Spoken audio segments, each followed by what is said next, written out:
while, so if you can grab him, he's good second option. So speaking of Zonias, I have one more question on you before we get into the game. Both Twisted Fate and Ken intend to buy Zonias as a core item, and they're facing a Zed. Do you think that was even a conscious choice, or just a comp they wanted anyway? It seems like a really good answer, as it was their second solo laner pick. Since it's a very AD-heavy velocity team here, not only that Zed, but Draven is just all about auto attacks. So it's a pretty good choice here. I don't know if they thought that closely about it, that they're like, yes, we can both start out with arm guards and just win the lanes against Zed. But we'll give them credit for it. We'll give them credit. Guys, we are here into the game. The blue team is Velocity Esports. The red is the Salad Bar, coming up from normal queue and ranked 5s. We're here into game 1 of this best of 3. The winner moves on to face Marn in a best of 5 to join the LCS. So we're going to start this one out right here. All right, so we have one red elixir coming out this time, and it's on eHamda, the Twisted Fate. This is even with the increase in price in that elixir. So very, very unusual build, even before the nerf to the red elixirs here for eHamda. He's gone red elixir and 3 pots for that early aggression we talked about in the mid lane. So he's not going to disappoint us. He is not indeed, of course, just always his ham lineup here. So we look at the teams moving out, and right now it looks like a little bit of aggression maybe starting out here as they're all on the same side of the map.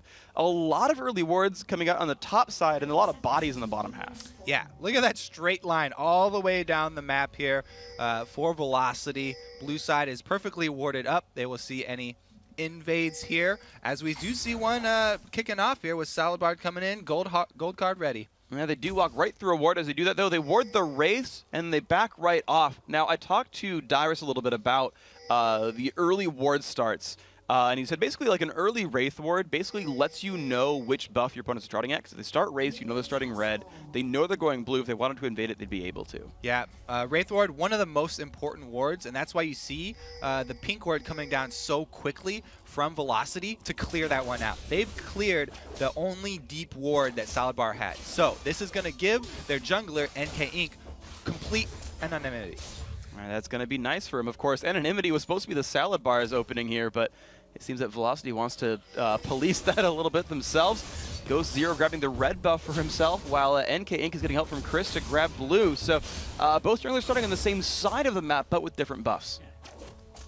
Interesting little switch up too. We're gonna have the ninjas head up top, both solo laners. So we're gonna see, you know, the very rare 2 versus 2 bottom lane here, and it's gonna be against the Draven. So we'll usually see the aggression coming out pretty early. It happens indeed. The hook comes across. Maple Street still wants to fight DK Beta. They're flashing forward. Exhausted Ignite comes off. Oh my gosh! 2 minutes and 30 seconds. First blood already grabbed.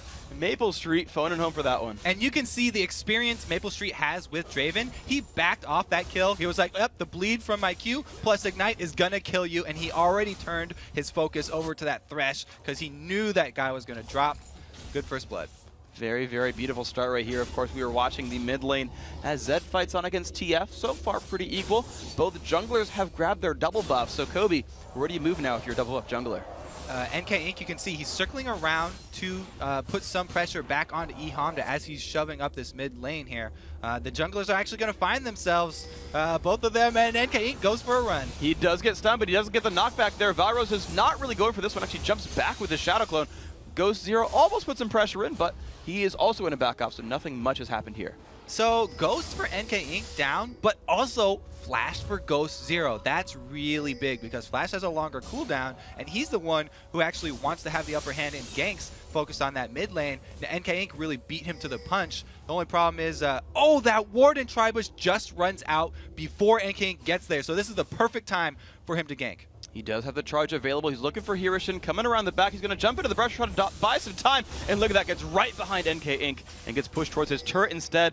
Lands a stun and then walks back into lane knowing NK Inc. is there. Is Sin just coming for the counter gank. You can see the reason that Kennen was such a popular solo top laner even back in Season 1 and 2 is because of that lightning rush. It's just a great escape, and there was really nothing NK Inc. could do there. Xin Zhao deciding that the lane's too far pushed, so he backs off as well, and it looks like we might see those junglers fight again or turn their attention to the mid. He is looking for that mid lane. eHamda does have the gold card there, but with Valros underneath his turret, it looks like there will not be a push, but we called it early on. Ghost Zero definitely likes to shake hands with eHamda a lot, but does not quite find an opponent to kill. So instead, they're just going to farm themselves back and forth. Actually, TF already uses Red Elixir. Yeah, and they made both junglers, you like said, they've made a lot of gank attempts. Nothing successful here. The first blood was completely unassisted, and it was all Maple Street. Excuse me, down in that bottom. Okay, so we're looking at this bottom lane here. You can see Evaniscus and Maple really zoning out the opposition. I mean, look at the minion kills, 31 to 17, not even counting the kill score. That is a very, very different number right there. But you're seeing that Ghost Zero is waiting, looking for a gank here at the bottom half. If Arc wants to pull him in with a Lantern, he could. This is why a lot of people don't like to do dual lanes versus Draven, especially on that blue side, because once he gets that early advantage on you, he can shove you in this lane and just make it so hard for you to CS. Missing that CS is even more important than the gold from dying. That is pretty brutal right here. You're seeing now the spinning axe is still coming across, dealing damage to Arc and BNet, but Maple backs off because, hey, there's a turret in the way, you don't want to get hooked. NK Inc. is looking for another gank. Ooh, Flash is burned actually in the mid lane. Valorose had to run away from Hamda. So the early aggression from Twisted Fate has paid off, at least in that case, and here comes Ghost Zero. You can see the ward potential here in the mid. They're fighting over it for so long. Everyone keeps bringing pink wards back to make sure that they have the upper hand on the mid lane ganks, but still, none have been successful, and the war of attrition goes on. So right now, with this mid lane being blinded, Hamda is still trying to zone out Valorose, and you're seeing that actually right here. He's forced to use his W and then use a spinning slash just to try to last hit minions. Valorose, he started out so strong, he's even still up 10 minions, but it's looking better for Twisted Fate now. You have to remember, though, that Twisted Fate used a red elixir start, and that's a 350 red elixir. So Valorose, with that CS lead and the red elixir now running out, huge win here, even though they weren't able to get a kill. Okay, Ghost Zero, though, he's still looking for a win himself. He's thrown back up to the mid lane, just trying to find something, but of course he's now on top of a ward. They know about that, and of course he won't find a gank for himself. More pink wards have just been coming across overall. So we're about 7 minutes into the game. You're seeing a 700 gold lead here for Velocity Esports. That early first blood from Maple Street in lane. If you missed it, it was awesome. Pearson and Chris, I mean, it was just great. He just like threw acted that. I mean, he fell over like right at level 1. It was a great play. But instead now, just the lanes have, I mean, we've seen the junglers look for ganks and just not quite find them. Yeah, and the vision control really has swung over to Salad Bar, and since they have a post-level 6 Twisted Fate, that's a very dangerous thing, because not only do you want vision in the mid lane for people ganking towards the mid, but you need vision in the mid lane to know where Twisted Fate is going, because Twisted Fate can gank either top or bottom in the blink of an eye here, and when you're on aggressive champion like Draven, Twisted Fate is the perfect one to make you pay for that, for overextending. So for Twisted Fate, do you think he's going to that bottom lane to punish Draven, or where is he going to head to? That's why he's got this pink ward on the bottom side, and they wanted to make sure to clear out Velocity's vision on the bottom side. So once Maple Street does go aggressive again, they're going to look to make him pay, because he is just crushing this bottom lane here. He's gone back and got that BF sword, so now he's going to be able to kill Varus very quickly, and they have to play it very safe now. Okay, so speaking of the global game, what about Chris here on Shen in the top lane? Because you've got eHamda on Twisted Fate, but on the other team you do have a Shen as well. Does that balance out, or who gets the lead here? You're going to have to pay attention to the lightning procs here from Kennen, because he is able to stun you if you are too close to him and interrupt your Shen ultimate, so you can bait your own team, and you end up, only get this purple shield, and you wait your 2 seconds, and you're, oh, where's my ninja, though? There's no backup coming, and you're all on your own. Could backfire on them. We'll see if that ends up being the case. It's going to be on Hirish and then just stop down onto Chris. Right now, you're seeing him push. We haven't looked at this lane very much, but if you look at the top lane, it's 60 to 60 in minions. Both have backed once by this point, and they're just holding completely even. The only lane doing that at all.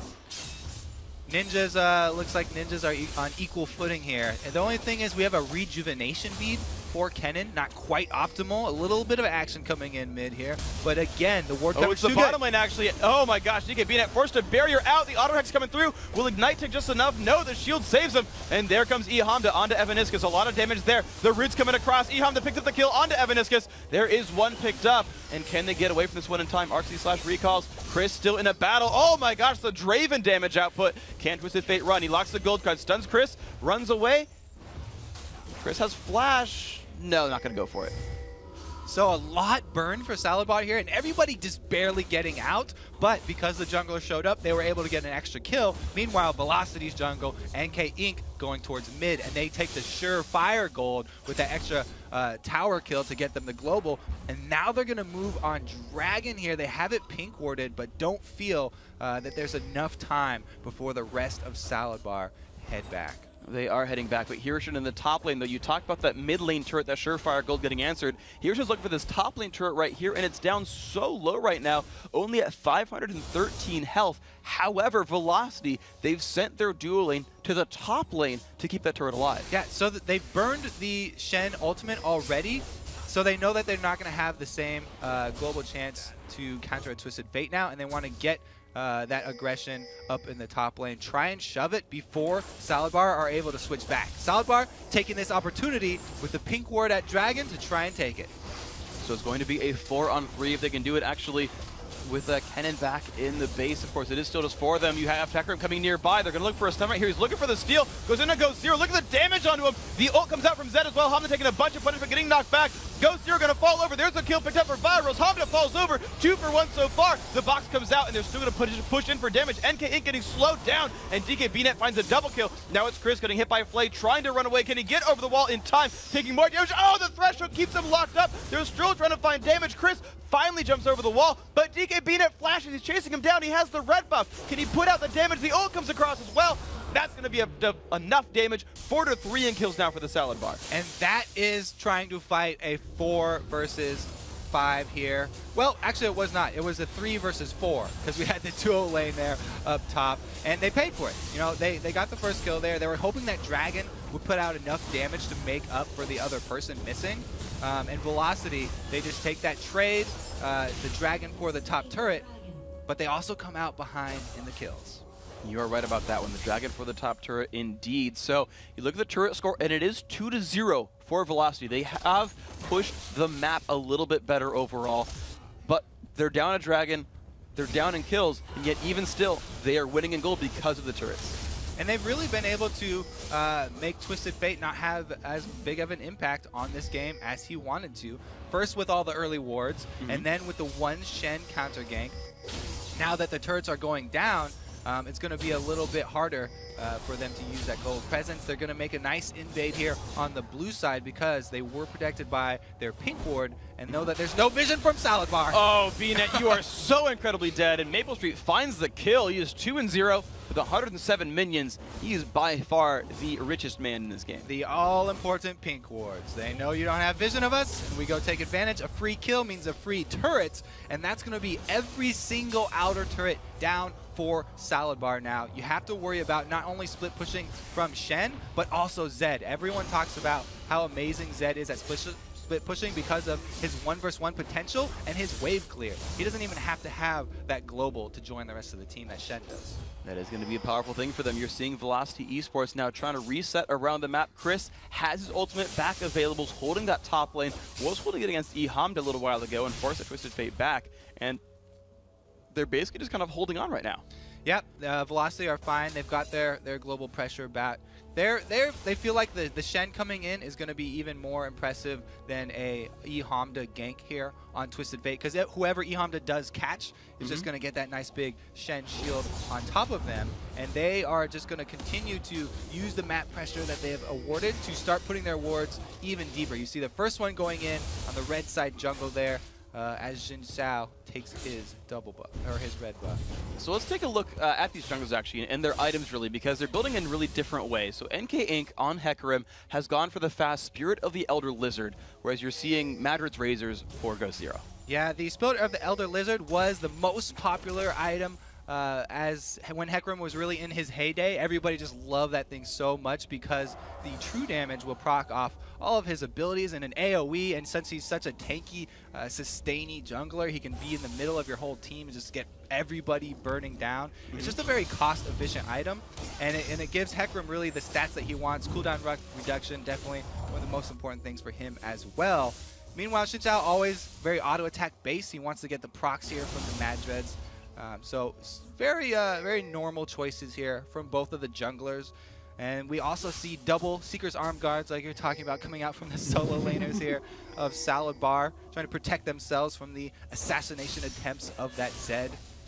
Well, you see Hirishin up against Chris in the top lane, and apparently he's not very afraid of Shen whatsoever because he's happy to put out some damage. You're seeing 109 to 99, but NK Inc. looking to put out a little bit of punishment. Thing is, he's running through a ward, so he's going to get spotted looking for that gank. And the ward's just even more important now that there's no outer turrets for Salad Bar, and all the outer turrets are still up for velocity. Some of them are pretty low, but low doesn't matter. Imagine if they're down. Here comes the Shen combo. Oh my gosh, a beautiful flash, but here comes the rest of the team. The pull comes in, but Ghost Zero is suddenly alone in the middle of the enemy team. Knocks Chris over a wall, but NK gets forced to run away. Ghost Zero's still alive. Are you serious right now? And here comes the rest of the gang. Hamda has shown up. Vile Rose very low. Hirishin finds the kill. Now Chris running away. Oh, the Flame knocks him back, and look at that. 3 kills for nothing, and Ghost Zero lived. You have to be a little disappointed in NK Inc. for that one because you know you're going down and he's running like a little wussy here. He should have just turned back around. One auto attack would have finished off Ghost Zero, but he lets him live, tries to get out, and he just dies looking like a coward. Well, the Draven ult comes across. He's going to drop some of these minions down at least. But the middle turret does go down, so one has finally been picked up here for the Salad Bar. However, Velocity have now taken the second right-hand side turret. Drill Sergeant making his way through the secondary turret here, and Ghost Zero trying to keep them in vision, so it's going to be a very dangerous escape here for Maple Street and Evaniscus. Now they are going to try to run away. Hamda is there, but does not have the ultimate. So he's looking for it. Stand aside comes across. Flash from Evaniscus. But here comes the rest of the team. Hirish and DK BNet. They're all here. He's going to go. He jumps on in. Looks for the stuns here. Evaniscus gets a couple of knockouts. But here comes NK Inc. And they fire this one back. The Flay comes across. They flash forward onto Evaniscus. That's going to be a Zyra going down. Now another kill picked up. 2 for nothing so far. And the Salad Bar just running back away from this one with a couple of free kills. NK Inc. trying to make up for that last play. Sacrifices his life valiantly for his teammate there. But it was to no avail. He goes down. That's 2 free kills. And we saw the reason that both Maple Street and Evaniscus got caught there is that they ran really the outer path. Whenever you're racing, you want to take the inside path if you're trying to pass somebody.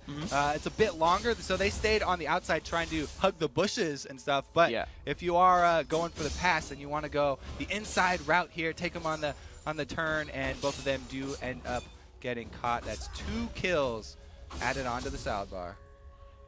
That is good for them overall. So I have a question though. So was that a big racing pun because of the team name being Velocity? Because I'm a fan of that one. You ruined it just a little bit. It was. I just had to. It was so good. I had to call it out just in case people didn't catch it. Okay. I know I did ruin it somewhat. Thank you then. I wanted to make sure. Also, when you said heyday for Hecarim. Yeah, I love you, freak. I love you too. All right, we're going to move on. I'm sorry for ruining your jokes. But Velocity Esports, they do have a pink ward here over at the Dragon Pit. They are ready to control this one. And the thing is, they're actually still up 1,000 gold because of all this. Velocity are technically winning this game, though the scoreboard might not show it all the way. They're trying to close one down. The plants come out from Evaniscus. They're trying to get rid of the wards. The Salad Bar are completely grouped up here. Hamda is actually just pushing the mid lane in the meantime. Of course, he does have Destiny available, but Chris does not have Stage United. No, but it looks like Chris trying to initiate here, and he gets stunned up by Hirishin, so he's not going to be able to get off a good taunt, and they have Draven pretty far behind the team fight. He gets the taunt up on Hirishin. Here comes NK Inc. as well. So much damage coming across. Here comes Hamda into the middle. Fyro's taking so much damage. He's going to go down. DK BNet getting soloed by NK Inc. Will he get enough help from RC Slash? He does. That's DK BNet finding another kill, and now it's Chris trying to run away. The roots come across. A lot of damage. Here comes Maple Street. Can he clean up this battle? It's not looking great for him. He finds BNet. Can he get more? He gets 2.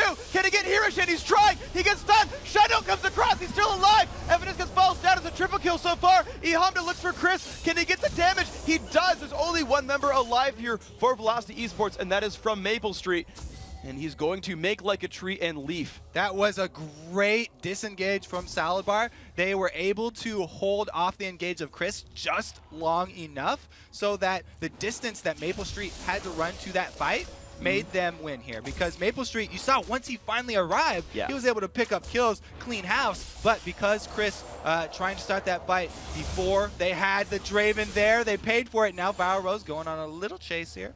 Did not have the slow, unfortunately, nor his ultimate. Could not quite land the slow there.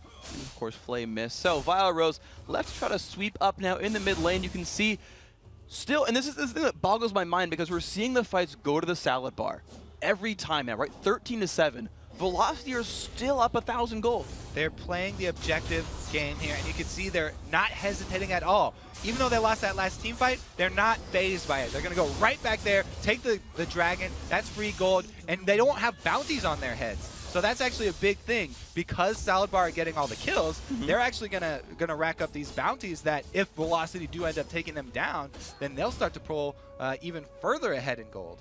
That is going to be an important thing for them. So let's see if they can ever turn one of these team fights around, as DKBnet just takes away the race here in the jungle. So you talk about bounties and getting the kills and trying to catch themselves back up. For Velocity, how do they actually start winning team fights then?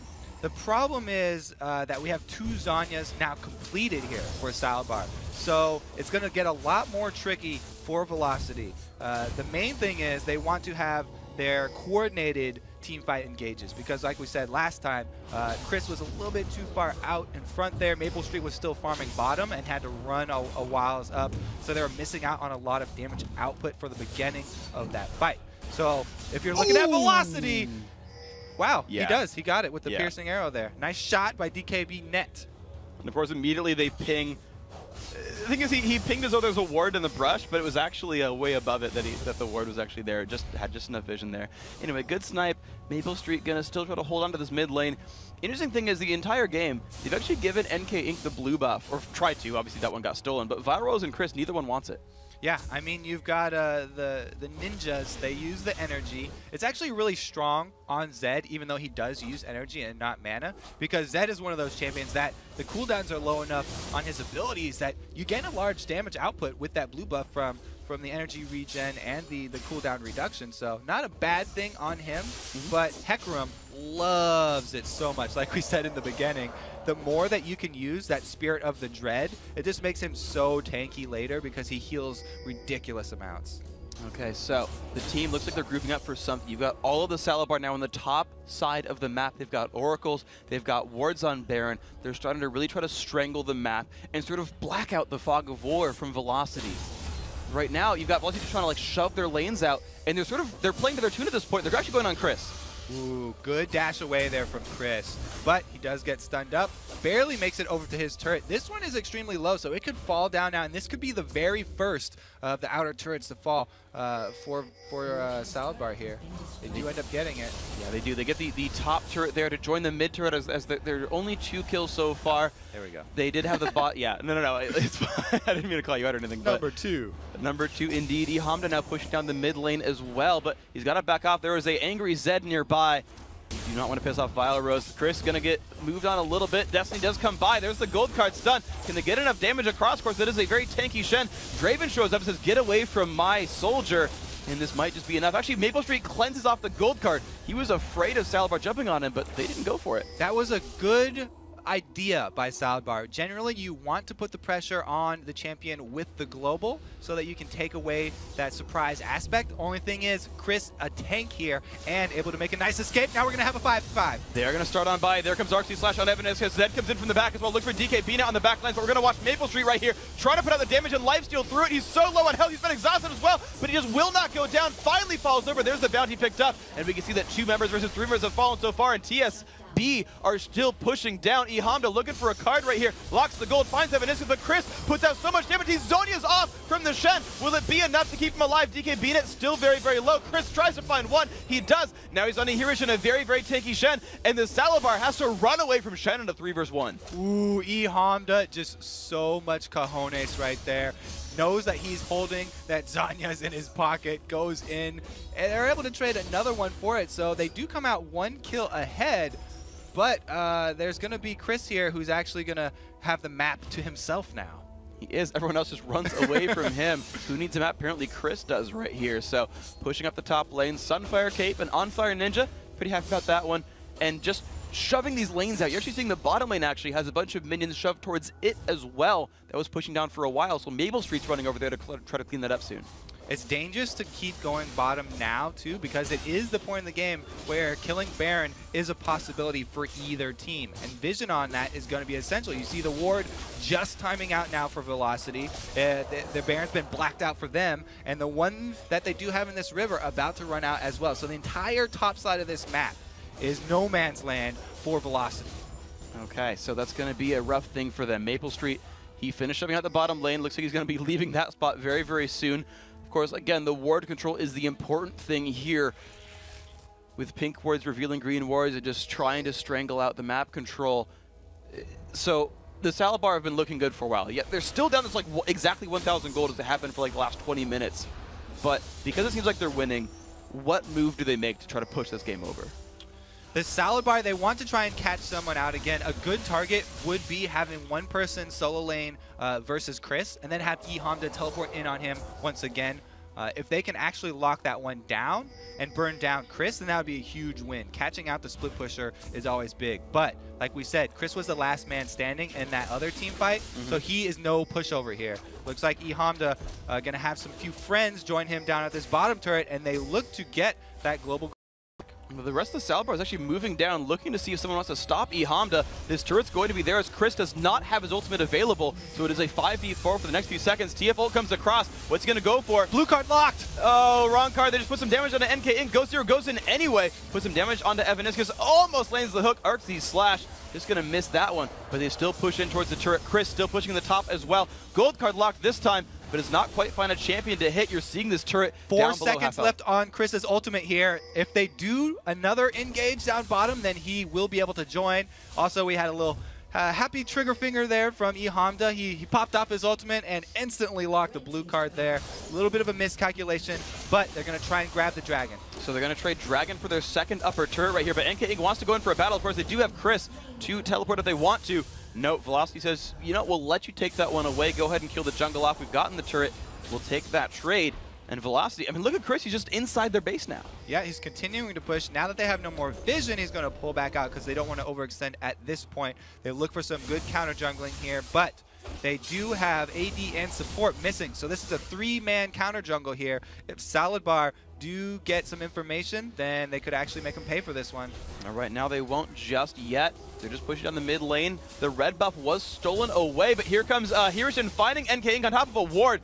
Can he get enough damage? Can he land this stun? No. NK Inc. will run away on that death pony, and they'll be safe with just that steal. Now 3 turrets to 5. The turret score a little bit closer than it was last time, and the gold lead now only 3,400. Yeah, it brings it back to almost dead even here. So it's all going to be about the pick and the execution of the dive here. The reason we've seen Velocity fail so many times in the team fights is because their dive has not been working. Vile Rose just goes straight to the back line. He's trying to assassinate the Twisted Fate and the Varus, but he's not successful. He can get them low, and then he's taken out. He needs a buddy back there because he keeps getting cut down early. That could be rough for them. So Chris is now on the bottom half of the map. So talk to me about split push logic, because Chris knows he's a split pusher here. He's got his ultimate available. Why is he choosing bottom lane? Because of the bear. I mean, it's pretty much as simple as that. There's such a huge map objective that's up right now, and it's in the top side. So if you can bring people as far away as you can from that objective, then that would be the ideal solution. So generally late game, a lot of the split pushing does happen in that bottom lane. Now we say NK Inc. doing the initiate this time. And he just pushes in eHamda, who has to flash away. The Dravenel comes by as well. Hirishin in the middle of that with slicing Maelstrom and Zonius. Chris tanks the ulti and everyone else backs out. Hamda finds the kill. He is on a rampage right here. Arcseed Slash taking a lot of damage though. And there comes the ult from eHamda into the back, finds Maple Street. He's going to fall over, 2 dead so far from Velocity. Hamda Zonius is going to take so much damage. Will he fall over? Double kill now here for DK Bina, and Hamda survives, and so does Ghost Zero. Only Arcseed Slash has fallen, and now it is a 4 versus 2, but a lot of low health bars. Wow, we saw it once again. Vile Rose was the only one in the back there. He just gets collapsed on by the entire Salabar team. They blow him up. That was after NK Inc. had done the initiative and had to pull out already. Received way too much damage, but Ghost Zero and eHamda again going just completely nuts and then getting out with sub 50 HP each. All right, so right now you've got just the teams holding on and split pushing and farming minions. Let's check a replay of that last fight.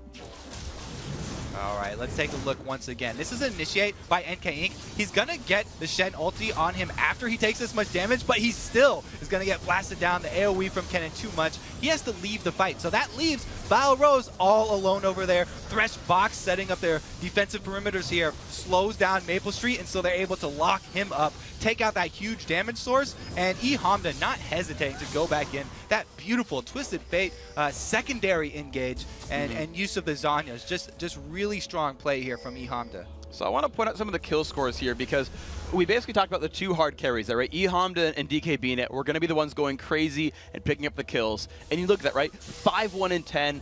I mean, you just look at the team fights. You know E Hamda goes ham. 11-4 and 5 for DK BNet. That guy is massive. Yeah, he is firing some big arrows here from the back lines. You have to worry about him. And since E Hamda has that Zanyas, we're probably going to be focusing the Varus first in the next team fight. There goes E Hamda once again. He's going to find the sun on a Maple Street, but here comes NK Inc. The slicing Maelstrom comes across. Maple Street falls over. They're going to go on back for this one. Who's going to take the damage next? E Hamda still in the middle of enemy champions. He's going to pop the Zonias. Valro's in a rough spot. Hamda just surrounded, though. Can he go down? He does. Chris finds that one. NK Inc. forced to run away. Ghost Zero gets a knockup. He's going to follow it out. Chris in the middle looks for DK BNet, but he's kiting away. That Varus will not go down. The pull comes off as well from Arxie Slash, and there's the shutdown. Now only Vile Rose and Evaniscus are alive. 2 versus 4. Again, TSB has control.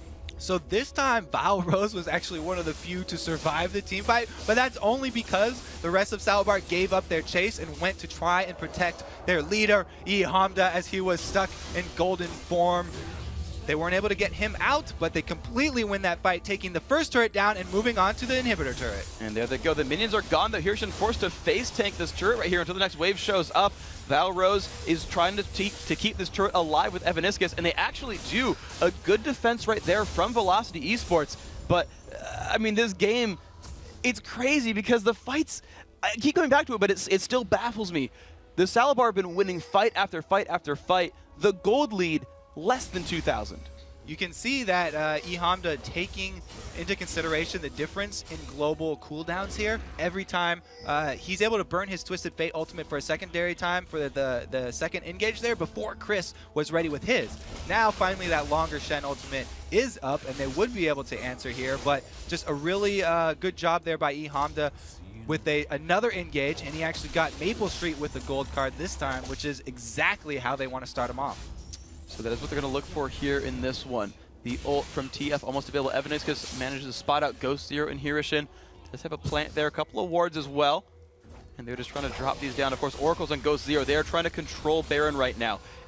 So is it Baron or is it a turret that's the next move for Salazar? Salazar are going to split push down here bottom because, like we said, the shorter cooldown of the Twisted Fate means his is back up. He can't get the entire distance all the way from where he is now up to Baron, but he can walk and get pretty close here. The rest of the 4 members can delay them long enough at Baron that they can buy this Lich Bane Twisted Fate time to just murder turrets.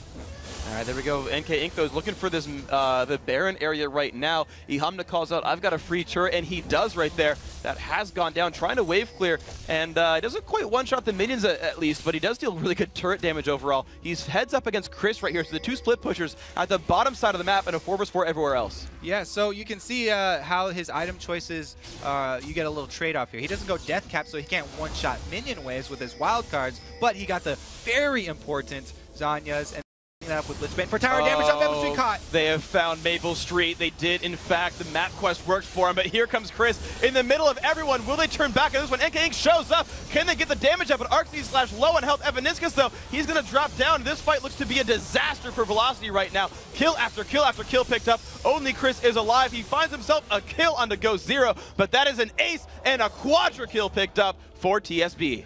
Velocity constantly shouting, Karthus, please ult now, because every single team fight, Salazar get out with at least one person in the double digits of HP, but this time they're going to get an inhibitor turret off of it and a completely one-sided win right there as they get the ace. I'm pretty sure a level 1 Karthus could have cleaned up that fight. He doesn't even have Requiem, and he's like, no, it's fine. I just am Karthus. Those kills would be mine. So You know, Salabar does walk away with an inhibitor to themselves. They're recalling back. So why do they recall like right now instead of pushing for something else somewhere on the map? Well, you can see all the wards around Baron kind of tip it off. They're very, very concerned about a retaliation Baron here.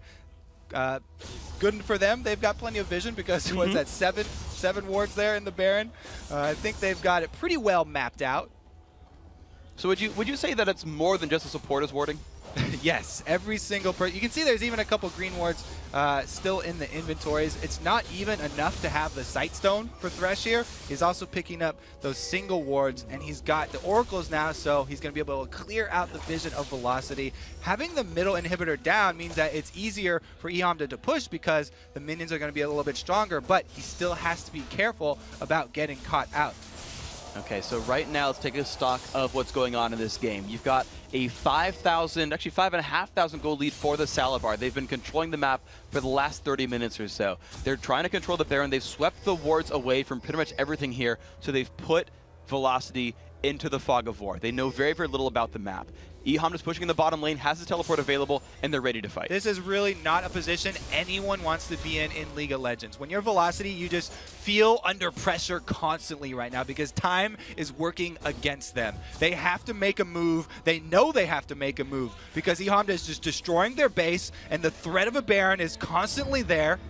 There comes the Requiem. Here comes the Destiny from Twisted Fate, but he's not even trying to teleport. There he goes. He's going to leave the fight and rejoin his team as they actually start in on Baron Nashor, but the rest of Velocity are coming in to stop this. So Twisted Fate was able to get away from the home guard Shen, but here we go, the fight breaking out. Okay, Shen does show up on Evaniscus. Here comes the battle. RC/ low and health puts down the box. Damage on the Hirshin. There comes NK pushing DK BNet forward towards the team, but eHamda has killed Maple Street in the back. He's going to find another kill as well. 2 for nothing. Ghost Zero in the back line, low on health. BNet is legendary, finding the kill onto NK as well. Chris flashing over the wall. Only Evaniscus and Chris are alive, whereas all 5 are still there for the Salabar, and they come and try to chase that one down, even with low health bars. And they say, no, we're going to turn back. It's going to be Baron for us.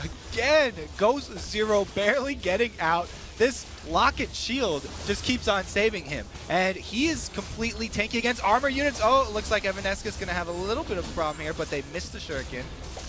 I mean, the Baron is going down, but at the same time, Hirshin tries to get the kill. He does do enough damage. Will the plant kill? No, he's Zonya's, and that is an invulnerable cannon not going down to Zyra. He flashed and Zonya, so a little bit of a wasted flash there. He could have just Zonya'd before, but he's able to get out of that. They kill him. They take off the Baron. Huge win for Salabar, and now not only do they have the open door to Velocity's base, but they have the Baron buff as well. So Velocity really needs to slow this game down a little bit and catch themselves back up in gold. We've seen comebacks like this where inhibitors are gone, you're losing Barons, and you're just like, guys, let's get a 50 kill AD carry with 1,000,000 minion kills. How do you hold on to this game if you're Velocity right now? Well, you can see that they were kind of searching for new options in that last team fight, we'll call it. They tried to make the engage when they had a slight advantage 4 versus 5 because eHamda was still walking up from his earlier escape. And that actually forced them to focus Xin Sao. And Val Rose doing most of his burst to Xin Sao, who is very armor heavy. As you can see, he also completes Aranduans now on top of the Locket. Means that most of Velocity's damage output was wasted. And by the time that eHamda got there, they didn't have really much more punch to pack. And they can't handle all this AoE damage that is coming out from the Kennen and the wild cards in their back here. Meanwhile, a Guardian Angel on DKB net means even if you focus their ridiculous Varus in the back, he's got a secondary life. So that's going to be tough for them, of course. eHamda still in the top lane, split pushing, the fun police indeed. Chris just trying to hold on to his own base right here as the rest of Velocity try to hold on at the bottom half. This siege still continuing here from the Salad Bar. They're pushing now onto the inhibitor, down very low on health, and they're just being nice and safe here, not opening themselves up to too much aggression. They can't really defend an inhibitor by themselves for very long either. All that Salabar have to do now is play the waiting game. They've been so aggressive all game long, but now they can finally relax a little bit. eHamda actually getting a little bit too close here, and Chris gets some good damage off, but the inhibitor does end up going down. Goldcard comes across. Inhibitor has fallen though as well. The siege is still happening right here. 2 inhibs dead. NK looks for eHamda. Is going to go in. The Zonias does get popped. But can NK do enough damage here? He's going to lock the gold card. Is it going to be enough as Vile Rose shows up? Shut down right there. They've got a 5 versus 4 on the map, but They've already burned 2 ultimates. Is that going to matter too much? The Salad shows up back to mid lane for an inhibitor, but with them being outnumbered, they're actually going to back off. Velocity have actually bought themselves some time. That was actually the best choice that Velocity could have made. They couldn't fight the straight up team fight. Best option is to blow your ultimates. Whatever cooldown you have to blow to be able to kill E-Hamda is totally worth it. Great play by them right there. They bought themselves a little bit of time. One inhibitor has respawned, so only one is down, and they're really just going to have to turn it into full defense mode now and hope that Salad Bar slip up. You can see that Salad Bar know this is their only weakness because of all the wards down bottom. That was really preparation for that bottom split push, and definitely paid off for them. Okay, so let's see what they can do with this one. Velocity just trying to farm out their lanes and keep themselves, a little bit better in this game. They're down actually closer to 9,000 gold now. This lead has grown for the Salad Bar over time as they hold on to their base. With dead inhibitors, they are going to have minions flood in. There's no Baron on the map either. Is this good for Velocity just to farm it out for a while? They have to. I mean, like we said, they got to go full Alamo mode here. And no man needs to drop. You can't give an inch inside your base, but you don't want to venture outside your base because there's nothing worth fighting for out there. A red buff, big deal. That's a little bit of true damage, some slow. That's not worth someone's life to fight over. You have to play very, very cautiously at this point because Salad Bar, 4 out of 5 still have that Baron buff. Well, that is going to be good for them. Of course, it timing out in the next very soon. Actually, just did time out. So they are now without Baron, at least for this push. We'll see if that matters too much for them because, of course, they are still winning in this game. Top inhibitor does have a turret still there.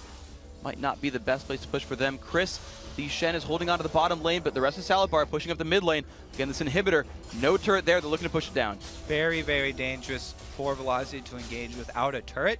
But they don't have much hope because they've already got 1 down, and 2 inhibitors down means that there will be double lanes of super minions, and the 3rd lane will shortly follow. There we go, the inhibitor has fallen. So, as you said, 2 lanes super minions, that is what's the case. And they just move right on up to that top lane. They are looking for that turret. Chris is still on the bottom half, but look at this. This is different from Salad Bar. They've actually kept all 5 together this time. E-Hamda's not getting caught up by himself. You don't need to split push any longer.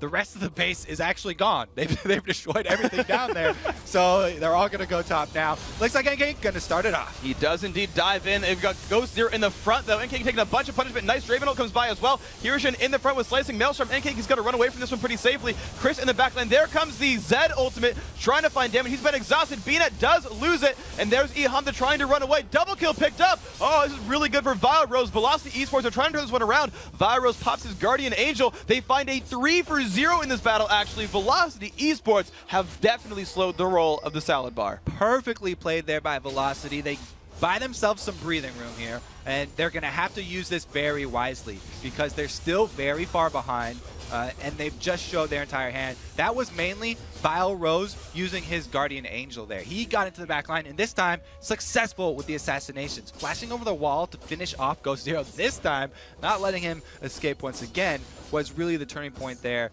But they won't have the Guardian Angel or the Flash for Vilerose next time around. That could be rough for them, but you're just seeing Maple Street just chunk down super minions in the mid lane. They're still getting a lot of farm from these 2 dead inhibitors.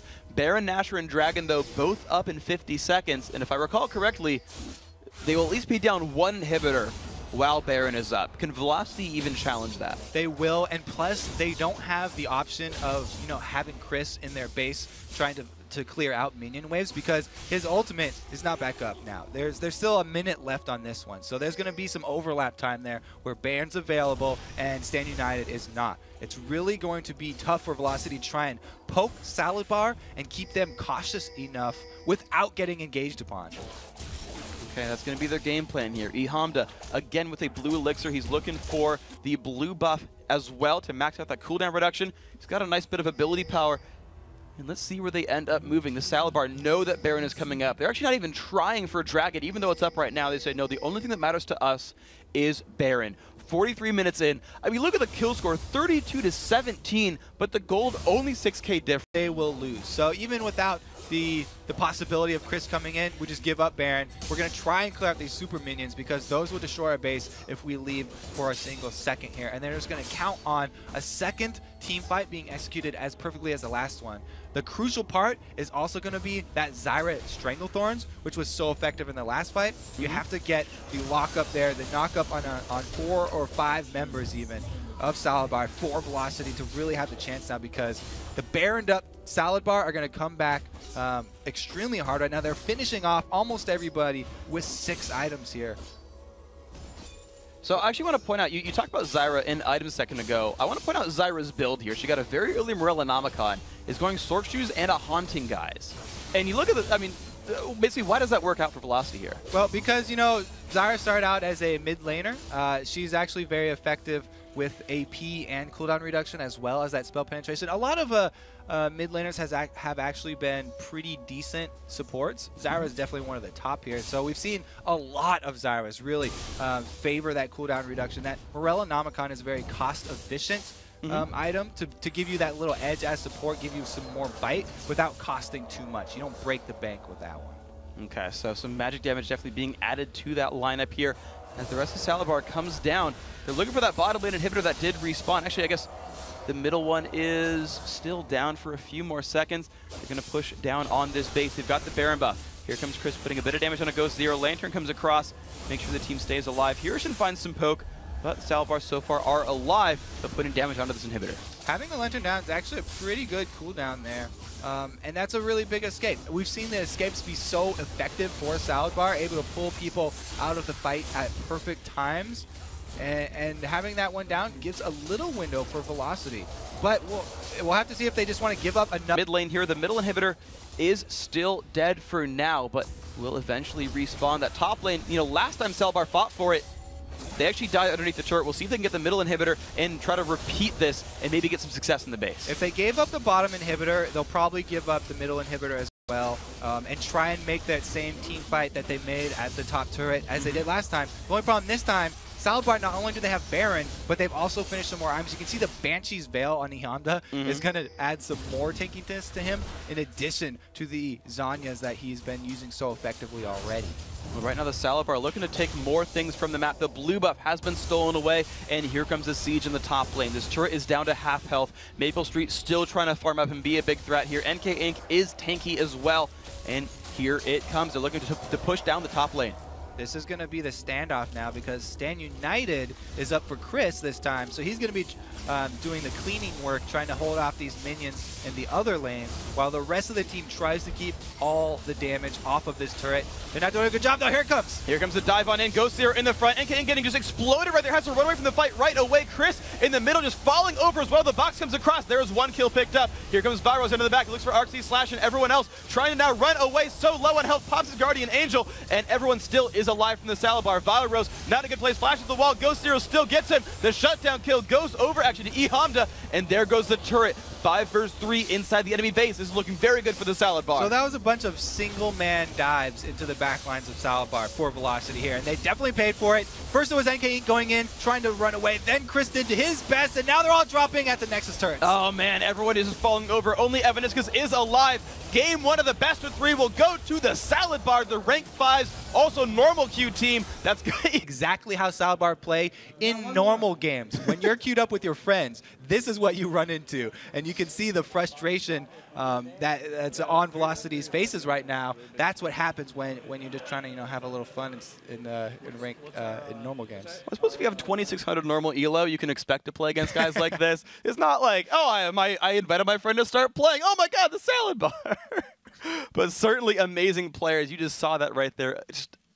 I mean, that was a great game. Velocity started out so strong. Level 1 first blood, 3 turrets to 0 at the start, and they just came back with a vengeance. I mean, Ihanda just dove people. Yeah, I mean, Velocity played the game really well. During the first, the early game and the mid game, they were controlling all the objectives, taking down the full ring of outer turrets first, and holding on to that dragon, and all the kills were going to Salad Bar. They finally turned around in the mid game, so let's look at that dragon fight. Yeah, it's a quadra kill battle right here, which just was amazing. Oh, it wasn't the dragon. Right. The quadra kill, this is where you want to always start out a fight by catching the AD carry. That's pretty much just perfect. eHonda using his ulti just to make sure Maple Street does end up going down. Now there's a slight chance of hope here for Velocity because Chris is so tanky, able to stay in there for a really long time. But the first one to go down for Salad Bar is, no, Thresh doesn't even get caught. They actually survive still. And so it's really just devastation for the rest of them. That was really the story of all of the team fights. Some member of Salad Bar just escaping with slivers of HP. Just over and over again. That was just so brutal. It's going to be heartbreaking as well. But guys, coming up next, we're going to have the second game in this best-of-3 series between Salad Bar and Velocity Esports. And after racking up 36 kills in the first game, Salad Bar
Welcome back to the 2013 North American LCS Summer Promotion Tournament. It's time for Game 2 between the Salad Bar and Velocity Esports. And, of course, up 1-0. If Salad Bar can take down one more win, they'll move on to Saturday's showdown with Marn and be one step closer to making the summer split with Lincoln Park. But first, let's welcome back the man who brings the pain in the top lane. It's TSM's Dyrus. So first off, that game, 54 kills in 47 minutes. That was a crazy game. Yeah, that was some next level normal gaming. Man, I've never seen such good play from normal games. Really, really impressive. So what did the Salad Bar do really well that game? They used their the TF properly, and they caught out a lot of Velocity's members, whereas they should have been grouped, and they took everything they needed to, and they just came out on top. So what should Velocity have done? I mean, you said they should have been grouped up, but what else could Velocity have done to sort of deal with the salad bar here? Early on, they're actually doing pretty well. Like, Zed was up on CS, and Shen was pretty even with Kennen, and you know, they got that kill bottom with Draven. Varus actually did not use his barrier, and I thought that was going to snowball the game. But what came here for Velocity, what Velocity needed was the consistency and being used to lands. I've seen a lot of like cases of land jitters, and this game displayed a lot of nervousness I could see in the players where Shen didn't have an item to carry with, or he wasn't the first one to fight with all the tank, or maybe ulted Zyra when Zyra should be dying. You know, certain item builds, and just choosing their fights a lot better. And I think in the second game they'll probably come back and, you know, think about what they did and, you know, come back full force. So you talked about Shen having some jitters and making a couple things there. You guys have the odd one on your team and a close relationship with Maple Street. You guys scrim them often. Can you give us any background on his situation? When we scrim against them, you know, Odd One's brother, he's usually the one that is the backbone of the team. And in scrims, Chris is a lot more, you know, manly. And he does a lot to give our team trouble. And he actually he gets a very high scores against us in scrims. So in this game, I don't know how they're feeling right now. When we scrim against them, it's pretty hard to judge when you compare that to these games because it's just LAN and then at home playing League of Legends. Okay, so last question for you, Dyrus. We're coming into game 2. Salbar's up 1-0. Who wins the next game? Who wins the series? I'm thinking Velocity will pick up their pace and come back and get into game 3. And then game 3 will probably be, I don't know, I don't think I could predict it. It'll be pretty crazy. There's a lot on the line for these guys. All right, thank you very much. So we're going to game 3 according to Dyrus, guys. And, of course, we've got champion select in just a few seconds here. The salad bar again up 1-0. They're on the blue team this time around. Up in the red is going to be Velocity, and we'll see if they can hold on to their hopes for the LCS this season. Yeah, if that last game was any indication, this one will be action-packed. And I think Dyrus has the right idea here. It's going to be pretty tough to call the winner this early. Okay, so these guys are ready. We do have 10 in the lobby. Everyone should be available. Champ select in just a few moments. Of course, you're seeing the salad bar on your screen right there. And by the way, I got to say, I really love their team icon. I think they are my favorite team icon. It looks more like a fruit bar there or something. Maybe they're making smoothies at this salad bar as well. Could be a fruit salad. There you go, too. Those are pretty popular. Very tropical theme. I like it. Definitely got some bananas in that one. And of course, guys, maybe they'll pick Soraka, but we're in a champion select. Joe Miller, shout out to you. But here we go. The first bands of picks coming through. Elise banned away by the salad bar. Malphite still dropped away from Hiroshima. So they definitely want to keep the same bands because they know that's one of his favorite champions. Like I said, making team plays is what he's all about. We saw him go Kennen last game, but he built so tanky. Yeah. He was Zanya's and then right into Rylai's Crystal Scepter. So he's very, you know, HP and defensively oriented. So even on Kennen, he was trying to play that same, you know, team support role. I feel like he built the Warmogs too that game. Like he was basically. You feel like he did? I mean, was I correct or not? You have the scoreboard there. We confirm. Yes, I did feel that one correctly. Good. Good. I mean, I looked at the scoreboard and saw it. I'm great. And he was basically Malphite with Lightning Rush. It was great. So Rumble, Zach banned away, Twisted Fate, and Zed banned by Velocity against Hamdo. So they are really respecting that mid lane here. Yeah, you saw what happened last time. They gave Hamdo Twisted Fate. Not like a lot of people expect the Twisted Fate engage at the beginning. You know, oh, he teleports in to gold card somebody, then Zanya, so that my team can catch up.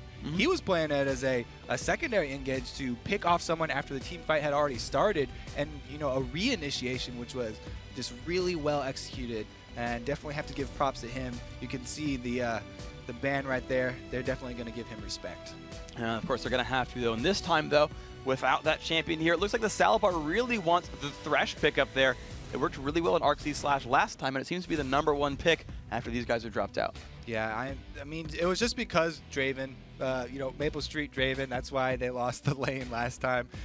You have to really expect the very early all-in, especially when you're on blue side. So now the tables will have turned, and Maple Street won't be having that early advantage unless they switch him up to the top side.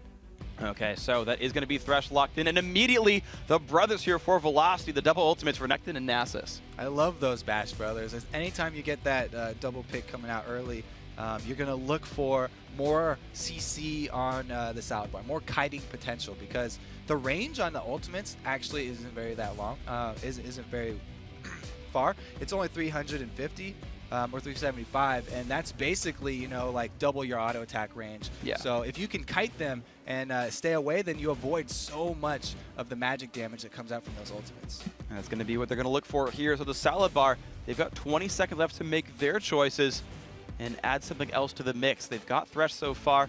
Going to look for a little something else right there. And they're just indecisive right here, and they've got every lane open for themselves. So they don't have the same options of last time with the Twisted Fate, but if they wanted more globals, they do have Karthus and Shen available still. So they could go with they're going double global here with a teleporting Karthus. What would be really fun if we saw the return of the Revive Karthus, because that was something that actually started in normal games and then completely took over the ranked ladder, and people were just going crazy with that. It had to be toned down a little bit. That was fun, though, a lot of fun to play. And now Velocity Esports, they've been actually very quick in their pickups here. They've got the Kale, we've seen her mid, we've seen her support, and we have seen, and now we've got Twitch as well for Maple Street. Right, you can save one person from that Karthus ultimate with a Kale. It'll probably be on that Twitch fairly early, because we talked about the effectiveness of that pet rat in a ball, spraying and praying all over. And the only really answer for that is trying to lock him up with CC, because it's going to block all the damage, but you can still actually stun that target and keep him locked down for the duration. So it's going to be a lot of pressure here onto Salad Bar. Again, they're going to go with the AoE stuns here from Kennen, actually pretty effective, especially against the single targets. What's interesting as well, because what Dyra said about Velocity was that Maple Street is the backbone there. This team is indeed built to defend him. Salbar have locked in their last two champions. DKBnet going to reprise his role there on Varus and also Thresh. So 4 of the 5 champions actually the same from last game. Salad Bar are pretty confident in those champions. Yeah. And you don't see the difference in gold in game. So they were feeling confident even when they were behind in gold, because the objectives were being taken by Velocity. But, that doesn't really show on the scoreboard here for Salva. All they were seeing was, hey, we just got 5 kills. Whoa, we just got another bunch of kills. They were just riding high the whole time. And they were able to turn that momentum into, game-winning pushes at the end. So they're very confident in the picks that they had. And a lot of the time, when you have a mid laner with a very few CC abilities, and you see the picks like, Varus and stuff coming out to add CC from different areas on the map. All right, so the last few picks have gone through. Of course, again, we saw the Salad Bar lineup. Velocity Esports have added Lux to their group, so both teams are here. Kobe, look at these lineups. Right, you talked a little bit about Protect the Twitch and the Bash Brothers, but what are these teams about here? Every time I see that Lux picked up, I'm just like, yes, we're going to wait to see if there's any picks that can be 100%. And if Karthus is not careful and doesn't build, some magic resist or a little extra life, then the best thing that can happen for Velocity is bursting down a Karthus 100% to 0 while he's away from your team. Just the best feeling in the world, because you don't have to worry about his team fight. He's not going to blow his Requiem early, and it's really the thing you're going to have to look at most against this Velocity team are those picks. Because not only the Lux, but also the sneaky Twitch, the only AD that really gets going for those assassinations when he levels up his ambush. All right, we'll see how that happens. Of course, guys, we are here into Game 2. The Salad Bar, they're up 1-0. They're a win away from facing Marn for the second LCS spot up for grabs in a best-of-5. But, of course, they still have to get through Velocity. Velocity, it's a best-of-3. They're down 0-1. They need to pull it back and pull it to Game 3. We'll see if they can do it. We're into the game. Once again, Salad Bar in blue, Velocity in red. Let's get it going. This time around, we'll have to see if eHamda actually starts dying when he goes aggressive, because we saw him go super aggressive last game, and that was Twisted Fate. Karthus is pretty much the perfect mage for this type of playstyle. where he can just go in, then make use of his passive, still get off damage even after he dies in the rest of the team. And we did actually compare them to the old TSM as well, in which, you know, Karthus was one of Reggie's favorites, and he had a very similar playstyle as well. So this really fits along the same lines here, and I don't think we'll see any new faces from Salad Bar. I mean, they have a similar tag. It could be Team Solo Bot if they really wanted to, but Exactly. for what it's worth, they are gonna. Looks like it's gonna be Velocity switching these lanes up a little bit. So they're the one with the Solo Bot. Actually, they're gonna send most likely Chris down there. Actually, well, Chris is in the mid right here, but they're sending their AD carrying support up to the top lane, camping in this tri-brush. But there's nothing from Salbar really running into them right here. Velocity, again, very, very defensive warding here. They really just want to blanket the whole river, all the invades covered. You know, we've got wards down on bottom, and then they've got the human wards. We do have the red side start for Ghost Zero. Okay, so 4 are up there. There's actually, yeah, you mentioned the blue steal is a very big possibility here, and they're making the way down the map at 138. They check into this brush, they don't see a person, they're going on down. So the dangerous part here could be if Salad Bar are planning on feeding this blue buff early to E Hamda, and they're just going to try and solo it, then they would definitely get caught out. But if they're just trying to lead it for their jungler, they won't actually lose too much here. It's just a blue steal, not quite as big as what could have happened. All right, so that will just be the free blue grab. Great job here by Velocity, and being allowed to solo that one out and pick up the blue. Of course, Chris had already been sent down to the bottom lane. That would be top laner for Velocity. And now what you always look for after a blue steal, and Salad Bar knowing that it was a blue steal, is an answer back. So the typical play here would be for Xin to go for a counter blue steal, since they have their AD and support bottom, have Thresh help him out, and go answer back with that one. That's why I said, you know, just getting a blue steal out of that invade wasn't too big. Looks like they are going for the normal play here, and gonna get it pretty much uncontested. There we go. Ghost Zero and Arc-Z/Slash gonna grab that one away. So despite all the early fanciness, pretty much completely equal here between the Salad Bar and Velocity Esports. You're seeing a slight gold lead right now for Salad Bar because of E Hamda in the mid lane, but we'll see if that washes away pretty soon. Yeah, so a little bit planned out here for Velocity, but they didn't have any more steps to follow up. Sometimes you'll see teams say, okay, we're going to expect, you know, blue invade here. Chris does get leashed, but they let him off, throw that one back. They're looking for fish, not crocs. Indeed they are not. So instead, it's just him getting zoned out right here. Only 2 minion kills here for Chris. Not the best start for him, but what can you expect in a 1 versus 2 really, as DKB and Arc-Z/Slash just keep trying to do stuff right here. Minions just falling over. Valorose, level 3, taking a little bit of punishment from E Hamda, but otherwise, these guys seem pretty safe. Some yelling here coming from the teams as we have Ghost Zero just... Because look at the knockups there. He has nowhere to go. First blood picked up for E Hamda. Steals it away with a single scuttle, but in the bottom, it is Chris and NK Inc. looking for DKBnet. They're looking to try to answer this one back. The flash comes in. Oh, the barrier. I don't know if Chris can quite pick it up. He pulls him back as well. The flame from Arc-Z/Slash. Would you believe that? He saves DKBnet. And there we go, just 1-0 for the Salad Bar. Oh, E Hamda making moves early. You don't expect the global pressure from Karthus to come out this early in the game here. He actually teleports up and they go for a dive on top. The top lane, Maple Street is alone, but he cleanses the Ignite and stealths away. Now, will he survive? He runs for the brush up in the top lane. Hirshin is nearby. Man. He's on the wrong side of the brush. The thing is, there's a ward there as well. There is everything, and that's a kill picked up. Nice job, Hirshin. One dead rat. So even though bottom did not get the kill with the gank from NK Inc., they got so much tower pressure here. The Bash Brothers might even take this one down. Wow, this could be pretty massive. Of course, last game Velocity did start out with a heck of a lot of turret kills. It did not quite turn into a win, but we'll see if they can accelerate this game here. Duo Lane does get back in time to save this one. And they have some bush wards coming up here, but we still have Chris and NK Inc. Satan in the bush. And they do pull in Chris. He's going to dash forward. Look for the stun on top of the Wither. A lot of damage onto Varus, still pushing him back. Look at that. He's down to 300 health already. And Velocity says, all right, that was great. Let's just walk back. Nice little Q chunk right there. The key is that if you're in Spirit Fire, you do still get that massive armor shred. That's 30 armor shredded off here since it's level 3. those hits going to take off pretty big chunks here, and it just works so well with Renekton too because he packs all of that AD damage as well. Okay, so we're watching Valorose in the mid lane, just trying to farm up. To compare those two, it's 29-31, so the lane itself is actually pretty close. The difficulty is that Ihamda had that first blood from the teleport gank. The rest of the lanes, though, they're going to be interesting as well as we look. You know, Chris has not had a great time in that 1 vs 2, only 11 minions. I love how they set up that early gank there for Ihamda too to get him that first blood. The solo top laner places a ward in the side bush. How often does that? That's something that's relatively new here. We haven't seen that a lot.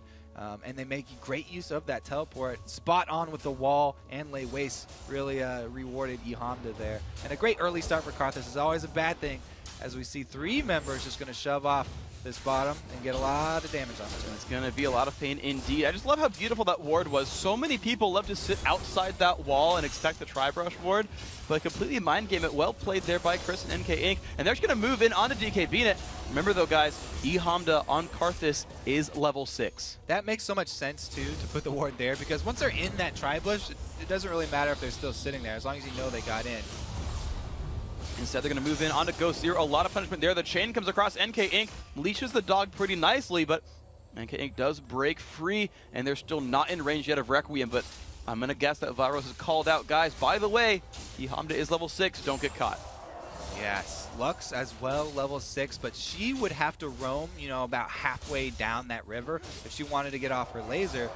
Just trying to put the pressure on Ihamda instead, and now they actually go aggressive. They are going to pop on in. The ult comes out from NK Inc. Here comes the damage up, but here comes Requiem as well. Will it be enough? NK Inc. is going to go down, and now Chris is forced to run away. This could be bad for him. Gets flayed. Oh, 2 kills picked up. Ghost Zero's going to like that one. 4-0 here for the salad bar. That's really the nerves that Darius was talking about. Chris and NK Inc. getting desperate there because their turret's so low. They wanted to make their moves with the ultimates that they just got, and it was like you said, they didn't take into account the Karthus ultimate, that one making them pay. Ihamda off to an amazing start here. 2 more assists added on to that first blood. So he's got Tear the Goddess and working towards the Catalyst as well. The Salvar going for a Dragon off of those kills. The shield coming out as well from RxZ Slash to keep everyone nice and healthy. And this is going to be maybe theirs because they've got to be careful. Valorose is nearby. He's enough to scare them off too, because look how their ward coverage is lacking at this point. They don't know what other members of Velocity could be there. So they don't take the chance. They don't have to. They back off of this one. And they're just going to leave the Dragon up for a little bit longer, which actually means that this top turret might go down before they're able to grab that objective, because Maple Street doing some pretty good work on it. So let's actually take a look at this lane a little bit more in depth, right? Dyrus said that the AD carry, this Twitch here, that's the backbone of this team. He's got 64 minion kills, which is tied for first place in the game. He's got 2,400 gold so far. How much can they just hold on the Twitch for this game, or do they need to do something else to control it? Well, it looks like both teams going to focus on him as they send Karthus up here. Double AP top. The ultimate is available for Kennen too. He could Lightning Rush on this one. The Wall of Pain, the stealth, the exhaust comes out. Maple Street does get caught by the stun, cleanses away, and is still trying to run. His stealth has timed out. Can Hirishin find one more stun there? He's got 2 procs of the Lightning, and no, he will run away. So burns Cleanse and Flash, burns the ultimate away from Hirishin. Good job by Hirishin. He doesn't have to waste his flash either, so they still have that one. And since you sent Ihamda up to that top, gives them the pressure down here in the Dragon, so they're going to go for this one. And it's going to be almost free, maybe. Chris is coming up from below, spots them out. 1 vs 3 right here. Bit of damage coming across. Pops actually wants to go in onto RxZ Slash right here. Look at the damage output there. Chris just solos him right there. And now DK Beanit's in a really bad spot. Pops his ult. NK actually fighting the Dragon as well as the enemy team, but picks up the Dragon kill. And Chris finds another one. Double kill there for Velocity Esports. And now Ihamda gets light binded. This could be so good for VES. More damage on Karthus. Hamda falls over. Chris with a triple kill. So they're trying to be sneaky there and put the focus in lane, show up top, and then just grab that Dragon while Velocity were unawares. But Chris smells something afoot, gets in there, rewarded with a triple kill plus Dragon, not bringing Velocity back into the game, bringing them ahead of TSP. That was absolutely beautiful, and there we go. The second backbone seems to have been grown here for Velocity. The land jitters are gone. He's like, guys, backs against the wall, man moded up. beautifully picked up here. Vile Rose as well in the mid lane, looking to pick down a turret kill. That's going to happen as well. Chris with the assist. Ghost Zero now just saying, well, I can grab a lizard, guys. And you have to say, you've mentioned it a couple times about the Maple Street being the backbone, where Darius was saying, he is a beast right now. He's just farming an overdrive. He's got 84, completely just outdistancing the DKB net here. And they've been repeated ganking up there. They've been trying to send, Hamda. They've sent anyone who they can spare to pressure that Twitch, but he's still getting the CS he needs to be that late game threat. He is going to be threatening. NK Inc. is going to just try to hold on to the mid lane here in the meantime. The ward swept away. DKB in it with 25 free gold for that one. Nice job there, Varus. He's actually farming out some raids for now. So we reset the game, and let's look at turrets and map objectives here for team fights, because Dragon's gone for a while. We're starting to lose outer turrets. Who makes moves here? It's going to have to be TSB, I think. They still feel like they have the upper hand because they've got the extra kill. Even though they are behind in gold right now, they're really the aggressive team. And we said that that's their play style. They stick to it. And so they'll probably be trying to make more moves here. They want to make use of the double AP AoE ultimate. Kennen plus Karthus on your team, even if you are ahead, that's so much AoE damage. That's going to be difficult for Velocity if TSB are able to get the positioning that they want with those AoEs. Okay, so right now it's just 2 versus 2 in the bottom lane. We haven't seen this pretty much all game as far as I can tell, but they're going to fight this one heads up right here. Ward in the brush is going to spot where Velocity are standing, but at the same time, Ghost Zero is slinking in the shadows down there. Watch by. Oh no, it's going to be Chris going in on Hirishin. There comes the Wither as well. Ult comes off from Hirishin. Can he get away from this one? Down to half health right here. Requiem comes by as well. Chris a little bit afraid, but barely takes any damage from that one. He's going to walk right back in, but Maple Street to the bottom half. There is that Ghost Zero just slinking in right there. Finding the kill. Hirishin still trying to run away. Wither still coming across. Flash away from Kennen. They're trying to look for the stun. Can they find it? Chris finds more damage, but not a kill. So it's TSB making the moves there. They use the ultimate here from Hamda to get that one down bottom, and some great escapes here from Hirishin. I thought that he was in a sticky situation when Chris stunned the first lightning rush, so he didn't get to make use of the extra mobility, but unable to follow it up. A great use of the ultimate for his stuns, and then delaying that flash to finally get out here by Hirishin. So now in the bottom lane, TSB making a couple of moves, doing a few hundred damage to that turret, but they're now forced to run away. The rest of Celebar actually moving in to try to surround them. Vile Rose coming in from the left-hand side. Yep, they try to take the inside track, but too much velocity here. Kale catches him out, and Vile Rose in a sticky spot. This is not good for him at all. The ult had come up from Varus as well, but he rejoins his team. The ult comes across DKB net. Barriers it actually late. That's going to time out, but they're going to go back in. Vile Rose forced a flash away from Ghost Zero. Here comes Hamda. This could be a real fight right here of 4 versus 4. Nope, everyone's going to back out. Missing that wall means there's no CC left. TSB have nothing to follow this one up. Both parties disengage, and they'll leave their Kennen just pushing on this top turret. And they're going to try and buy him enough time to get the pressure on it. Okay, so 1 minute, 50 seconds until Dragon. The gold, only 600 apart. This game very, very close right here. Vile Rose with the blue buff. Where are they going to go next? So Hamda making a low move over there because they were in the lower side, and he knows that the blue buff is up right now. But since they don't have a smite or anything, he's not going to be able to steal that one away. Lateway is pretty good at stealing buffs, so I have to say as well, though. It's the single target damage on that one. It's quite impressive. Okay, so the blue buff just coming out here from Hamda. Had his own, of course. He'll be respawning in about 2 minutes then. TKB in it still farming down in the bottom half. See where they can go for this one as Evaniscus and Vile Rose hold onto the mid lane. And right now these guys are they're actually just holding lanes right now. We've got still a minute until Dragon shows up. Who does win the inevitable Dragon fight?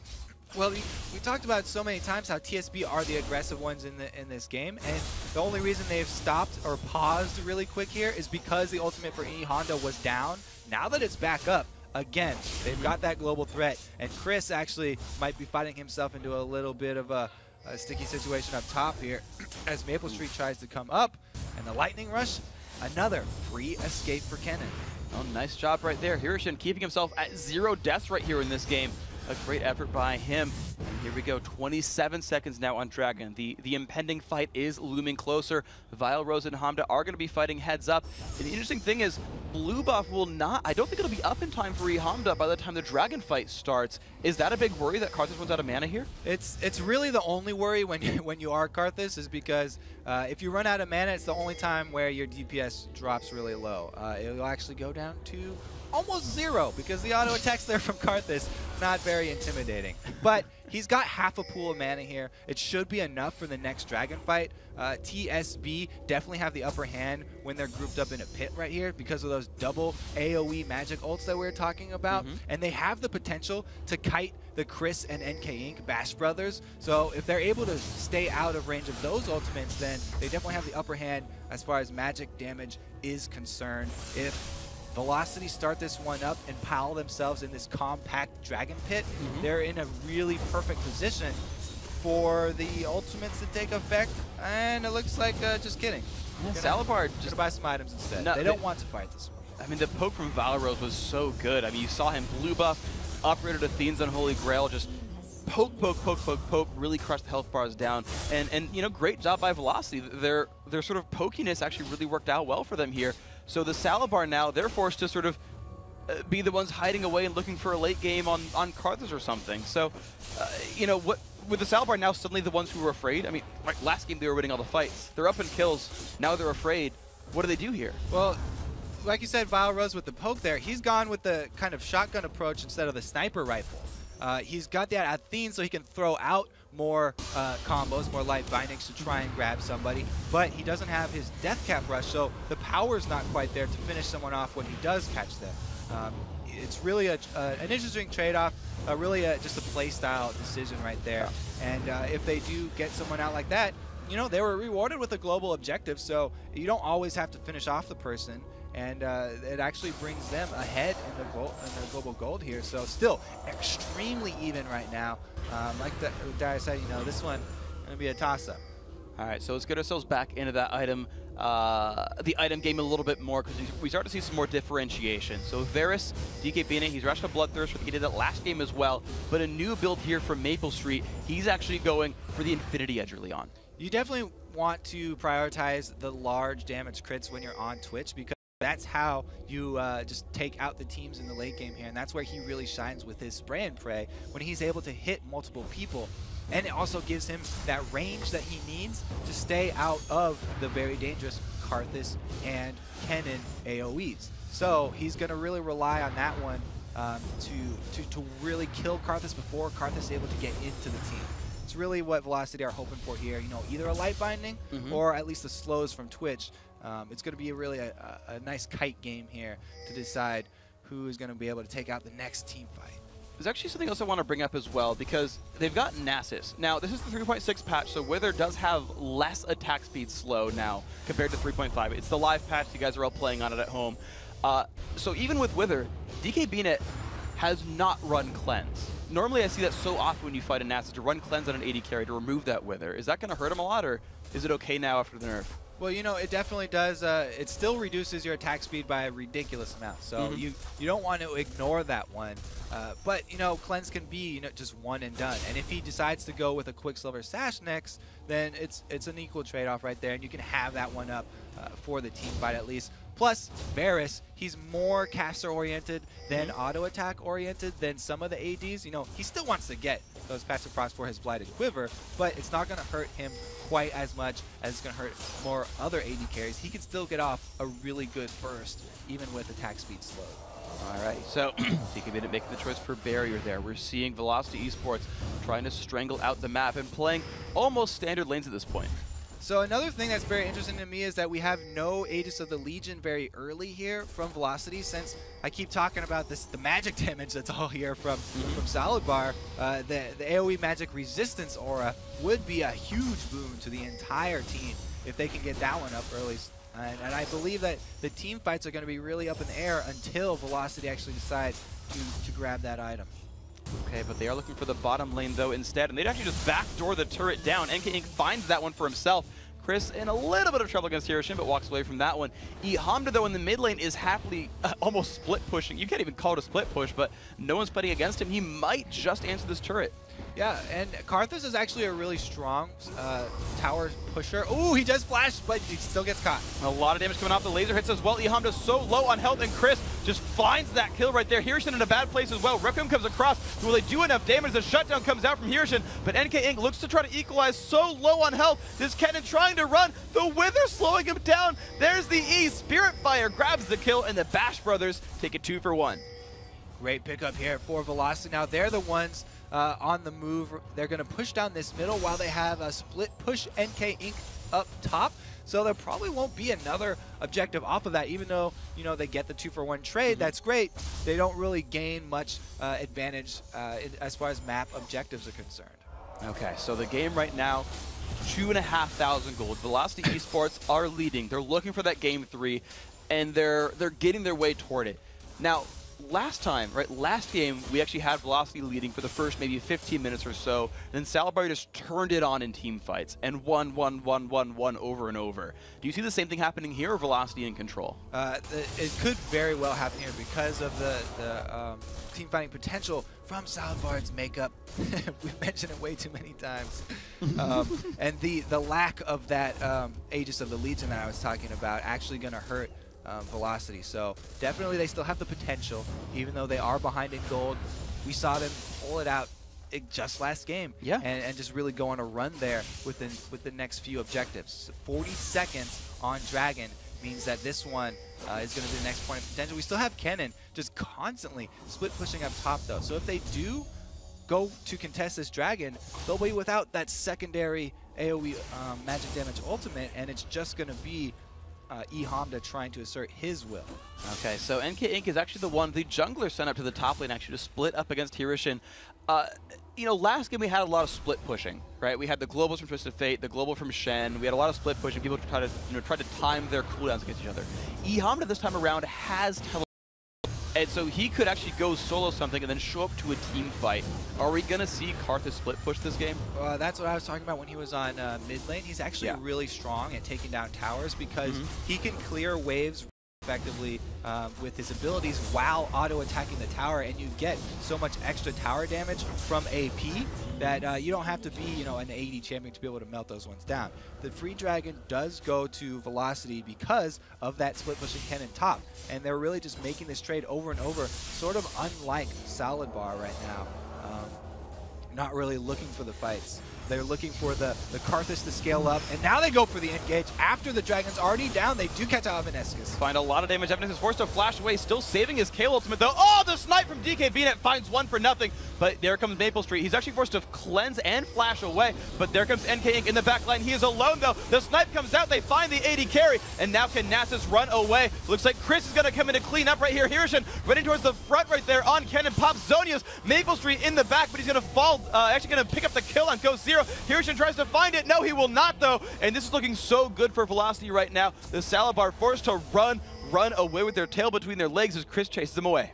Good play there by Velocity. I have to say Maple Street done a great job on the outside, staying away for just long enough for Hamda to finish him off the Requiem. Yeah, the Requiem does take him out. Beautiful job. So 3 for 3 actually overall. The team fight went equal, but Velocity, because they sort of went 3 for 3 better, they take the turret down. Yeah, it's kind of like last time where, you know, Chris is left standing and he has control of the map. So they take down a turret after the fight, coming out ahead eventually. They do search for a blue buff steal because that's so important to both of these mid laners. It's not going to be there though. The icing on the cake not going to go to Velocity. And the Salad Bar still have a great chance because Karthus is gone. You know, he went the 2 early scaling items and he's just finished off his Seraph's Embrace. So he's now going to get so much more ability power for this mana heavy build that he's actually running. Okay, we'll see how that pans out. So Salad Bar are just trying to hold on. Again, you mentioned that late game scaling Karth is going to be great. He's going to have to try to battle up against late game Twitch, though. That backbone Maple Street here. And let's take a look at minion kills. We've looked at items a fair bit, right? The IH coming through, all that's fun stuff. But minion kills equal gold. And let's take a look at the breakdowns here. You've got a lot of really rich guys on both sides. Well, you always have Karthus farming very hard, but Karthus with teleport even more should be on top of the minion kills. And you can see right there, 227 means that he's gotten exactly what he's wanted. Meanwhile, you point out the infinity edge of Twitch early is really the key here for Velocity. That's really what's packing the punch. And Vile Rose, no slouch either. He went with the very early Athene so that he could pull out multiple picks, but now he's packing the punch with that death cap, and he'll be looking to finish off whoever he does grab. All right, well, right now the mid lane is the target right here. DK BNet taking a bit of punishment, but they find the turret here. So now 2 for 4. Salabar still down in turrets, but trying to hold on. NK Inc. finds the slow onto Hamda, a knockback from Chris. Here comes Hirshin into the battle as well. Hamda still in the front lines. Here comes the battle. Chris just diving all the way in. Can they get the damage they need? The laser comes across. A lot of damage here across. It's Chris still in the front line. Maple Street gets ulted and he's trying to survive, but he's just getting jumped on right here by Hamda. They find that kill as Hirshin is up there. Goes 0, still in the back lines, getting dived on by Velocity. And you just have 2 separate fights on all sides. DK Bina is alive. Vile Rose, though, not in a good place. And just these chaotic battles as Hirshin cleans one up. 3 for 3 again in the fight. Both dives were successful there, taking out the AD, or taking out as much as they could. Maple Street did get the ultimate from Evanescus, but he eventually went down to the Hirshin and Hamda. AP dive. Chris cutting off Hirshin in this one. They actually might not go even. They're going to try and finish off the Yordle. Wow, Hirshin flashes away. He did land the 1 stun, but he was forced to run away. So Chris, I mean, he was the catalyst for the 3 for 1 plus Dragon. He was one of the dive buddies in that last fight. He forced the flash away from Hirshin. And we talk so much about Maple Street, but Chris is literally and figuratively on fire. Dyrus said that he was usually a lot more manly, and he definitely heard him and he stepped up this game. The dive was really strong by both him and NK Inc., but you have to shout out Arxy Slash for the peel. Him and Ghost Zero sacrificed their lives. They did everything possible to let DKP Net get away, but DKP Net was already so low that he could not return to the fight. So the sacrifice was a little bit in vain there, and they ended up going even once again. You can tell how close these games are, even with the gold lead usually for Velocity. We're seeing again TSB. They're still able to pull their own weight there. And Hamda definitely doing some work. He's going for the death cap next. So once that happens, he's going to multiply all the other AP that he does have, and he'll press that 400 mark. So I have a question for you. So Needless Large Rod builds into both death cap and Zhonya's. We saw him use Zhonya's beautifully last game. Is that also a potential for him, or is he really just going for the AP stat? It is a potential, because you can use that and then you'll die after that as well. But you're not mobile for that time, and he really actually needs to get out the damage. So he already really has sort of an answer for the staying in the team by being able to with his passive. He's probably going to want the extra power from a death cap here. Stunning out Chris is a good start to try and chunk him low. If you're able to chunk the tanks low before the fight, that means the dive is going to be a lot less successful. Maple Street starts out, puts down the ulti as well, but doesn't find really enough damage to Arxy Slash. The ult comes up into Hamda. Wow! The shield's keeping him in a decent spot right here. The ult coming out from Varus, actually catching pretty much everyone on Velocity. They're all taking turns getting rooted. Finally, they all stop at that point. And not too much happened then in the end from DK Bennett's ultimate as Salabar continues to wave through mid. Yeah, the ultimate now going to be down for this next team fight around Baron. As Velocity are trying to force out a bad move from Salabar here, taking out the vision.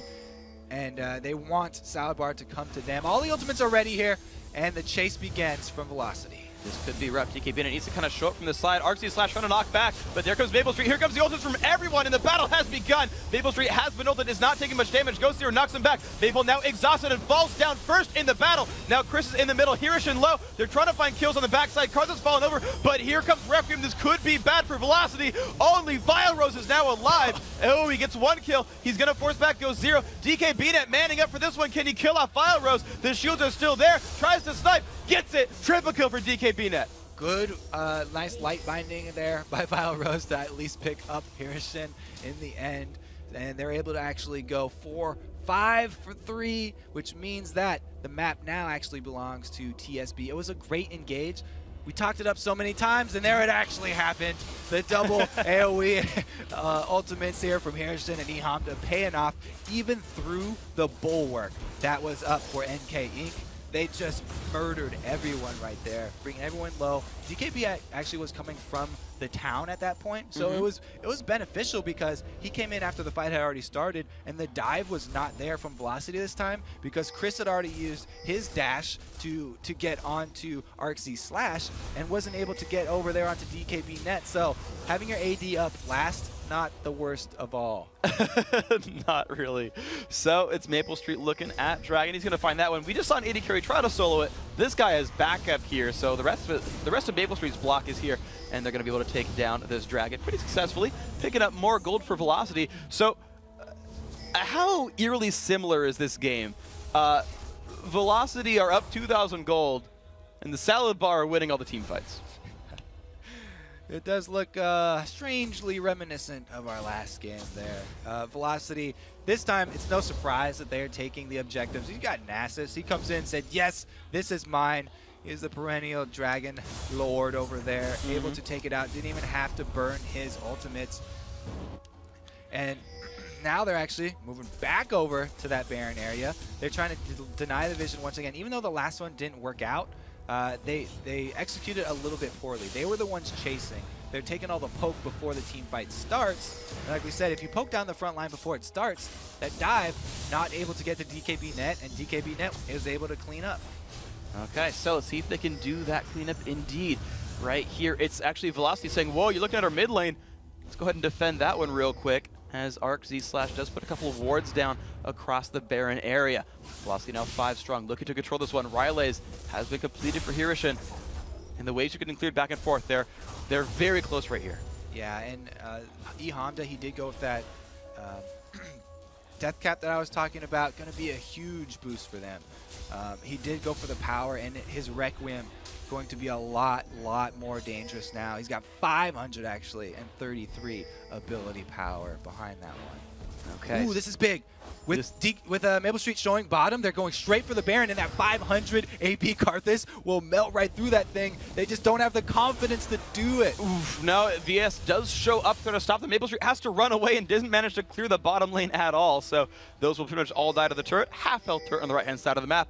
TSB are still trying to turn the screws. They know they've got vision control, at least a little bit. They're looking for Velocity right here. Evan gets the wall of pain. Here comes the flash in. Everyone's showing up for this fight. Vilerose gets killed, but kill falls over, and here comes the battle. Maple Street is alive in the background. Vilerose forced away, burning down with Ignite. Hamda in the middle of the enemy team. Chris shows up to try to kill off VNet, and he just solos him. Look at him just get dropped right down there. The Bash Brothers in the back line. Hamda falls over. Maple Street now getting shut down. He's going to fall as well. Here comes the Requiem. NK Inc. dies. Now Chris, the only one alive, has nowhere to go, and they're going to get a 5 for 2. The Salad Bar looking hungry. Yeah, Chris was not going to let DKB net alone this fight. He stuck on him very well that time, and even was able to body block the Lantern. This is a very nice counterplay that's available when you're going up against Thresh. If you can just stand on top of the Lantern, the save not there for DKB net. You can tell he was spamming his click, trying to get the Lantern and free out of that one, but he was not able to do it because the massive crocodile body was blocking his way,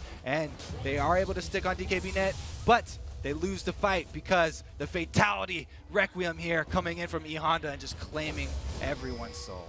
Absolutely beautiful by him. So, 6-kill lead for the Salad Bar. The gold, they finally tied it back up. They're on the cusp of I say that with equal gold. They're on the cusp of 2-0ing Velocity Esports because it just looks that way every time. Vilerose is being allowed to grab his own blue. Well, he's actually so afraid. No one's even near him, but he's so afraid of taking blue because they have no vision. Yeah, it's always a dangerous thing when you don't have the ward defense set up. Look at the lack of purple wards on the map here. You can see there's a line just here from Salad Bar that's got all the way up to the front rows of Velocity's base, and there's nothing to answer back for Velocity. The Oracle's paying off right here. ArcZ Slash going to make them worried about Baron. Indeed, they will be, of course. DKBnet, though, says, you're worried about Baron. I'm going to farm on the other side of that without teleport. Bring it, guys. And he's going to take some gold for himself. So That AD carry scaling nicely throughout the game, and you can see a slight item lead for him as well. He's got a completed Last Whisper, whereas Maple Street does not. He's confident going bottom because they won that last team fight and they're ahead in kills, but the gold is still even. It's very chancy, even if you're the team that's ahead, to show up bottom with someone as important as your AD carry who can't close that distance, because the other team could still go for a Baron of their own. This could be a desperate burn right here. The ultimate popped instantly from NK Inc. So they are all inning this one. Karthus might be the latecomer to check it, but they're bringing it down fairly quickly, and the rest of the team trying to run interference. They don't have DK in it. There comes the wall of pain. NK Inc. has to stop this one. It's so low still. Oh, they're going on Ghost Zero, though. It's a lot of damage. Oh, it's going to be a free kill into Xin Zhao. 1 for nothing. Now, can they turn this one around? Maple Street is trying to run back, get positioning, finding Ehamda, finding Hirishin, flashes away from the wall of pain. A lot of damage. Chris still holding the front line. Evanescence go very, very low. Gets sniped out by Bina. Hamda taking punishment. Hirishin's going to go down. They've found 3 kills so far in this fight. Here comes Requiem. They've survived it so far. And here comes the re-engage from Velocity. Valros looks for light binding. Does not find anything, but it's 4v2 on the map. Told you the Velocity team was going to be about picks. We got one right there. Good job by Valros. Ghost Zero just getting blown up. And since that's the jungler down, don't have to worry about smite steals. It's just the AD and support on the outside trying to poke. Ooh, and the poke is pretty strong right there. More like a push. DK VNet down below 1/4 health, mostly just from Valros. Looks for a little bit more punishment, but it's going to be almost definitely their Baron. They're low on health, but no one's there to really stop them. He's going to try for the snipe. He finds Chris. Arxie slash gets the kill onto Chris. NK Inc. Actually, it's going to be Maple Street last hitting it. Finds the kill on Baron. NK Inc. He's taking more damage from Bina. Can he snipe it? Ooh, that was close. Just short by inches right there. A little bit more up into that arrow, and he would have had him. He needs a stronger bow. Maybe a long bow. Ehamda actually yelled, "I have TP." Ehamda, by the way, is the new Zuna. He yells loud enough that I can hear him through headphones across the studio. So I actually know what Hamda's calls are. He says, "I have TP." He actually called when he was 6, which is how I knew. And he's like, "Guys, if you're going to push in, I'll be there. Don't worry about it." Yeah, he's definitely not one to hold on to his globals. As soon as they're up, burn that sucker and get a kill. Now, they definitely have the upper hand. Here, Velocity taking up the Baron buff, and finally another little bit of gold lead. Still down on kills, but the Dragon gonna even this one back out. Never mind. We go back to the coin flip here. The only thing that's really worth showing on this map right now is the middle inhibitor turret down for Velocity. Yeah. So the next point at which TSB feel they have the upper hand, they can force a fairly risk-free team fight by going after that undefended middle inhibitor. That point will probably be as soon as Baron buff falls off, because they have been extremely confident in their team fighting abilities, and there's no reason to slack off now. This Baron buff just might be a little bit of a pause button, as people are so fond of saying. I was going to ask you about that. They do have 3 Baron buffs still up on that VES team. 2 of them were dead as they picked it up right here, but right now, Evaniscus just looks like he's going to be helping to clear out the mid lane wave. And they actually, TSB popped Shirley is looking for an engage and couldn't quite find it, but Velocity with Baron buff, they look to be the aggressors here. So if you're able to at least move around the map and not get caught, it's a great move by TSB, because you're going to force Velocity to also start roaming, and any travel time is much better for Salad Bar than pushing time here from Velocity. If they're going back and forth between lanes, then Salad Bar happy to take that one.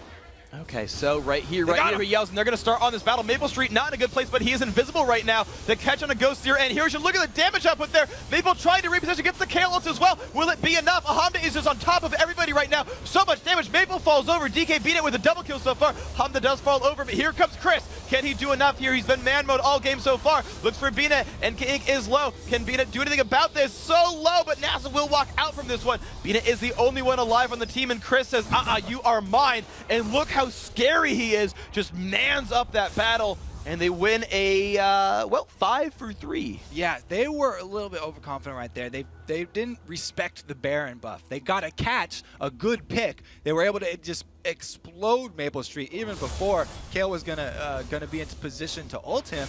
But they paid for that one, because after they blew up Maple Street, you still have the Bash Bros coming in, and Baron buff definitely paid off right there. Not only do they answer back with more kills, but they also get a turret. Oh, that is good for them right there. So you can see the gold lead now growing and growing for Velocity. 3,000 here. These teams are very, very evenly matched, to be fair. We're 40 minutes in, 3 kills separate, 0 turrets separate, and only the 4,000 gold here. So Ghost Zero, again, trying to just recoup some losses, take some minions down in this top lane.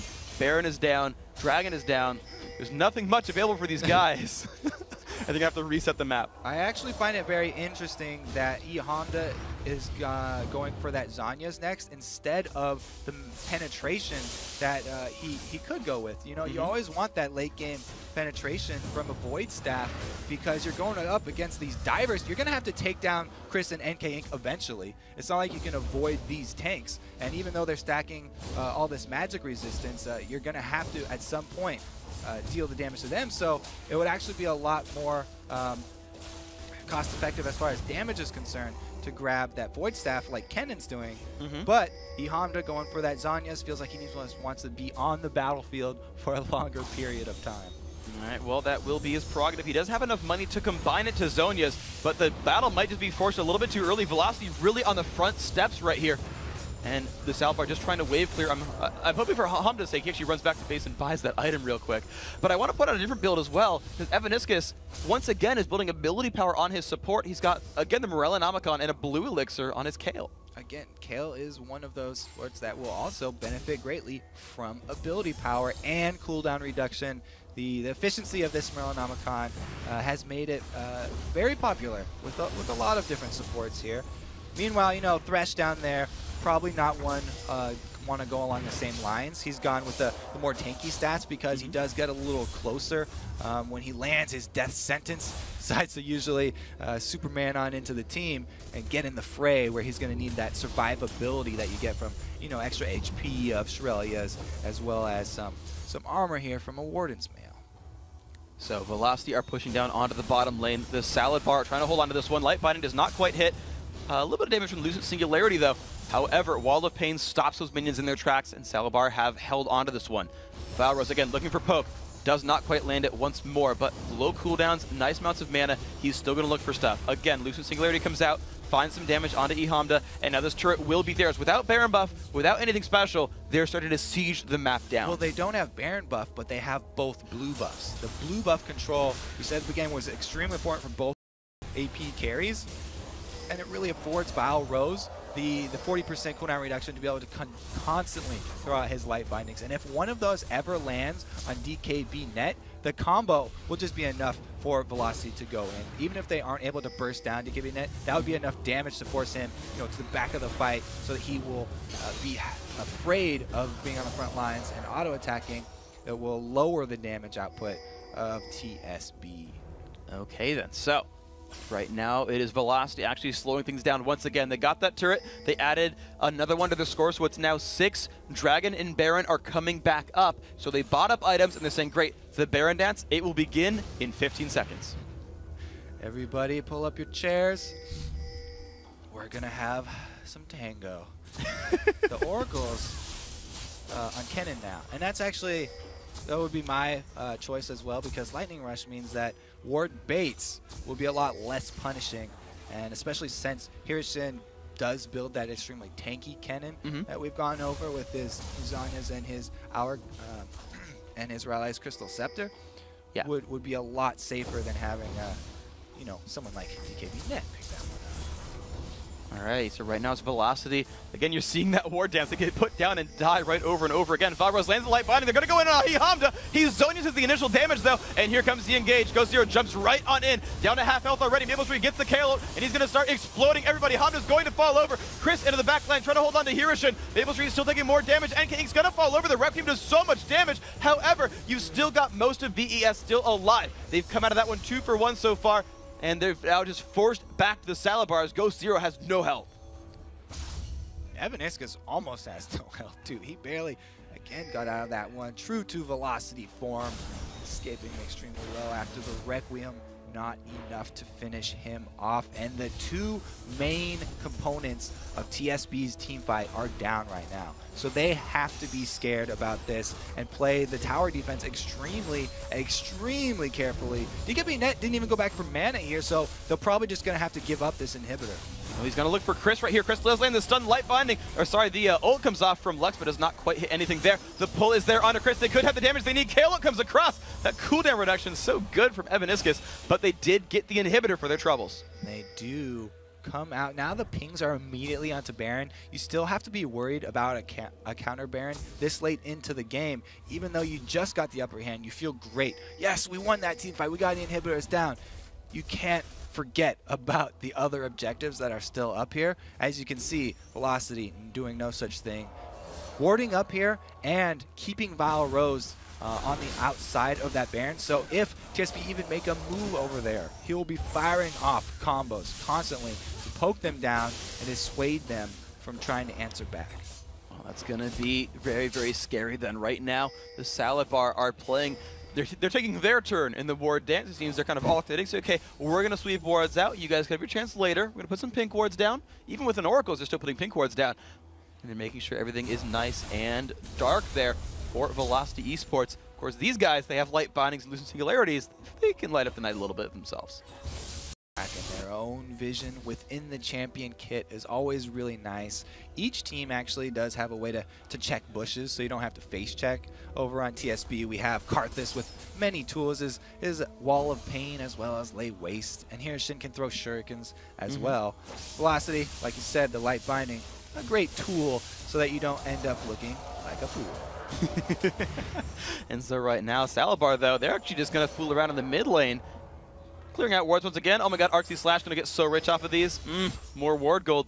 DK Bina and Hirshin actually stealing away that gold. It's his oracles. Let him get the money, dude. It's a good thing we don't have the crowd here, actually, because the ward cheering, it would just be getting a little tired here. Whoa. Several of them have gone down. There's just one last man. Valiant effort in the back of the Baron pit. Oh, he's been targeted.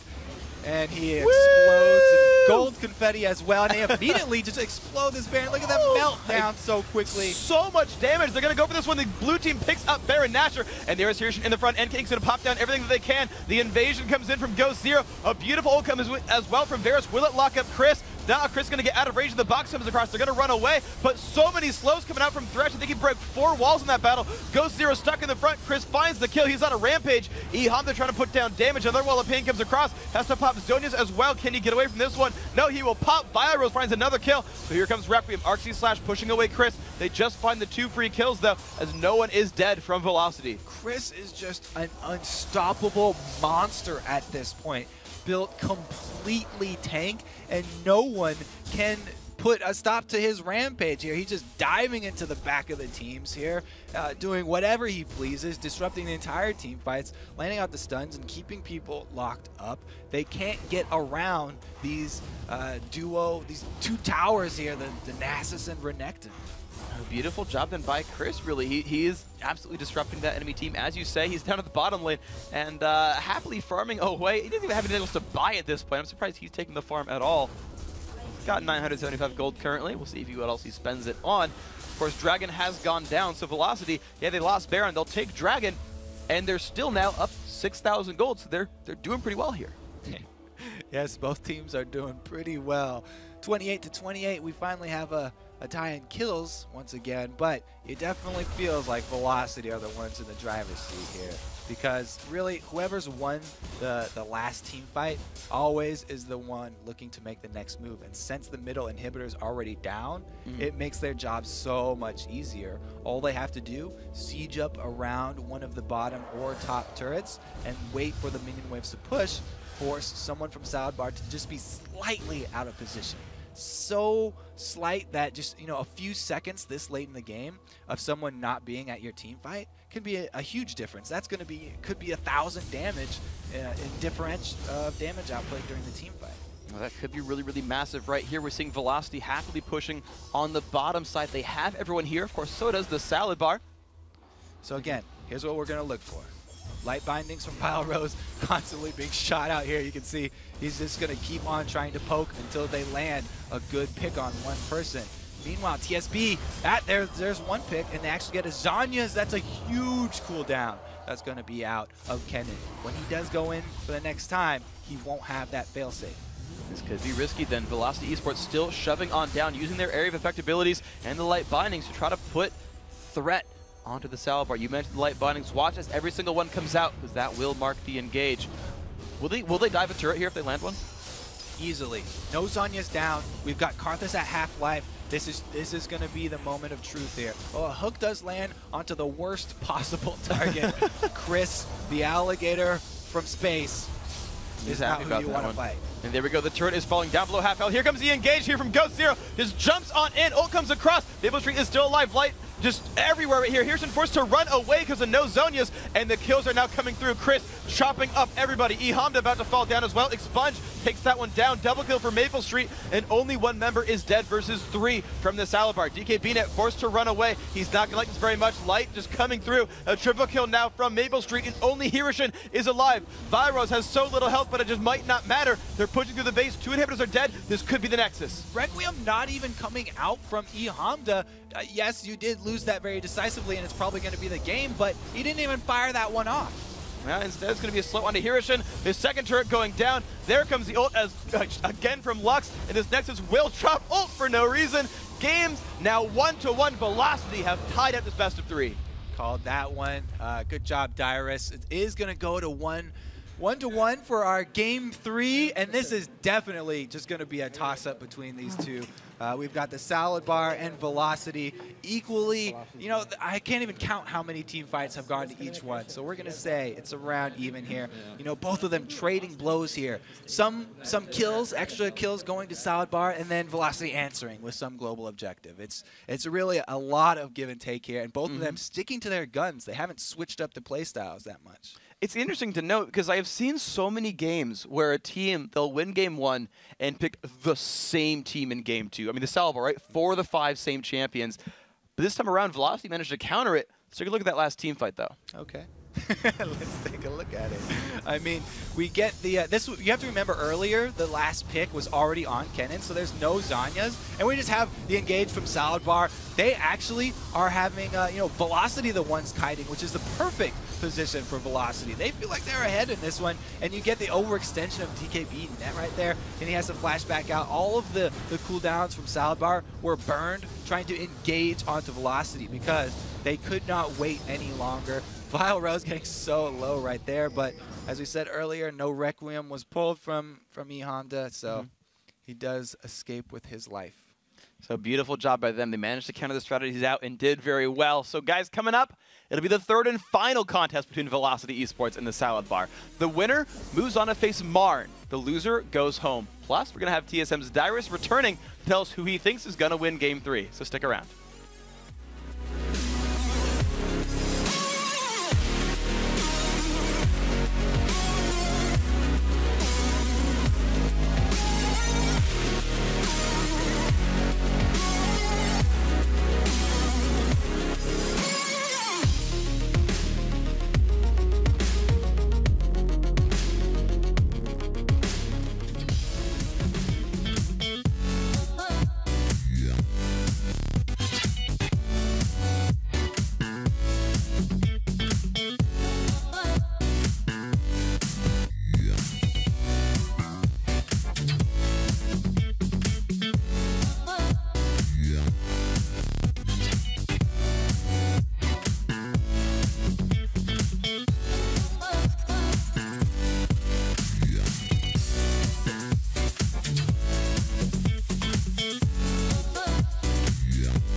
Welcome back, everybody, to the 2013 North American Summer Promotion Tournament. It's time for the third and final match between Velocity Esports and the Salad Bar. Tied at 1 game apiece, the next team to take down a Nexus will advance to Saturday's showdown with Team Marn. But first, we'd like to welcome back TSM's Dyrus to the mix. So, Dyrus, you said Velocity would take it. They did. What did they do so well this game? They did a good job of coming back. And with their lead, with their team comp, the brothers Nasus and Renekton, it really pulled out for them in the early game, where Renekton's early game and then Nasus' early game, they won the dragon fight, and that's where the game turned around. So what did they do so different, or what did Velocity screw up maybe, or Salad Bar do differently that made that game turn so well though? At the start, Salad Bar was leading, and then I don't know, once again, I guess it's just the jitters. Because usually when you're snowballed by 3 kills, they're like 2 to 3, 4K behind. They threw out the dragon, and then they also gave up top turret. So then Velocity was up by 2K, and that threw the game in their favor. So it became a very close, grinding game where teams are fighting for objectives, and they have the late game Karthus Kennen, the Lux is good against Karthus, and Nasus late game, and lots of things. That late game really was close. It seemed like they were just on the brink of having enough damage to take down Velocity in these team fights, but they didn't quite have it. And one place it could have come from was that top lane Kennen, who opted to go a more tanky build. What's your take on the top lane Kennen? Well, he didn't really like haunting guys, so I assumed he liked haunting girls more. And he didn't really like Leandries much either, but it's not too bad, because when you rush Zhonya's, it's better for the late game technically, because Haunting Guys is an early game item, but it does scale with the late game because of the HP, even though it got a little bit nerfed. If you go straight into like Def Cap or Abyssal, I think it's not too much of a bad thing, but Haunting Guys is a very, very core item that I've seen in forever. Like all Kennens build Haunting Guys. It's a very, very effective item for all 4 of his abilities with the spell penetration. Not this Kennen, though. He had different ideas. What else would you do if you're running an AoE Magic team comp like this and you're going up against something that's like a Protect the Twitch comp? Is there anything different that TSB could have called here? Do you want to be all dive, or would you want to play more defensively? Splitting it up is definitely not really the greatest idea, because what Nasus does is he withers Varus, and then he just needs to peel for Twitch. And right now, the Twitch late game with Kale and, the Nasus, like, he does so much more damage than Varus. Even though Varus was, like, very, very much ahead, the Twitch AoE is kind of like MF except late game, and it scales very, very, like, brutally. I dislike Twitch very much. Especially since GGU played him, so yeah. So then we're here now into Game 3. The winner moves on to face Marn for a spot in the LCS and best of 5 tomorrow. Who wins? Even you couldn't predict that, Free. I think right now it's whoever gets their guts together and just mans up, because I'm seeing a lot more manning up from Chris. And there's a lot of manning up on both sides. Sometimes at the wrong time, like there's a time where Velocity went in when they didn't have ult or clans, and it's going to be take a lot of smart thinking. And I think it could go to either one. Is that like a rite of passage to get into the LCS? To be here, you have to man up. We don't take boys. If these teams can't beat each other, they won't be able to beat Marn in that kind of sense. Like, if Velocity can't beat these guys, they can't beat Marn. Or, if eHamba's team can't beat Velocity, then they can't beat Marn. They're going to have to both learn from this experience and take it with them to take on Marn. All right, Dyrus, thank you very, very much. Of course, this game, super close. And, of course, we've seen both games so far super close as well. We're going to get ourselves going into Champions Select. Once again, Velocity will be back on blue. Game 3, this is it for these guys. They've got to take this game right here to move themselves forward.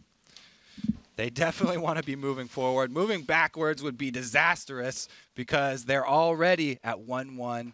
And the winner is going to be the only one with even a chance of getting into the LCS. They can't breathe lightly if they even do win this game. I mean, No. you're going to have to go home and continue to work your butt off, study up for Marn, because that is going to be no easy task taking them out. I mean, right now, they prepared for this best of 3. They know they know the other team they're facing as well as they can, and then as soon as this game is done, they've got, okay, so we're playing, second up tomorrow. It'll be at like maybe 2, 3 p.m. It's 3 o'clock right now. We've got 23 hours with sleep to be ready for our next best of 5.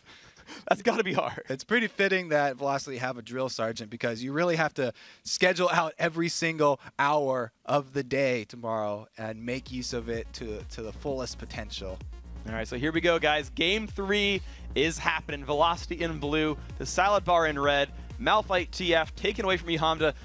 Velocity don't even want that one. They're actually, we'll take out TF for you guys. I like the stretches from Velocity here. They're relaxing. You have to make it a V. You have to keep loose. Yeah, there we go. It's team spirit. You have to keep relaxed in these games 3s, because this is all about the adaptation. We saw both of them win with similar ideals and sticking to their game. Now it's all about the tiny changes that you can make to throw the other team off and clinch the third and decisive map. It looks like similar stuff coming out, though. All those bans we've seen before, they still, first out of the gate, they do not want to let Hirshin get a Malphite, because he loves building tanky, like we said, and he loves being the initiator.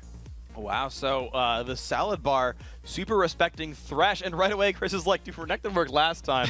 I'm gonna rock that. He had fun on Renekton. Yeah. He was just in the entire team, whatever he needed done. The rest of Salad Bar were just always running in fear. They weren't trying to kill that crocodile. They were just trying to escape it, and he did not let them. Didn't indeed. So now Salad Bar's turn to make some choices here. Of course, his Thresh is gone, so ArcZ needs to make a new choice here. Looking at Sona right now, and you've got to wonder, do they take away that Nasus Bash brother? Do they take away the old comp? That's what I was looking at. They're leaving open the second part of Velocity's strategy from last game, where they had that early game objective control, like Darius was talking about. TSB are usually the ones picking up more of the kills in these trades, and Velocity are usually the ones getting all the objectives. It's a great Nasus is a great tool for picking up those objectives, and it looks like both teams are going to stay true to their styles. Ghost Zero back on that Xin Sao, probably going to be back making a lot of visits to that mid lane, trying to get eHamda ahead early, so that he can actually pull a game more like game 1, where he was making the moves on Twisted Fate and being aggressive. Okay, so similar teams here for the Salad Bar. You got to wonder, is that going to be a mistake this time? When they ran 4 or 5 last time, it didn't work out. We'll see what kind of rate they keep this time around. Velocity Esports happily revisiting a lot of their champions here. Nasus once again, and they've gone back to that game 1 support, Zyra. You know what I love about Zyra against Salad Bar is that she is one of the best counter initiates in the game, and that's on your support. You're filling a huge role there, and there's a lot of responsibility on Evanescus to get a good Stranglethorns out, because Salad Bar are going to be, they're usually diving into your team, and it makes it fairly easy to land a nice Stranglethorns to get that pop-up. Xin Sao, he has plenty of ways to get into the team fight. He doesn't usually want to get out of it. Well, it looks like a couple of changes, though, this time here from the Salad Bar. Maybe they don't even want to dive in so much, because with Twitch in the background as a potential and Jace for the poke here as well, this is a new team for the Salad Bar. Jace, definitely one of the stars. That's sort of, a lot of people say, he's hidden, but most of the top laners now are like, yeah, you know what my secret is? I have Jace. If everybody has Jace as their secret, it's not really a secret here. So he's going to pull that one out. He's great at poke. We've just seen so many people make use of every single ability. The champions that can change forms and gain access to more abilities just always look like they're more flashy and can make more spectacular plays. Yeah. So Jace is definitely one of those, and it does add that poke and disengage that you were referring to. So Velocity have come back a lot to their old roots here. They've got Lux here. That actually worked very, very well for them last game, but they've gone back to the Draven grabbed here. And I'm actually sad they picked up Lux, so I would have loved to see Valrose on Zyra, because it'd be very fitting player name and champion. Valrose could still use Zarang. They could go with a support Lux if they were listening to you and they wanted to make Freak's dreams come true, which most people do. Sure.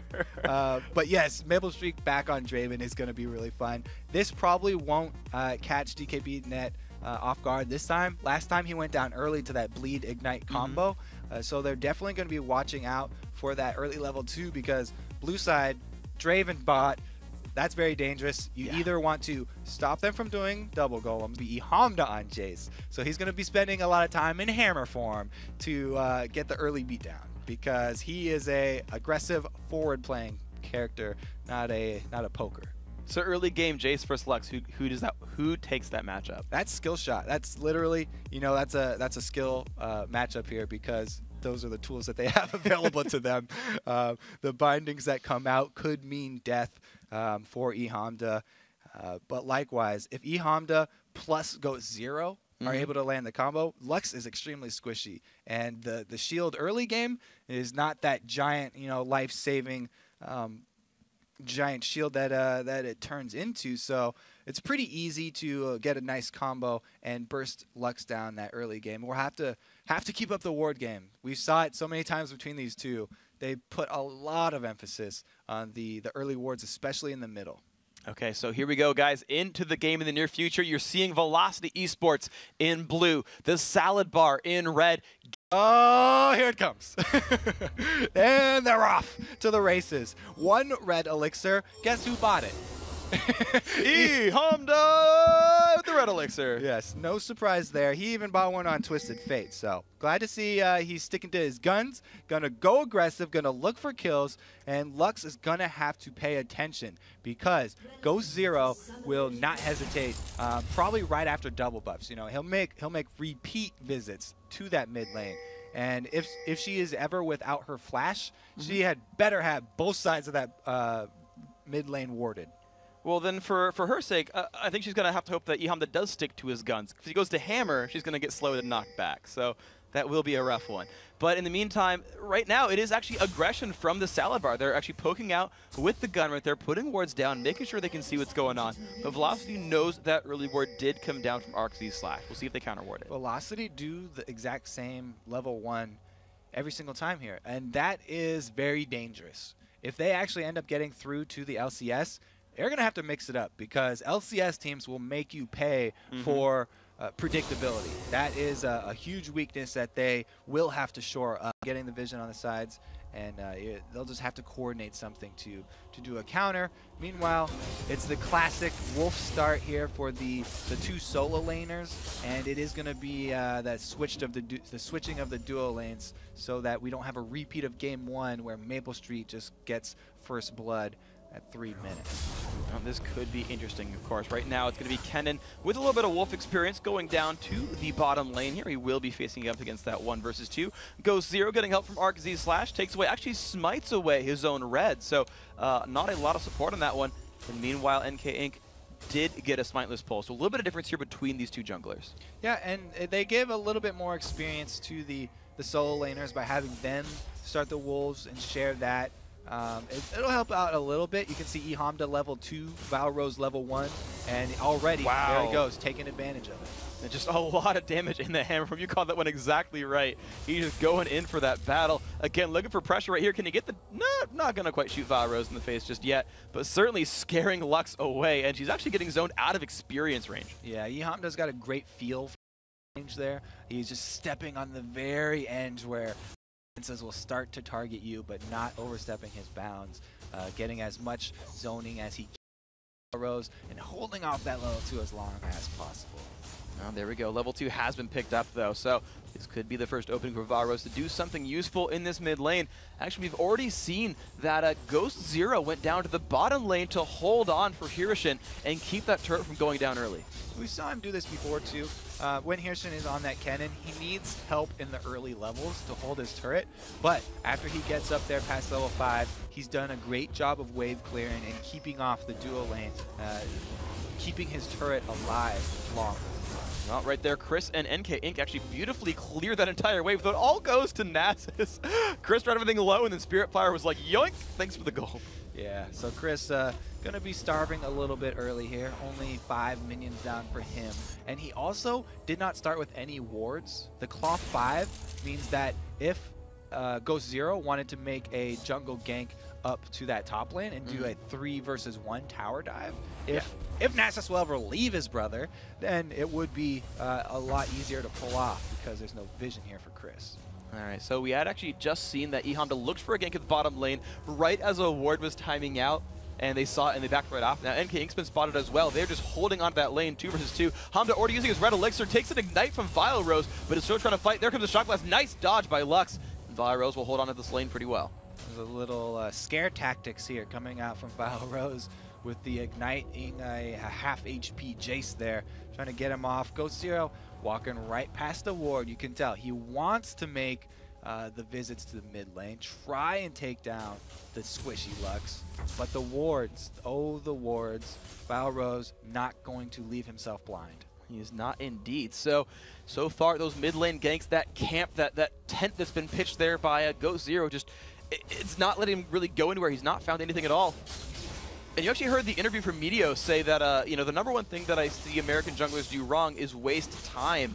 And right now, it's exactly what VS is trying to have Ghost Zero do. Yeah, he's so desperate for some early action here that he's falling really far behind Nasus. The main thing that's keeping Nasus ahead, though, he's a top laner now. He's not actually jungling. So, you know, he's shot up there with 21 minion kills, but those are lane minions, and those are just taken right out of Chris's pockets.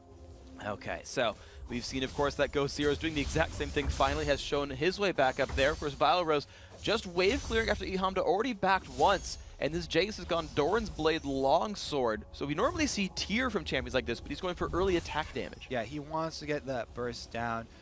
His red elixir's still going to be ticking for another minute here. So he still has the potential to 100% burst down a Lux. And he wants to catch him off guard. Maple Street fighting off Ghost Zero. A lot of damage right there. Ignite was on the flash away. Oh, the jukes from Ghost Zero trying to run away. Hirshin still in the damage from Maple Street. Nuh-uh, first blood going over there. Ghost Zero falls down as well. Evaniscus finds the second, great opening, but Hamda is coming in from behind, and he's cutting off Maple Street and Co. Does not land the Q. There's the flash. Maple and Evaniscus trying to run away. Flashes away from that. Picked up there by eHamda and gives the assist over to his teammate. Ooh, Maple Street does end up burning his flash before going down, so they were able to answer back a little bit, but man, you could hear the shouting there. The drill sergeant, you don't mess with Maple Street's Draven. Every time they've come at him early, he's got first blood. And it has just worked so well for him. But now NK Inc. and Chris are just farming away in this top lane. They're now at least equal in minion kills, 25-24. But yeah, top lane Nasus is working pretty well. Top lane duo up here. They're actually both about to be level 6 here. Chris almost there. And they're going to go for the dive before he even hits it. The Withers on. The exhaust comes by as well. The laser comes back. Nice flash from DK VNet. But do they have the damage? Chris on the other side. VNet does fall down. The beautiful turret aggro juking right there from Velocity Esports, and Vile Rose still wants to hold on to this one, and Arxie Slash is just stuck alone up there. Vile Rose actually had to flash away from the turret. Arxie Slash actually holds on to this one beautifully. Yeah, great job by Sona there. You know, he at least came out with a flash, but it looks like eHamda going to be a little bit too late to this party. Nobody going to go. Oh! What? Nobody took that for him. You had to see that coming. I thought they were going to block it. And I'll have to eat my words there. Chris does end up going down. Crocodile boots for eHamda. He waited so long for that one, too. Like, you saw him come up from the river. Yeah, we wrote him off. Yeah, well, he's not going to get anything. Too late. No, just kidding. Nasus popped ult for health. Lux shielded. He was like, all right, that's fine. I don't want you guys. Wait for the shield to run out. Finds it. And now they've got turret pressure. Here comes Ghost Zero as well. The top lane junglers just making their resurgence here. And this could be the first turret of the game going for the salad bar. Yeah, you called out the longsword Doran start instead of the tier. It shows right here. He got the kill, but he's out of mana now. They definitely get the pressure advantage. Bottom is going to be in a lot of trouble here, though. Kennen actually using his ulti just to try and keep them off. He does do some damage, but he's at a half as well, so this could be a little risky. Maple Street, nope, still just hitting the turret down. He's actually happy to keep hitting that one. So they will answer turrets here. A 1-to-1 in turrets, 3-to-2 in kills. Whew, that was close, but of course so is the game.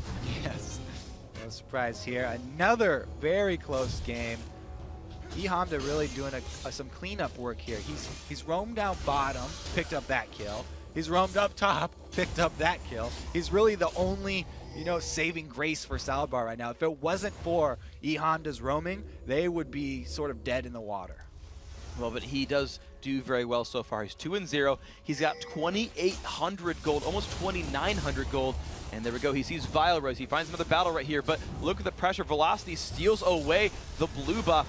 But the Salad Bar might not be done just yet. They know that Dragon is up. Look for some pressure. Nice singularity comes across Honda. He's going to land some poke. Vile Rose down below half health. Is that going to have to make some pressure? I believe they're actually starting Dragon here. Yep, Space Jace on the chase, able to poke him off of the Dragon, and they're going to just burn this one right down. It could be a Smite Wars here as NK Inc. is circling around the back.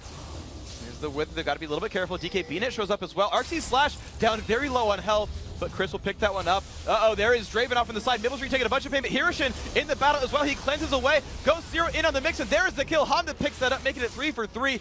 3-0 on this Jason. He's going to go in on Evidence, and look at the shock blast there. Will he make it 4? BNet finds a kill to Vile Rose, and yes, a double kill picked up. Now BNet running away from NK Inc. This battle is not done. Oh, nice Spirit Fire picks up 4-5. His game is very close, and Chris is still pushing the top lane. Can't crawl fast enough. They did get the Dragon, though. Goes 0 with some good smite work there. Chris, alone time in top. He's been able to shove this one all the way into the second turret. Pretty even trade, and pretty even. And is rich. He's got bling for days. It's just on eHonda at this point. He's been the playmaker. Like I said, he's been cleaning up both top and bottom. Making sure that his teammates do not die for nothing. He is under a bit of pressure there from Maple Street, but Shock Blast and Acceleration Gate means he's able to get out of this one. He has a blue buff, and he has that tier now. And that is going to be the Mana Jace. We see Miramana so often from him. That's where he's going to head right now. DKB and Arcee Slash, they've moved now to the middle lane here. So new lanes have come out here from the Salad Bar, whereas Velocity pretty much holding on to what they had before. Yeah, and we have some new lanes here, but Kennen, he's building exactly the same. Darius was talking about he loves Haunted Guys. Every Kennen gets Haunted Guys. Not this Kennen. He's sticking with his Rejuve Bead build into the Zanyas and the Rylai's Crystal Scepter, going extremely tanky. He wants to be able to stay in the middle of a team fight, get full use out of his ultimate, try and get off as many stuns as possible, and be just more CC oriented than looking for those kills. All right, well, Vile Rose finds himself a little bit of damage there. And all your damage is focused on your poke character. It's a huge boon to your sieging potential here. As you can see, they don't waste any time. Grouping up in this mid, a blue buff Jace with a Merman already means that they will play this poke game as long as possible, continuing to land those on the back line. No blue buff for Vile Rose means it'll be hard for them to answer back and keep up. Well, this could be difficult. Of course, Chris has shown up as well. Actually, no, Chris has left again. I take that back. Right now, DK BNet is farming alone in the bottom lane. He's going to find Chris very, very soon. Of course, also Maple Street is farming up in the top. This turret taking some damage. BNet has to run back away. The Salad Bar going to continue their siege, though. This actually might be 4 versus their 3 way in. Yeah, they've got a numbers lead here. That plant just blocking the shock blast here. Nice. Evanescus growing himself some defenses in the mid lane, and they're able to ward off this aggression. On up, he was the really big factor last game for his team. We'll see if he is this time around as well. So I want to actually talk about that Twitch versus Renekton 1v1. This seems like a scary one for DKBNet. Yeah, it definitely is scary. The Crocodile from last game giving him nightmares as he would not allow him to get away. Twitch has ambush, but it doesn't give him too much this early. The stun is going to do a lot, and the minion wave is here. That's always a helpful thing for Renekton, actually, because he's not quite really worried about the minion damage, but it's a great tool to enable him to get more distance with his slice and dice. Okay, so this is something that is going to have to be a little bit scary here for DKBNet. The blue buff is back up. Velocity Esports, they're going to have pretty much secure control over this one. Give that one over to Vile Rose if nothing too crazy happens.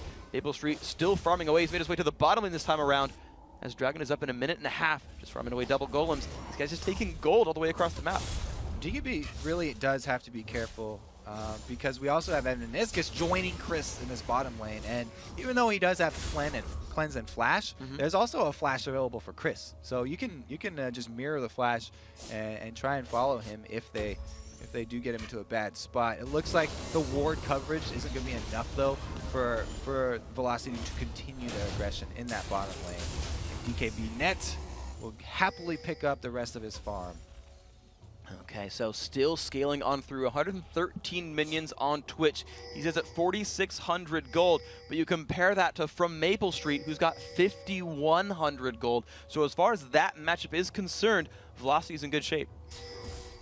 The matchups are pretty good, but they haven't had the ward control around that dragon to get the objectives that they've been so keen on getting in all the other games.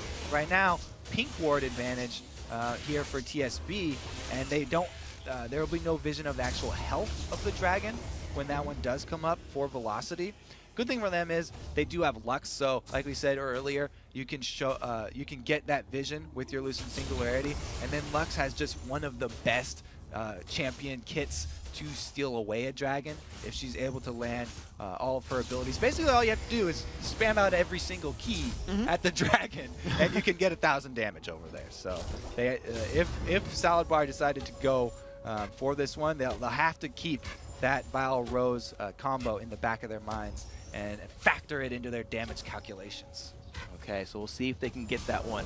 Right now, Ghost Zero and Artsy Slash are taking away this dragon, and normally that's supposed to be Velocity Esports, and they're like, hey, this is what we do.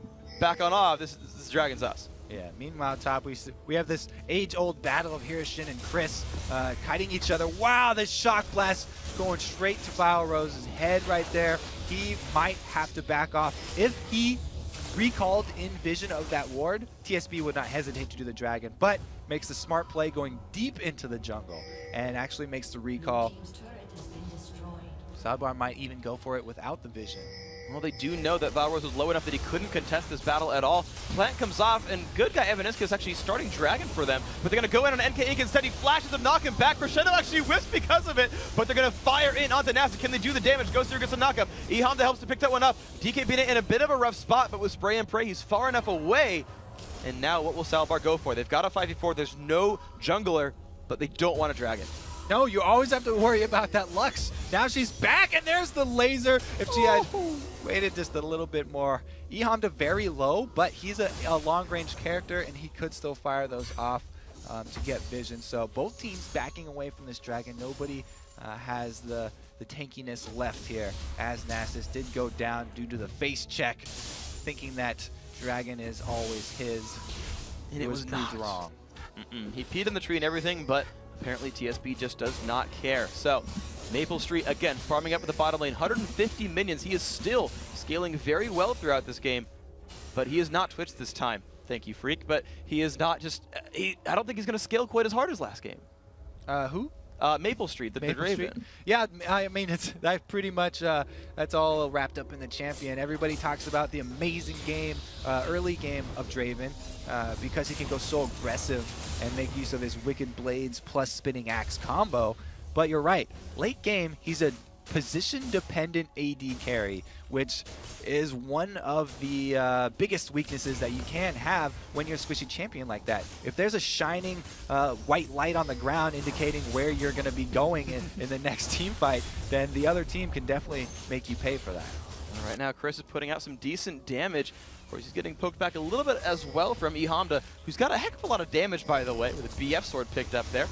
Again, the poke is still coming across. Hirshin getting rid of some plants. A lot of wards on both sides here. Jeez, that Shock Blast. Vile Rose cannot be happy about this, as the pink ward control, though, a little bit in Velocity's favor. Ehonda definitely wants to keep on targeting Vile Rose with those. He is still very squishy. This Lux is built magic resistance with their Chalice of Harmony, just going for that mana regen. And since Jace is all AD poke here, he's going to be doing full damage. some good damage definitely coming through right now, and the Dragon has been started. The Salad Bar wanted to force an engagement. They've got a 800 gold lead right here. They want the battle to begin. They've got Twitch off on the backhand side. There's Velocity coming in. Evan is going to get a bunch of pain. There's a Crescendo. There comes everybody here. Hirshin right in the middle, and they get the kill on the Vile Rose. Ehamda's in the back line. He's going to go down. Chris and NK Inc. wreaking havoc right now. So many deaths right away. DK beat it, not in a great place. Chunked out, and Maple Street is still alive. TSB forced to run away, but here comes the Wither onto Hirshin. This could be bad. NK Inc. is there. They jump on in. Maple Street finds another kill, and now Velocity have tied it up 8-8, a 4-2 battle. You have to land those crescendos for this team composition to work out for Salad Bar, because there is not a lot of beef on this team. They have to keep a good front line. They have to either keep distance or keep Velocity CC'd to allow Ehamda and DKBnet to put their damage out from afar. But unable to land that CC means the two brothers, Nasus and Renekton, just able to man mode this one and destroy the team from within. They did that so beautifully. So now 3 turrets to 2. Velocity have built themselves a real lead in this game. 2,400 gold, equal champion kills. They finally got the first dragon, and this is looking just so much better than it was in game 1 at least. Still extremely close here. If TSB are able to play it more poke style, since they've changed and they've got Jace here instead of Karthus, then they still could easily swing around that next team fight. We've seen them do it before when they're behind in gold. They just have to adjust the tactics with one of those hard CCs, and they were sure they were going to kill that person instantly. Because even if you do kill that person, the damage over time here from Renekton and Nasus ultimates is really stacking up. Right now you're seeing the kind of the poke come back and forth right now. Velocity Esports are here with a blue buff on their own mid laner, exactly mirroring what the Salad Bar has. But Violet Rose is happy to start playing more aggressively. They've actually got, they're moving in towards the red buff here, but it looks like DKBnet is going to get that more or less uncontested. He's a little bit afraid as the rest of VES are moving around. And looks like, okay, he did pick up the red buff, but Zyra did see it. The push is coming through. They're going to look for Ehamda. No. Here comes the fight. So much burst coming across. Chris just going man mode for this one. Hamda not quite dead. The crescendo comes across. Will they have the team fight? DK Beanut is there. Maple Street taking so much damage. He will fall over, but Beanut's going to fall maybe as well. Yes, he does. NK Inc. in the back line. Chris there as well, not falling over. They found a 1 for 2 so far. Chris still not dead. Would you believe it? Hirshin trying to find the damage, and he just does not right here. There we go. Finally. Save me, bro. NK Inc. leaves him to die, though. Got another 4 for 2 for Velocity Esports. Wow, he's just going to abandon. Oh, Hirshin does get bombed. This could be bad. He has to pop Zonia's, but the rest of the team is there. Light binding and auto attack. That is an ace. Violet Rose is happy. Yeah, he's definitely smiling right now.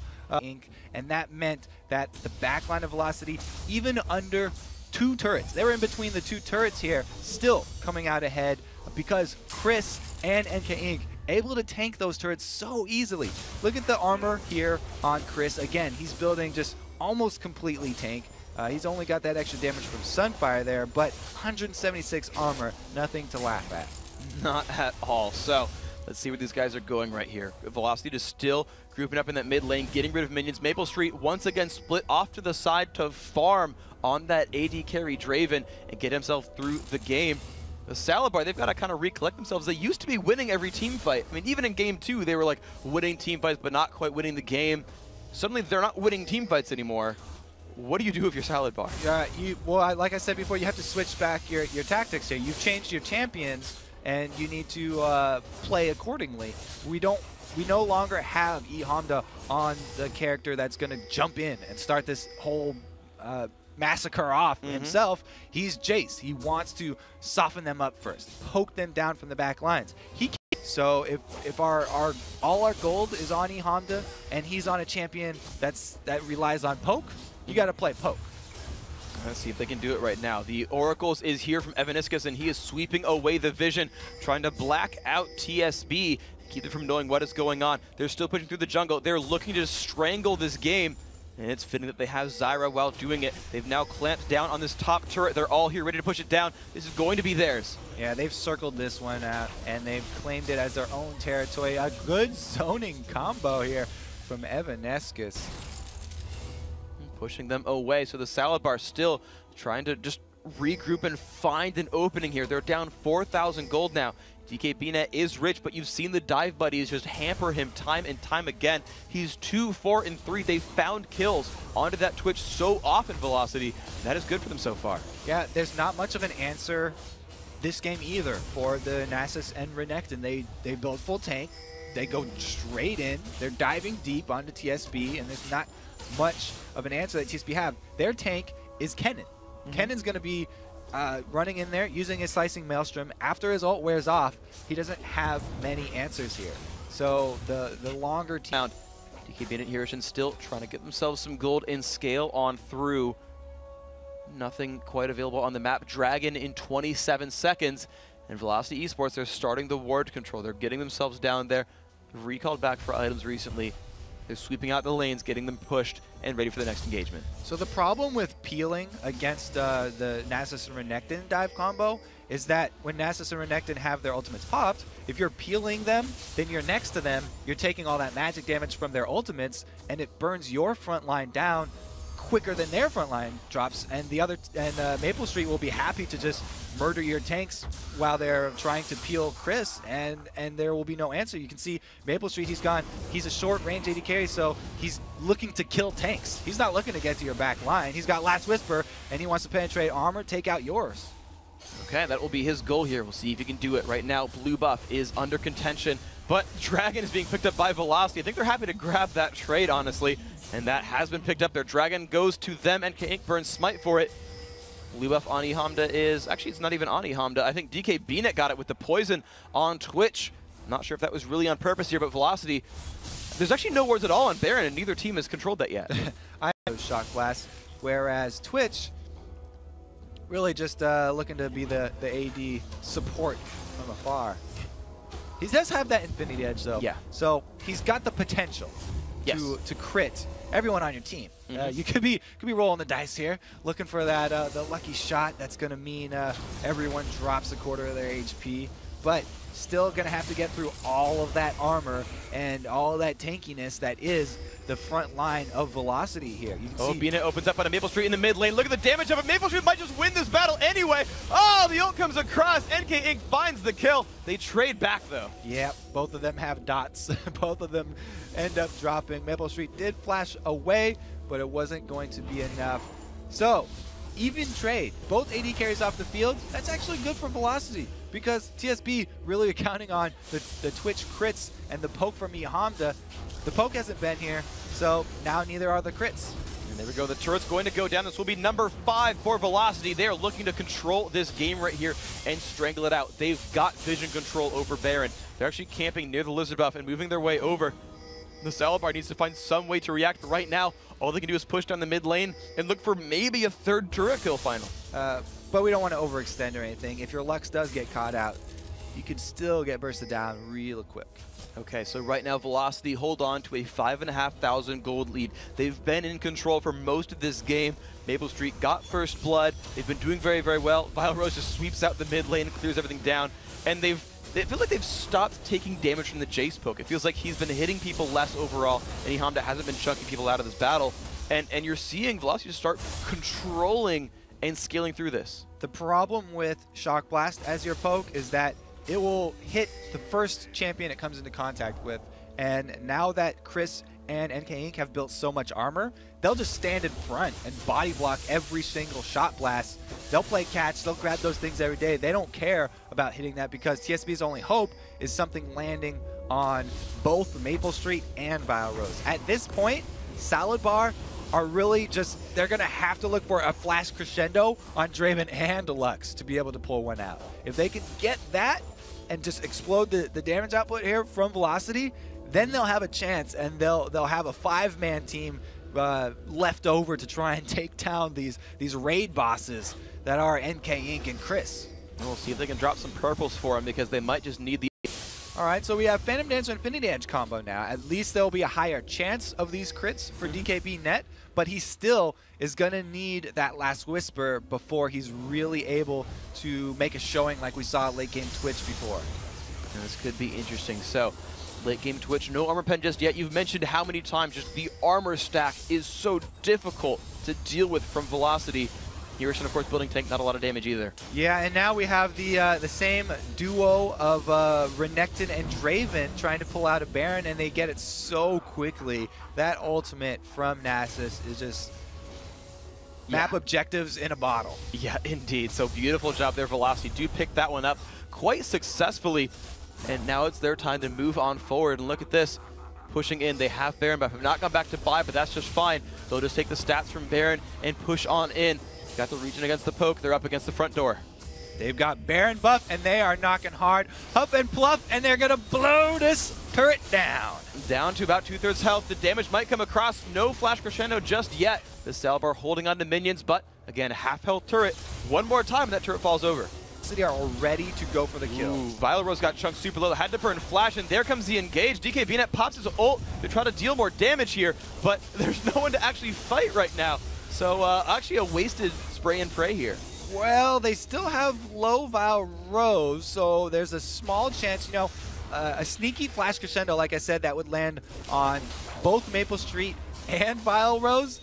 You know, it'd just be bonus points if it hits everybody else. But if they get those two, the possibility to finish off Vile Rose before he's able to combo is still alive for Salad Bar. And another shock blast just threading the needle here. Vile Rose puts the ult out, trying to deal some damage right here. Doesn't quite land too much. The bind does come through. There's the Stranglethorns as well. They're just pushing TSB back. And Mina gets light binded while stealth. Cannot re-engage in that. However, it did force Velocity back, so good defense there by Salad. So right there is exactly why I always say Zyra is an amazing counter-initiate, because that Stranglethorn's not that great being the first tool to be used. You know, it's not that great of an initiator because it takes so long for the knockup to come through. It's 2 seconds of. But since then, I feel like Velocity's had complete control, and instead to look for the right-hand side turret, they've now got all 6 outer turrets. Only inhib turrets remain here for them to push down, and this could be tough for the Salad Bar. A little bit of damage up into Maple Street, but everyone else is pretty healthy. They're trying to poke through. Vile Rose has learned his lesson. He's trying to keep Chris in between him and E Honda here. You can see the games, the mind games coming off. The shield also can almost block a full one of those. That was actually pretty impressive showing by the Death Cap Lux. There we go, the damage comes across, they find Hirsch, and he's gonna pop the ult and try to peel. Chris has jumped into the back lane, Crescendo comes across as well. DK Biddick gets just destroyed in that fight though. Chris will fall, who's gonna happen now? It's Ghost Zero running away, 2 dead so far, 2 for 1. This is very, very good for VES. Maple Street knocked into turret range, but he's so tanky because of the lifesteal, he's fine. They've killed 3 for 1, and now only Ghost Zero is holding the base alive. This is so good for Velocity. They find they find their first inhibitor this game. Oh, Chris finally goes down though due to tower aggro. No purples dropped though, and it looks 3 just might be enough. They're looking to close this one out. It will be enough. All you need is 3, and you get to go on here. I mean, all you need is 2. Yeah. And you get to go on here. That's going to be the 3rd inhibitor turret going down, but they're going to leave that inhibitor standing as everybody on Salad Bar are respawning with home guards at this point. They are. We see a number of them on their lineup here. Total of 3 so far. Velocity Esports looking to speed things up right here. They're going to take down the red buff as well, and then recall on back to base. Of course, they do have complete control at this point. 12,000 gold now, a very, very large margin over their opponents. You look at the gold individually, even their support has 9,000, more than 3/5 of the Salad Bar. More than 3/5 of the Salad Bar. This has got to be the biggest discrepancy in power that we've seen at any point in any of the games between these two teams. You really have to feel for Salad Bar right now, because it seems like they're a little bit down, and they're looking for something fishy here as they have an Oracles and they're going bush camping. But Velocity aren't going to fall for this one. They send out the sneaky Ghost. They also are live. No split push required. Just take the 3rd one down. Minions will do it for you. The Salad Bar are stuck inside their own base, clearing out the bottom side of the map, but here comes a big minion wave. They're looking for the top half. They're looking at it, and they're going to walk right up to it. Salad Bar just doing a little house cleaning here, trying to get the last wave of minions down, and they have to engage right now because they can't wait. Time is working against them. Their inhibitors are down. They can't let any more go. They've got to pull the trigger here. Lightning Rush is down, though, so they won't have the Kennen initiate. They burn the Stranglethorns. Maybe that's enough for them. Poking down Vile Rose, the inhibitor down to about 2/3. Will they re-engage? Chris with a shield, though, says, no, I'm not going to take any damage, thank you very much. Shock Blast comes across, hits 3, and taking some damage. Light Binding hits on the DK BNet. That's not good for that lineup. Another shield comes across. Actually, the Lock of the Iron Solari. Another fight might just happen. Minions now at the bottom side, knocking on the Nexus door. Chris goes in the back line. DK BNet has popped the ultimate. The ult comes off as well. RC Slash falls over. Maple Street finds that with the snipe, and the third inhibitor is gone, and a 5 versus 4 in the enemy base. 3 inhibitors down. That is too much for Salad Bar at this point. All they can do are clear out minions. We'll see what they can do with that ownership if they can close the game out with this one. Well, there's just farming. 30 seconds left on Baron. So they are probably just going to play the safe bet here and force TSB out of their base. If you don't even start Baron, if you just sit around Baron and force Salad Bar to stand there, then minions will win the game for you, literally. So Salad Bar really have no choice. They have to give it up, and the purple buffed up Velocity will probably be making a repeat appearance pretty soon. That's so unfortunate, because I think the Salad Bar was hoping to get purples from killing the raid bosses, but it's Velocity's going to get it this time around from killing Baron. So the map is definitely on their side here. The raid boss of Baron does indeed give them the purples they desire, and no one is even trying to stop that. Velocity will have this one, and they'll look for the game-winning push. It should be pretty easy of a bit of a steamroll. Gonna head right down the middle here as we have the pain train. Chris and NK Inc. probably could just tank up these double turrets, no problem. And Salad Bar are gonna have a very, very tough fight on their hands extremely soon. And this could be rough for the Salad Bar. This is the last chance for them to hold on to their LCS hopes. Viros, and pops Zonia's DK BNet trying to cleave through everybody, but just does not have the damage. Everybody is falling over. Velocity Esports looking to take down Game 3, looking to take down the Nexus, and they will close it out. They will move on to face Team Marn tomorrow. Velocity are prepping for Marn already. You have to switch gears right now because you've definitely got a fight ahead of you.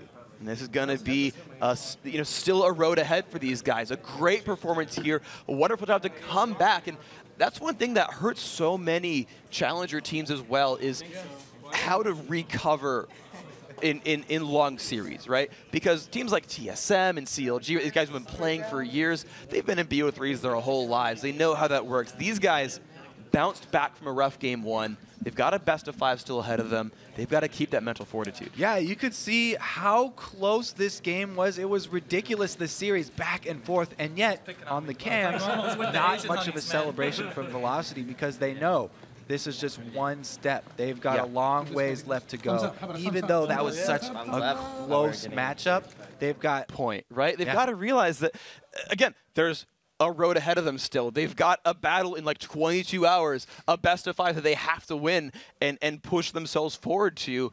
And yeah, you said they've got to switch gears, right? Game ended, something new coming up. So coming up, Velocity's Drill Sergeant Maple Street and their top lane tank Chris will join us to talk about their huge win. Plus, Jat returns to break down the series' big plays.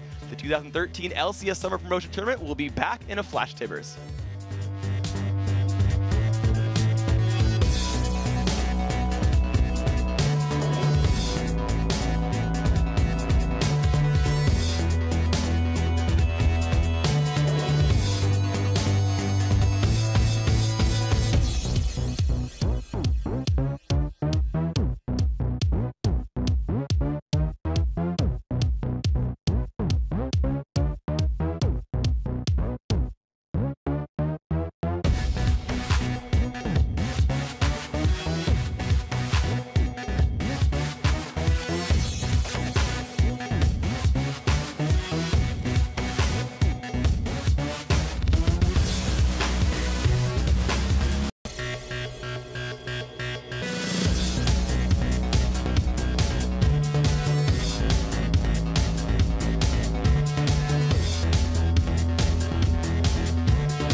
Hey everybody, welcome back to the show. Freak here with Chris and Maple to matches like that. I try to keep the team positive, you know, just hang in there, keep making plays, never give up, and just keep playing the game. Maple, how about you? Well, I sit there, hit minions, and it makes me feel good about myself when I'm out farming everyone. Otherwise, I just hope my team can carry me. All right, so you guys I have good faith in them. Yes. Fair enough. So you guys had a brand new mid laner come in. Sorry, not Maple Street. Vilero's been with you for just a very, very few weeks. How was it transitioning into getting a new player so recently? It was tough. We were literally losing every scrims trying to find a new mid, and we picked who we liked the most, and we've just been practicing hard. Can you tell me a story about how you managed to pick up Vilero's over all the other applicants? Do you? How could you not know? Well, we just picked the one that we felt had really good communication because Prawley was the team leader essentially when he was on our team. So after Prawley left, we had to find a very good leader, and Vilerose was one of the strongest leaders, but he also had really good mechanical skills, so it just naturally fit in to our team. Cool. So can you give me an example of some of like the calls that he made that sort of turned the game around? You know, fight for Baron, go for this turret. What kind of stuff was he telling you guys? Well, there's a lot of things because mostly our team is like half silent. So when he's yelling all the time, which he is, he's calling out a lot of objectives, when to push down turrets, and when buffs are up, we should just group and shove. Cool. So, Chris, I want to ask you about a couple of the individual plays you made. Specifically, if you remember in Game 2, you're down like 2-3 kills, they're going for a dragon, and you run in and triple kill them. Do you remember that fight? Yeah. So, what made you say, I can 1v3 and just crush everyone? They were pretty low from dragon. They were taking dragon damage, and I was just winning, and Thresh got melted, and then I just cleaned up the fight. They were pretty low from dragon, yeah.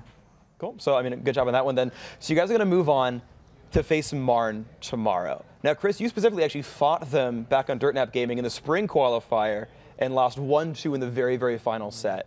How hungry are you for... It was 2-0. 2-0, sorry, 2-0. How hungry are you for vengeance here? I'm pretty hungry. Like, I've been practicing for all these months, just trying to get revenge. All right. Yeah. How prepared are you as a team overall for that match? We're pretty prepared. We're gonna. I hope we do well. You know, anything can happen. Anything can happen. Okay, so I want to ask you about that a little bit because you come into this knowing you've got to face not one but two opponents, right? A best of 3 and then a best of 5. How much did you prepare for each opponent? We prepared more for Salad Bar. Okay.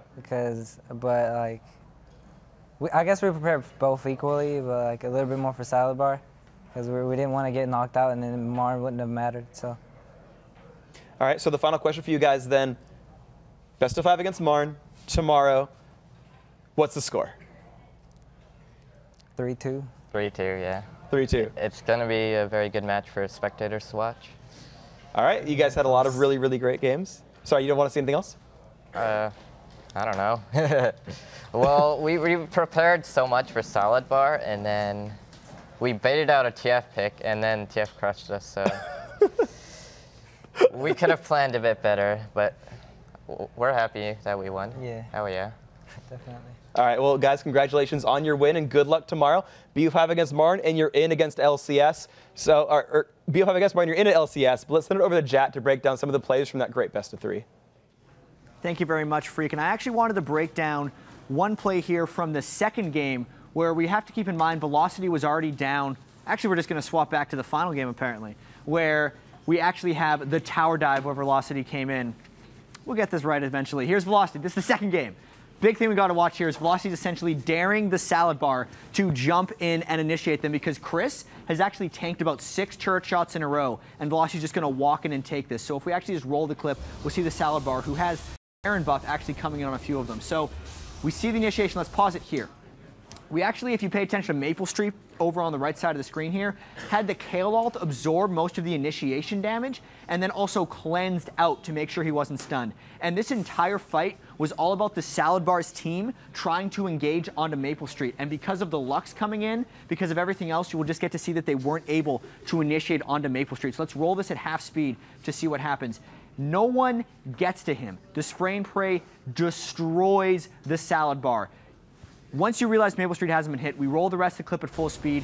No one could get through the giant front line that was NK Inc. and Chris on Nasus and Renekton, and the late game Twitch just took over the game. They dived through, finished it off, and after this, they were pretty much able to wrap up the game with a triple kill onto Maple Street. Now, fast forward this to the next game. Keep in mind in Champion Select, Twitch was actually taken away by the Salad Bar because Velocity was so effective with him this time. But Velocity didn't let it get to late game, and here's generally why. As we see if we roll this clip, they just dive in the tower as fast as possible while Twitch is off farming. They take it to him, they get some kills and pause it right about here. Awesome stuff. You can see Velocity seems like a lost dive, as actually DKB net on Twitch is coming in near the end of the fight. But this is actually the power of the Nasus and Renekton combo that Velocity was able to pull off here. If we roll the rest of this clip, we'll get to see how Renekton and Nasus steamroll through. Even though DKB opened up late in the fight, he gets destroyed by NK Inc. and Chris near the end of that fight. And we just watched the rest of this ace come through. It's actually a fairly extended ace. Velocity got a bunch of kills, pulled themselves ahead in this game, and of the 3 matches, I'd have to say the third one was the most solid win by Velocity. So all in all, great congratulations to Velocity for coming out 2-1. A lot of it had to do with AD carry protection and the ability to get to the enemy AD carry and kill him as well. Back to you guys. Thanks very much, chat. We are just weeks away from the summer split, and we'd love to hear from you guys about how we can make the LCS even better. Go to bit.ly/LCS fan feedback and share us your thoughts, because we want to know how to make it better. But now that we're halfway through our huge day 1 of the summer promotion tournament, let's take a look at the bracket so far. After their win in today's match, Quantic advances to take on Complexity on Saturday, while Velocity's victory over the Salad Bar launches them into a battle against Team Marn for a shot at the summer split. And we still have 2 more best-of-3 series to go. Up next, Locust and Team Summon battle for the Ellis. And they're going to fight Dignitas after that, so stick around for that one. Then it's going to be Double of Us versus Big Fat LP and Azure Cats. The winner's going to take on CLG. So, guys, the 2013 North American LCS Summer Promotion Tournament continues right after this short break. Stick around, everybody.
we've all been playing this game for a very long time. It's the ultimate goal to be in the LCS. It's everybody's dream, man. It's what everybody's searching for. It's just like to get paid to do something you love, you know? For me, Korea, and Locust, we're all really old, so like this is probably our last shot. If we don't make it this one, then it's probably it. So yeah, it's pretty important. Welcome back to day one of the 2013 Summer Promotion Tournament. It's time for the third series of the day, or the Challenger round and of the day. It's Team Summon versus Fidelis. And while most of the players on these teams are high elo solo queue summoners that are new to the LCS scene, there is one name that fans are familiar with, and that's Locust. And Locust was Dignitas' support during Season 1 and 2. He was eventually replaced by Patoy. He was on Dignitas for a very long time. And Locust's strengths have always been in overall team strategy, knowing about the game, knowing kind of how to game the picks and ban system, and just getting your team into the right situation. So a win here, and he'll get his chance for revenge against Dignitas in the next match.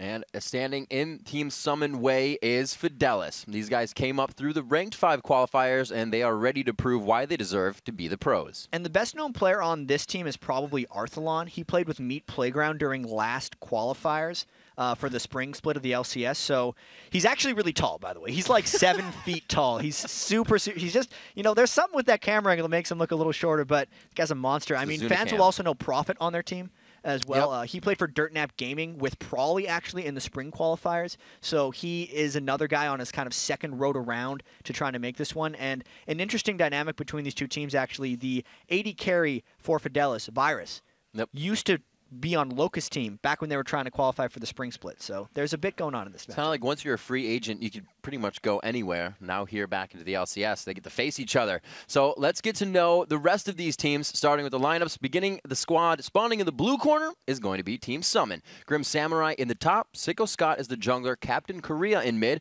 Otter on AD, and Locust at support. And on the red side, it's Fidelis with Nico, 44 in the top lane, Tsunami in the jungle, the really tall Arthalon finally sitting up in mid lane, Virus on AD, and Prophet on support. All right, before we get into Champion Select, let's take a look at lolesports.com to see who you think will win this matchup. 62% of you have voted that Team Summon has what it takes to walk away with the win today. Seems like the deeper we get into this, as the seeds go from like top seed, bottom seed, to closer and closer, because this is technically the third seeded from the, it's the third seeded amateur team from live events, which is Team Summon, versus now the second highest ranked 5 seeded team. So closest voting we've seen, and it's because the game is supposed to be getting closer here out through the rest of the day. And we've actually seen that, you know, some of those teams that aren't having a LAN experience are the ones coming through. Those normal games. Yeah, the normal game pros yesterday. Not yesterday. Yeah. A couple minutes ago. Yeah. Had an amazing best-of-3 series, so we can only hope for even more from these guys, because there will be a bit of a struggle here for Summon, in the sense that they had Slacko as their AD carry for most of this season, but he had an age requirement, so they've had to replace him with Otter very recently, probably the last month and a half, from what Locust was telling me. So they had to make that adjustment, but even then, they do look like a pretty strong team.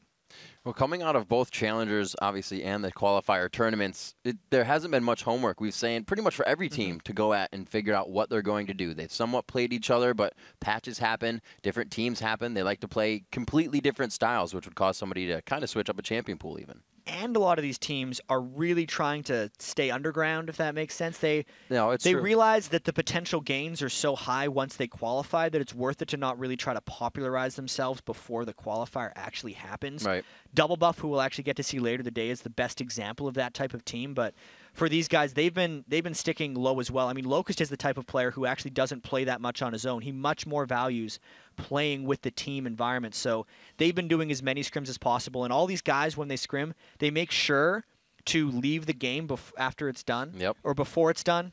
Obviously, leave the game after it's done, so it doesn't show up in your match history. So teams can't reactively scout them after the fact.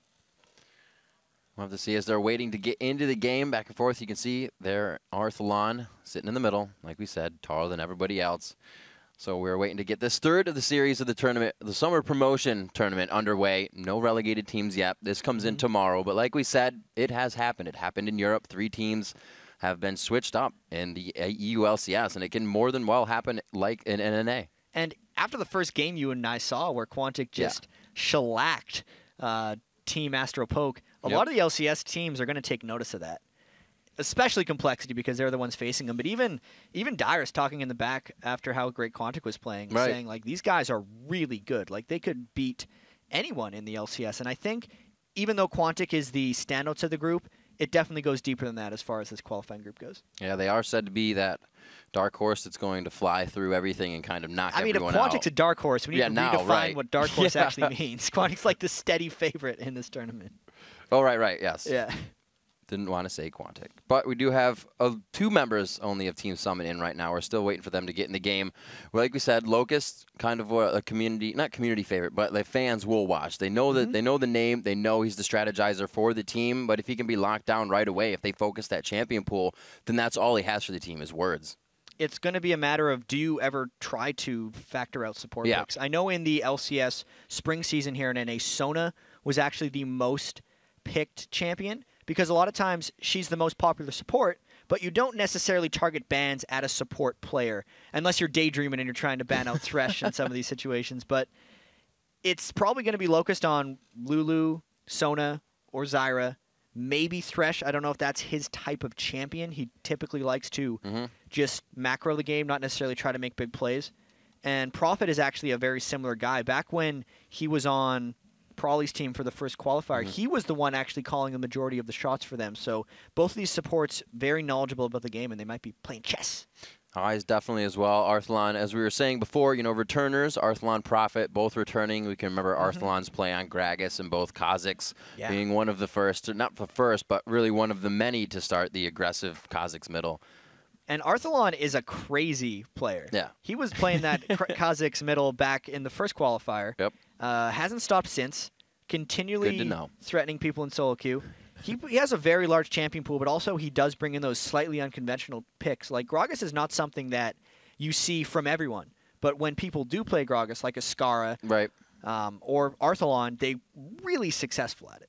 So when you're coming up into a game, in your mind or from your professional experience, and you know nothing about the other team, is it straight comfort, or do you try to focus out what you think they might play?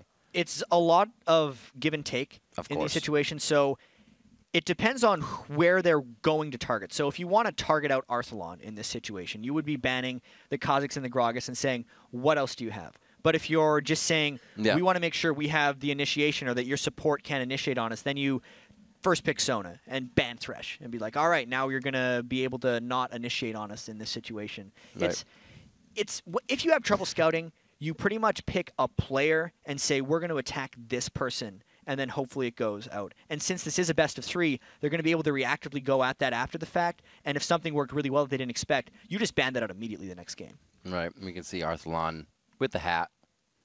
That's what's going to help them. They're saying we don't need the picks, the bans, chat, that's all great, but we have the hats. We're going with the Dragonborn style.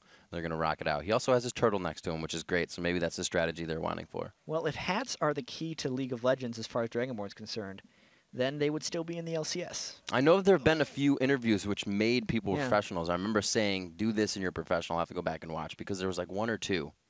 They completely made no sense, but they are valid. We're going to be in a champion select quite soon for these guys as they lock it in, actually. We'll see what the picks and bans are for Team Summon versus Fidelis. Remember, the winner of this matchup does go on to face off against Dignitas, so it's going to be very big. A lot of people want to see that Locust matchup for him, but it's these 2 teams right now. The Draven does get banned out versus Virus. And that's a good idea. Yeah. Virus is kind of like Maple Street in the sense that you look at his ranked distribution of games, and he's got 3 times as many Draven games than he does on any other AD carry. So it's very much not giving him that. Obviously, the Gragas is going to be for Arthalon as well. So they did the look up their profile homework and said, we're banning your most played champions. The second most played champion of Virus, by the way, was also Twitch. So they're very much actually attacking him, not anyone else on their team.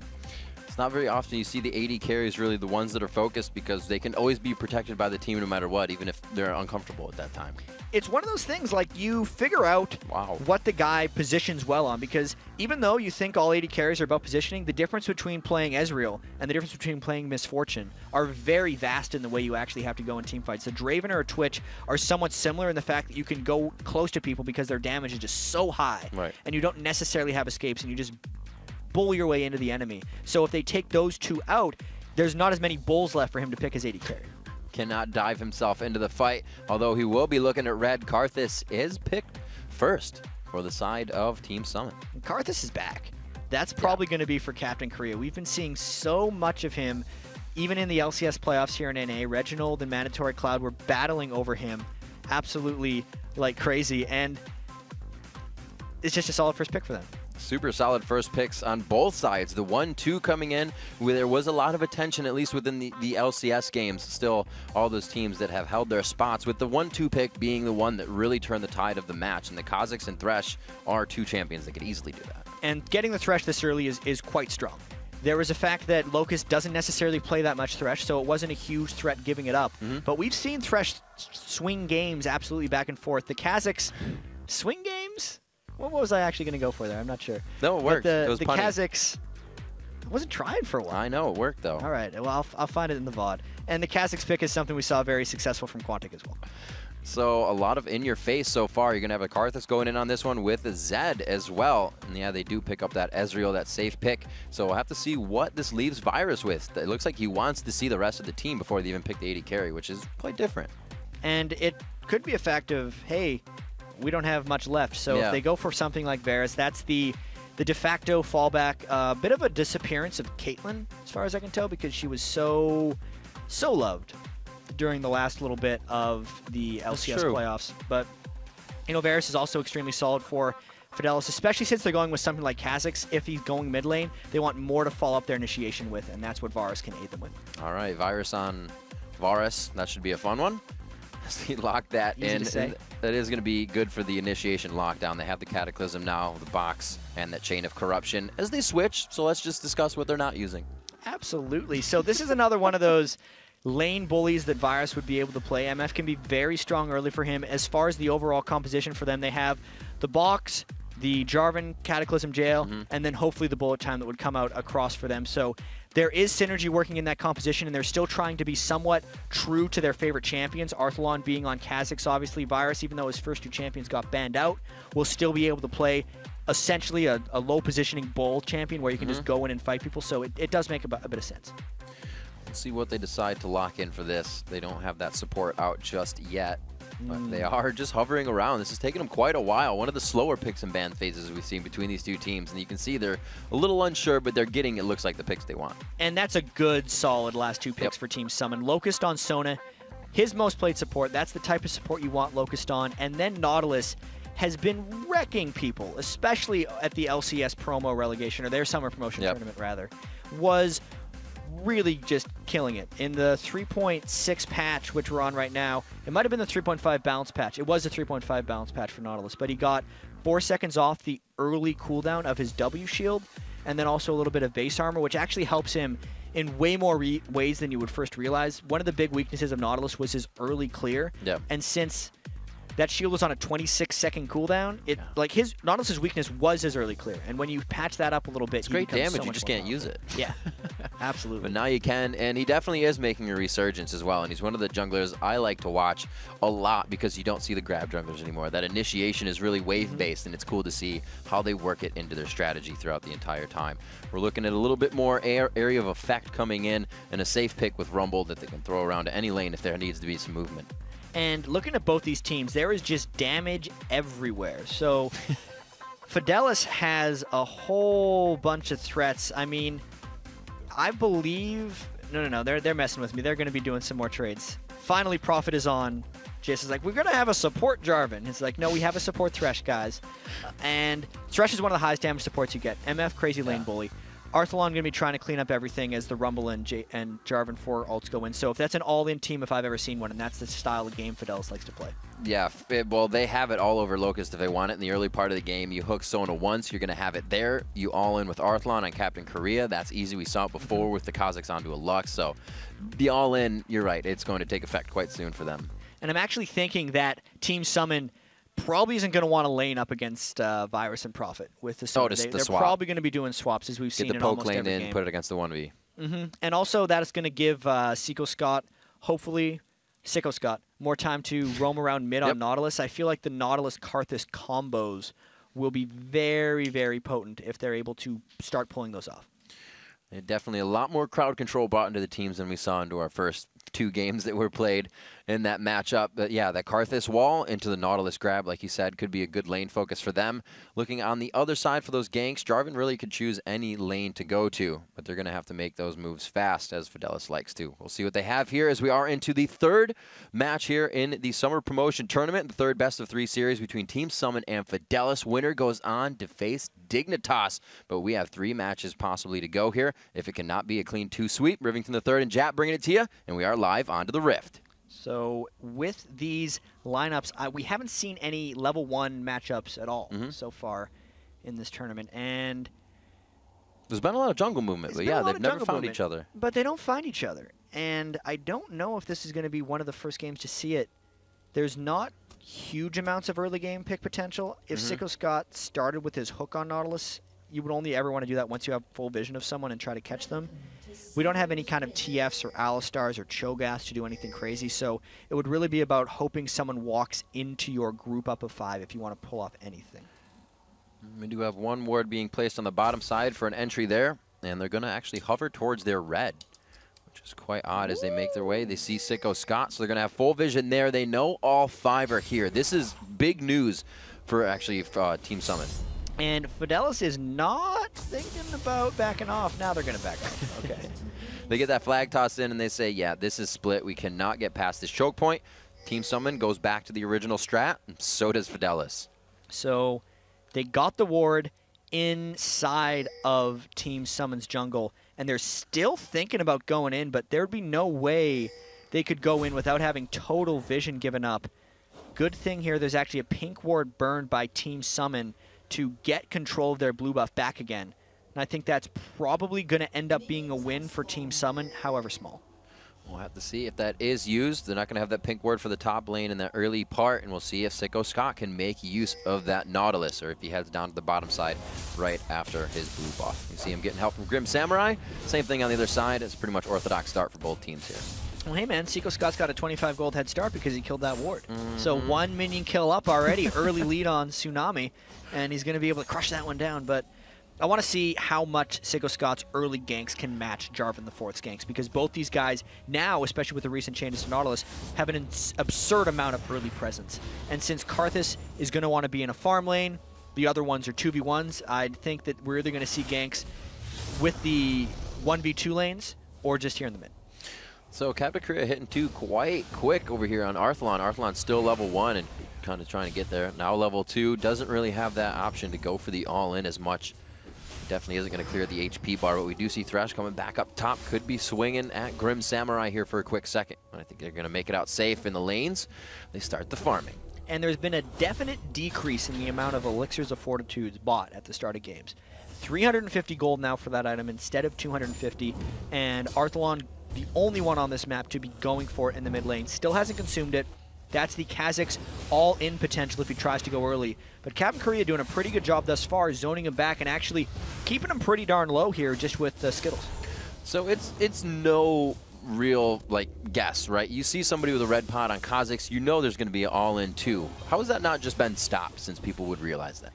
It's with the Nautilus and with the only having the wards on one side, he's not going all in because of the fear that Nautilus is just going to go and get him. So it's like you're gifting off your intentions by going the red elixir. So you're saying, I'm going to beat you if I close on you. And then it's all about Captain Korea either punishing it when it happens or just making him think he's not allowed to do it. Right, going in from the top lane. The anchor toss does hit onto Prophet. They may get the kill down. The ignite is there. The first blood going to Sicko Scott. Big moves here by Nautilus from the jungle. Virus is going to answer back 1 for 1. But if that passive comes back up, he may have it. No, the double up. Too much burst damage for him. He's got to back off. So there was the gank in the 2v1 lanes. Early on in the season, we would see like 3v1 dives. But so far today in the LCS qualifiers, we've been seeing the junglers helping the one person in the lane, and again we saw it there. Luckily, Sicko Scott didn't transfer the double buffs to anyone in the lane, but because it was a 1-for-1 with the kill going to Virus, that wasn't necessarily a successful gank. We'll see where it puts them. Not too much gold difference here, if anything, at 5 minutes into the game. Just about. Arthalon still in mid, trying to hold back Korea. He's just using that Q to farm. He knows he can't get in range. He does a bit. He does not pop the red, maybe for the second time around, but Korea will not make that close mistake again. And that just gives you an example of how much damage Arthalon can burst down. That was without him using his Q on Captain Korea, which is actually one of the hardest hitting level 1 spells in the game if he gets the isolation. And the only reason he jumped on him there is because he knew that Nautilus was top. Every other time in this lane, he's been afraid of the counter gank. So despite starting with Arthalon has been playing quite safe. Tsunami getting the invade boots on. Puts down a ward. They want to know where Nautilus is. You just said it helps Arthalon. It's going to help them even more now they know. And here could be the next gank of the jungler onto the 2v1 lane as Jarvan just sneaks in behind.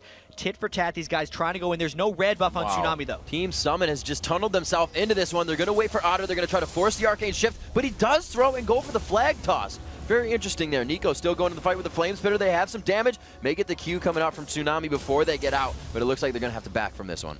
Coming in for that gank without red buff and then using your flag toss before Otter shifts away really takes away the kill potential for that gank and is mainly just then a tool for shoving out the lane and hoping Tsunami gets a little bit of experience, which if that's what they're going for is okay. Right, like you said, putting the pressure with that one champion or person in the bottom lane. It's going to be help for Nico right now. And we look at those single laners, it's 22 to 15, so not too much discrepancy in the CS right now. It looks like these lanes are just starting to balance out a little bit. And this is another one of these things that's been trending up. The junglers kind of do two-man lanes with their side laner just to make sure they can survive a little bit. Nico's not going to get denied any minions at the turret as long as he's got Jarvan there because they do have a level advantage on Otter and Locust when they're in that situation. Quite aggressive in the top lane. Virus and Prophet looking for the grab onto Grim Samurai, but they don't find it. He's not getting any help from Nautilus right now. Sicko Scott's going to be in middle. Flash is down. They tried something on Arthalon. Looks like he will finally get a back in. We'll see what items he goes for, but he still holds on to the red pot, waiting for that game. He never did his all-in, right? So he didn't need to use his red elixir. He had the threat of the red pot, which as a melee, he was able to equal Karthus' farm, who can farm from like 900 to 1,000 units away with his Q, so that was quite successful. Good bit of damage there. The poke goes on. Sicko Scott again, right place at the right time, helping out Grim Samurai in the top lane, and he'll go ahead and soak up this experience as it gets to the turret. And this means that Sicko Scott's actually going to hit level 6 really quickly on Nautilus because of the 1-for-1 trade where he got away with the start, and again returning to the top lane here. Sicko Scott's going to be getting real powerful on Nautilus, and he has to make sure to transition that into some success since Grim Samurai is the one who's quite far behind. The Prophet just taking some free damage there. They go to grab, but he's got the shield on. You can just see how much of a bully he's being to that 2v1 lane. Karthus 6 now up, so they got to be aware of that window on Fidela's side. And you can see Tsunami walk through that ward and wants to help Arthalon snowball a little bit. He really wants to get Kha'Zix going, but it's just not been enabled yet. We'll see what they do. Tsunami looks like he's going to get himself trickily over again into the tri-brush. They do not have wards towards this bottom lane, but that ward up towards mid did give them an idea that he's in the bottom side of the jungle. They knew he exactly went to the bottom side of the jungle, and even though he was sneakily going over the wall, they're kind of like, yeah, I think we should be a little careful here, guys. That could just be Locust's game sense ticking them off and telling Otter to be a little bit passive. Yeah, it looks like after that, he just is going to enter lane and help once again. Push that lane with Nico. Top lane, Grim Samurai still by himself, but he has 6 to get himself out. Looks like he's going to try to bait in something for Sicko Scott here. And with this game just being super, super even, both junglers just mimicking each other. We'll see if Sicko Scott, since he's 6, can pull something off. He'd want to be able to get onto Virus so they don't get crushed by the bullet time, but the lantern lights up the brush and scares Sicko Scott out of it. It might have been the ward from Grim Samurai placed earlier, that one in the forward brush. They said, you haven't done that yet. This is different. So we kind of read that one out. They still put the pressure on the lane, though. Everybody's making good moves. As you see, it's 1-to-1. The gold completely even here at 8 minutes and 20 seconds into the game. And really close to even farm in every lane except the 1v1, like the side laners, are the only ones, and even then it's only 10 minion kills off. 71 to 67 if you look at Captain Korea and Arthalon. The junglers have both, well, one jungler was part of a successful gank, the other one's tried a lot, and they're mimicking about the same pace of farm. We'll see where those tiers are getting as well. Looks like we got the 72 stack coming in for Arthalon, and 192 is Captain Korea. Definitely going to finish the Saris Embrace charge before Arthalon gets his stacks up. But that's just how your Karthus works. Looks like to get Dragon here at 9 minutes, chat. It's going to be some good pressure. As they go in, so they see that gank going down. They don't have too much vision on it, so this is just going off that Karthus. It looks like they do get the first, or the next kill rather, onto Prophet. That's going to be 2 for 1, but the Dragon. That was a little bit odd. They realized that there was the mismatch in the top lane, so they just went and knew they could take the Dragon. But at the same time, Fidelis fell to a really just brute force gank from Team Summon. Fidelis had to know it was coming. It was just the fact that the execution from the Nautilus ultimate into the hook was too much, and Prophet ended up going down. So just about earlier than 9.5 minutes, we see that Elder Lizard Spirit finished up onto Ezreal, or Otter. He's going to be trying to push that lane, getting the aggression down, and really Nico can't take that damage, so he is staying quite far back, and he's going to start getting zoned. That CS discrepancy getting a little bit more for that side lane. And Rumble has been struggling a fair bit. Even though Rumble is generally a good 1v2er because he can use his Electro Harpoons early on in the lane to make sure those come down, the poke from Ezreal Sona has just been too much, and he's actually now having to use his ultimate just to clear the wave, and it still doesn't save his turret. Otter throwing out the ultimate even. They know they're going to have to, or they know he's going to back on this one, so they kind of just stay. They're going to push this up clearly past the river. Captain Korea just trying to defile out the last minions for himself. Everybody's kind of back and taking the Wraith camps as much as possible, keeping themselves moving here. And there's been quite a bit of action for both of these teams. There's been a lot of movement, but not necessarily a lot of kills. Right. Unlike the last game where it was just tons of everything, where everyone was just dying all the time, these teams are definitely opening up a little more conservatively. It could just be from the team compositions. It could be because they were straight up in 1v2 lanes the whole time and both mimic strategies, so there wasn't really much clashing to happen early on. But with all that, it's just that 700 gold lead. Team Summon trying to make something happen in the bottom lane. This is going to be quite scary for them. If they get vision of all three of them down in the bottom, they may try to activate on something here or push in the top lane.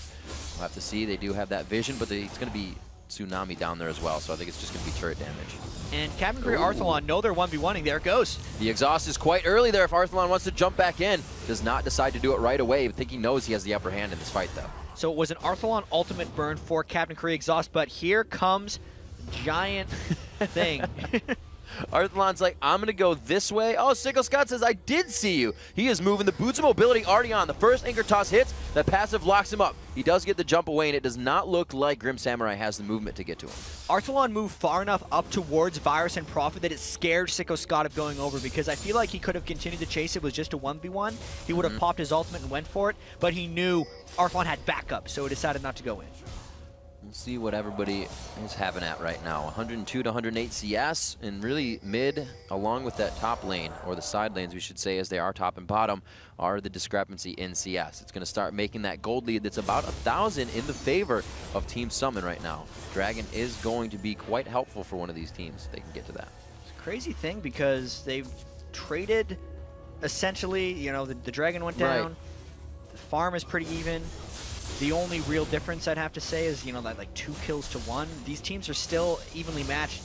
No one is actually pulling really that far ahead at this point, except maybe Grim Samurai when compared to Nico, but Rumble participates better than any other side laner in the game with low amounts of farm. So this game is still easily up in the air for both of these teams. And it's going to be tough for somebody to break through the ice, too, because neither of them are making mistakes. They're playing very well. They're playing smart. They're not tunneling on their engagements. We saw that Team Summon was going deep into the bottom, and then they warded it and backed out because they didn't feel safe. So they're not pushing themselves into a bad spot. And you can very easily put yourself in a bad spot with any of these champions. Kaz can just fly in. Yep. Sicko Scott's got his ultimate and his hook that just pulls himself to a bud that he wants to kill in certain situations, but he just hasn't used it once. That Nautilus Assault's only been used the one time for a kill, and everyone else has just kind of been keeping their distance. Arthalon staying calm, cool, and collected inside his minions, not taking that much damage from the Skittles, so he's going to be able to get out of that. Going ahead again, farming his Wraiths up. 2 minutes for that Dragon to come back up as Otter in the top lane, just kind of fending by himself as he gets a little bit of ward help coming in from Locust here. So we'll have to see the calls starting to come out soon as Dragon comes up. We'll have to see if Locust can make that call for the team to grab it. And Locust is going to have to make the right call here in the top lane as well, because Otter's going for that blue Ezreal, and right now he's on a tier, but there's a fight bot. Whoa, can't stand in that Grim Samurai forced to flash. He definitely had the 1v1 without that equalizer, but that's why it's called equalizer. And there is just too much action going on across both sides, because while Nico's pushing down bottom and putting back Grim Samurai, there's 6 people congregated in the top lane, knowing that Nautilus would have been there for a game. So with Grim Samurai in the hot seat in the bottom lane, both of them forced to back. A lot of pressure from Team Summon on this top turret here at 14 minutes. Does not look like they're getting any contest here from Prophet and team. They just missed Locust by the side. Tsunami coming off as well, so they're going to push 3 back onto 3. We'll see who's going to win this one. And if there was a fight, Otter doesn't get any in-fight benefits from that Tear of the Goddess. He literally just gets more spam and poke until he turns it into a Manamune. So if there is a Thresh hook that lands, or Tsunami does land a nice combo, they could potentially go in on this. The only thing they have to keep in mind is the Requiem would come in to aid Team Summon as well.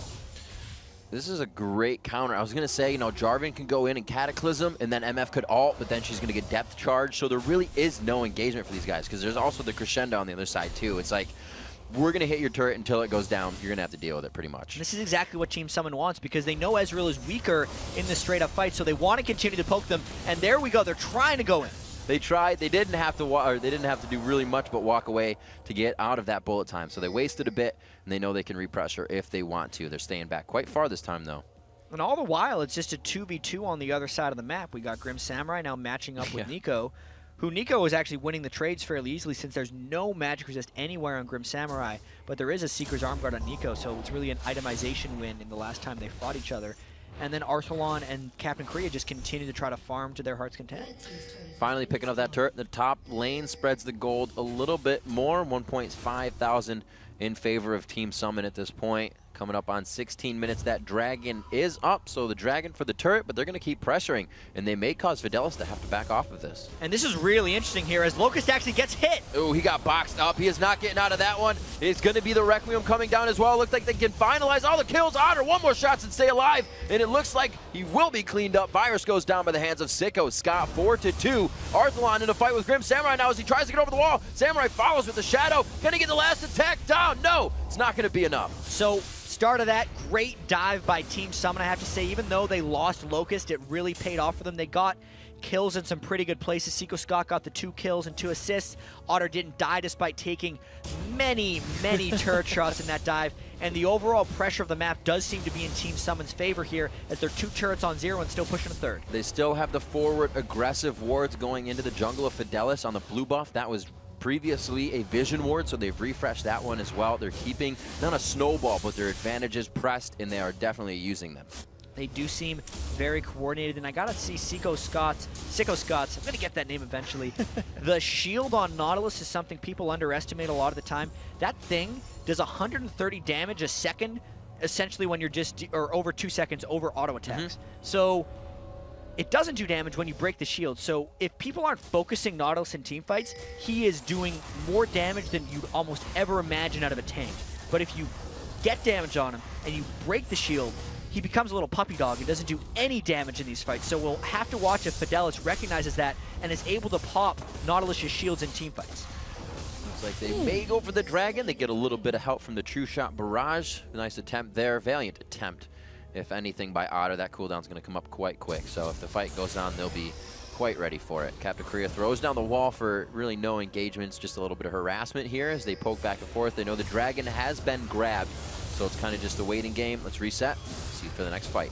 And it could just be Siege City here, because Otter's got a red buff and a Lizard Elder, so he's got 2 Lizard Elder buffs on him right now. Gonna try to poke down as much as possible for about 2 seconds, and then apparently they're just gonna move around to the other lanes and shove.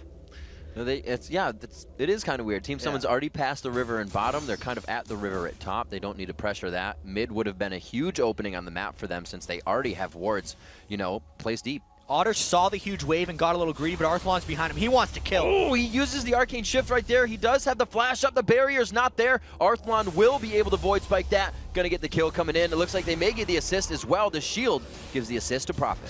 That is just adding insult to injury for Otter, because he didn't get the wave and he died, and the wave is going to die off. So really bad situation for Otter. They're roaming down too early. If he would have waited about 15 more seconds, he could have farmed the wave here at the turret where Arthalon is currently hitting it, and Arthalon couldn't have killed him. But because he was so impatient and went to get the wave through the river without wards, Arthalon tracked him just perfectly, hunted him down, got the kill and the turret. And the red.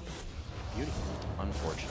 Going for mid, it looks like Virus going to put some damage down onto that. The Flay as well into the Crescendo. Make him dance in front of the turret. Depth charge popping him up. Sicko Scott for the chase. Turns off Defile as it's wasting a bit too much mana, and they look to follow here. True Shot Barrage glazing down mid lane. It looks like they are going to find the kill onto Prophet. Equalizer goes down as they try to get help here from Nico, but it's not going to be enough. Captain Korea blocks him off from getting in. He could walk through that wall, but he didn't want to. Definitely too little too late from that Equalizer. Now Team Summon pushing down on the turret. Gonna try to get this one. Fidelis is not done. This is crazy. They don't have that Equalizer. They just flash out of it. The turret damage was going to be the most that they took, but they were able to pressure them off of that. Now Summoner spells down. quite a bit. He's outer back to the bottom lane in a safer spot. We're going to slow things down here at 20 minutes. We're looking at the Seeker's arm guard being built up by Nico. And like you said, still no magic resistance coming out from Grim Samurai. And you're not generally going to build magic resistance on Zed. He's just going to try to avoid Nico and as team much fights, as possible. dive past, and then kill the Misfortune, who doesn't necessarily have a huge amount of mobility. Right. So turning around, Arthalon getting some good AoE damage down with those Void Spikes. Charged up that mana immune already to 564. Did say that Karthus was going to be charged up. He actually has 750 on it right now. He just has to get the purchase. And there it is. Boop. Just instant transformation right there for the Saracen Brace. Captain Korea will get some added versatility in the team fights now that he's completed that item just right. Get the active off for a huge amount of shield. And Fidelis really defending this turret. I mean, in the previous push, Tsunami actually popped his Cataclysm just for the sole purpose of really keeping that turret up, and they do not want to lose the control of this one. They've already lost their other outer 2 turrets, and you lose a lot of power once you lose the 3 outer turrets. That's why you see teams push so hard to try to get those first 3. Have to take notice, Team Summon's wards have definitely lowered. They don't have as many forward wards going in, those deep wards compared to this turret right now. If they take that down, they'll have a little bit more room to play with. There's a bullet time across the whole team. Arthalon jumps in, he gets the first kill, goes in Viz, they can't find him, looks for the second one. Can he get another reset looking in? The double kill for him, the Requiem might take out 2. Tsunami lives with a sliver of health. Arthalon went a little too deep, but he should be able to escape this if he's a magician. He's going to have to be a real tricky bug. They stop chasing. Nope. They're actually probably a little afraid of him jumping out and instantly killing someone because Kazakh can spike his damage so quickly on people. But take note of this here. 2 kills going back on Fidelis. 3 kills happen to 3 deaths happen to Team Summon. And he's actually tracking them. He wants to fight them. Oh my gosh, he wants to go in. He pulls that off. The depth charge goes too far. Oh, true shot barrage. He didn't expect that to hit him right in the kisser. Coming up for Virus. He did not choose to go the same way. The red buff is on. Does he have enough kite? Double up and an extra shot. Does he have it? Strut's going to come up in just a few seconds. 1 hit for the next. Tit for tat, but it's in favor of Virus. Double buffs going back and forth and back again. So Virus now has them here on Misfortune. The game just exploded in a bunch of action. They started slow, but now these teams are showing they like to brawl. Before that fight happened, Riv, there were 2 wards on the map. One was at Baron, there was a pink ward in mid lane. That was it. But they didn't care because everyone was in mid lane and they knew what was about to go down. They fought and they just traded a bunch of kills with each other. Something happened, somebody rang the bell, and it was an all-out fight. Right now at 22 minutes, that leaves us at 9-7 and exactly 1,000 gold lead for Team Summon. They have 3-2 turrets, but they still have not, oh, they did find a way to get the mid turret down. I'm a liar. That's a whole bunch of damage. Oh my gosh, Nico going down on this one. He actually stood in it most of the time. So like you were saying, the magic resist, not really necessary. It nearly equalized the fight. It did. But not quite, because he did have a death mark on him. And the big thing there was the Blade of the Ruined King active came out during the death mark, so the Blade of the Ruined King damage got amped along with the rest of Grim Samurai's damage, and Nico just didn't have enough armor really to withstand that. Once he gets his Ani's Hourglass, which he potentially would against his Zed, he'll be able to not get soloed. But for now, Zed's going to solo whoever he wants. Arthalon going in as well. So both teams kind of have the I can solo whoever I want guy now. Arthalon on one side with Kazakhs, Grim Samurai with Zed on the opposing team for Team Summon. We'll have to see if those two ever go face to face here for us. Captain Korea taking some damage, but Grim Samurai there. That will turn the tide of the fight and cause FD to back up. And we may see a fight breaking out pretty quicker. You can tell that there's the Nautilus ult up.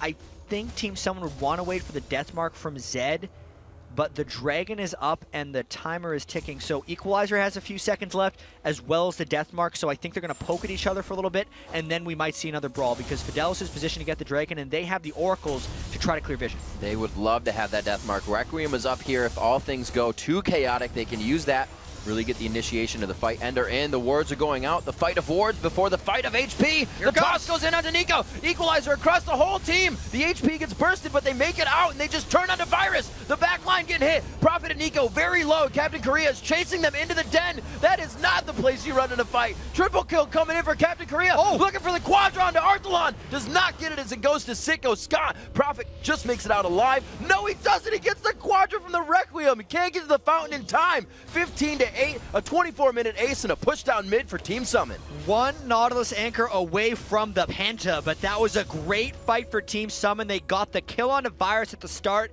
because they just locked him down and bursted him through. The crescendo was really key for Locust on that fight, and Fidelis just could not pull off their combos properly. There was too much damage from Team Summon that came through, and with the ace, with the Quadra, and with the Baron, that Captain Korea Karthus is going to be devastating for the rest of this match. As Seraph's Embrace finished up, helped so much with the shield in that fight. He came out and just walked into that Dragon Dens with his Defile up. It looked like Team Summon had their way out, or rather Fidelis had their way out, but Team Summon had their number. So we'll see here at 25 minutes, Nico looking to push the bottom lane out. They have to relieve some of this pressure. Summon back to their old ways of forward wards into the juggle of Fidelis, and they're still working on those defensive wards. And now it's going to be a matter of whether Summon can move through those wards and make it into turrets, because they showed they could win that last fight. Blue Ezreal is getting more and more blue items. The Iceborne Gauntlets makes it more difficult for Fidelis to counter-engage onto them. It increases the chasing potential of Team Summon as well. And that Ezreal build in particular, I really feel like it's swingy, so swingy. So swingy. When you're ahead, it's amazing because you control exactly where the fights happen and you just exhaust the other team down and poke them and just chase them to death. But if you fall behind with that build, you lose your duels with other AD carries. And it doesn't matter really if you can chase them after you, because you don't want to chase after them. Right. So since Team Summon is ahead, it's great that he has this build, and they got to make sure they end it before Fidelis catches up. So 7, 1, and 5. Captain Korea is trying to keep that lead with the team as well. Good movement from Sicko Scott all game, but 4, 0, and 8 on Nautilus has facilitated the way that Team Summon has pushed these lanes down. They have found all 3 outer turrets. They still stand with mid and top turret hardy. Looks like as they push down mid, they're going to have a 6,000 gold lead and a few more core items as they engage. And it depends on how aggressive Fidelis feels right now, because they know Zed isn't in the area and that the Ezreal ult was burned bottom, so there's down a few threats. If Fidelis could get a Thresh hook, they'd think about going, even though there's a team with Baron buff, but they would have to proceed with a lot of caution, as Team Summon showed just how strong they were in fights with that previous ace. Now you say a lot of caution, but how do you consider when you have a Jarvan and a Kha'Zix that want to jump in against a Karthus? You just got to be scared. I mean, you got to make sure you get the hook onto the right person. Like, if they could get Captain Korea hook, kill him right away, and then get out, they could do it. But if they have an extended fight in Karthus, no matter what, they're going to lose. It's really just a matter of making sure they get the threats out of the way first and escape the threats. Definitely between a rock and a hard place right now for Fidelis. They need to find an entry into this fight. Right now, it's from under their turret. They are just looking for solace here, but if they cannot, they're going to start losing that top lane. Arthalon has already moved up towards the top, but they're not putting any more pressure there. The wall goes down. It looks like Team Summon will pressure down this turret enough. They're just going to have that free split push rain now. Just gave it up, really. They didn't want to get engaged on under that turret. That shows you how much they're respecting Team Summon's dive potential right here, and that pretty much means that this next top turret is going to go down as well, because this turret is much harder to defend than the previous mid one that Fidelis just gave up. They do have that bottom wave pushing down past the river, so they don't have to worry about mid now. They have the 2 closest lanes for Fidelis to guard. This is going to be in their favor, but not a good thing. And there is a minute left on Team Summon's Baron buff, so if they wanted to make a move for an inhibitor, it would probably have to be in the next 2 waves. They're all pretty healthy. They haven't landed much poke onto Fidelis, and there's not anyone with a huge amount of armor. You can see Sicko Scott's got about 140, so if Nautilus can get turret aggro, they might want to go in for something a bit aggressive, but this would be one of the ways you give back a lead. I feel like Team Summon has an edge here, and if they could get an ace here, it would be a killer instinct, but this is also a great way to kind of get rid of your lead. There it is onto Otto. The Arcane Shift is out. He still has, no, his flash is down. You can just see we're waiting for that cooldown there. With Arcane Shift being down, they're not going to pressure anymore. No, and they know how quickly Otter can get that Arcane Shift back off of cooldown. He's got 20% cooldown reduction just from his 2 items, so he's getting shifting huge amounts of times, and since the Q Ezreal reduces the cooldowns of his other spells every time he lands a Mystic Shot, it is very difficult to close onto that type of Ezreal. So moving away from that engagement, looks like they are going to start spreading out the damage. Just kind of feels like they're pushing an already pushed lane and losing time. So they're going to start moving around, spread out their damage and spread out the power and see what they can find in Fidelis here. And that's a super successful Baron buff for Team Summon. After the ace, they got not only the global gold from the Baron, they got 2 turrets and a whole bunch of free farm and other jungle from Fidelis. This game was really close before that ace, and Really, Team Summon did a great job to pull something back. Sicko Scott gets hooked. He got hooked quite hard. This is going to be a turret after that as well. You can still see the kill potential coming in from Fidelis. Team Summon getting a little too complacent there. Sicko Scott tried to take the shortcut back to the turret, and he really paid for it. There's no Baron buff on Team Summon, but they might want to fight. Oh, the flash crescendo coming in from Locust. There goes the attack damage. Zed is in the fight. Can he get more damage down? It is going to be Captain Korea going hard as well as he flashed in. The Defile is on the double kill coming in for Grim Samurai. A kill coming in as well for Otter. The double for him. The only one to make it out is Arthlon. 4-4-0 in a 4v5 for Team Summon because they lost Sicko Scott before that even happened. And here's the chase from Otter. He gets the slow onto Arthalon, and that was a great fight. The flash initiation from Locust calling, hey, everybody, we're going in. I don't care if we're undermanned. We have a lead right now, and it really worked out for them. And if they don't need this turret, which they want, Dragon is up. They can go ahead and grab that. The global pressure is still in their favor, and you can just look at the top side of the jungle. 5 wards rather placed there. They don't even have any in the bottom side. They are completely opening up whatever they want to focus and then done with it. That has become their jungle. They now own it. They put enough flags down that anyone walking there would be like, man, this is a really well-populated jungle of wards if someone walked through there with an Oracles. Fidelis is not safe there. They're not safe in many parts of the map, as we saw with that next near ace, even though they're only facing a 4v5. There's a free dragon. Well, not a free dragon, a dragon that Team Summon would be able to take if they want it because they have so much map pressure. And then the Baron is probably going to be the next big point of contention as Team Summon will look to solidify their advantage in this game.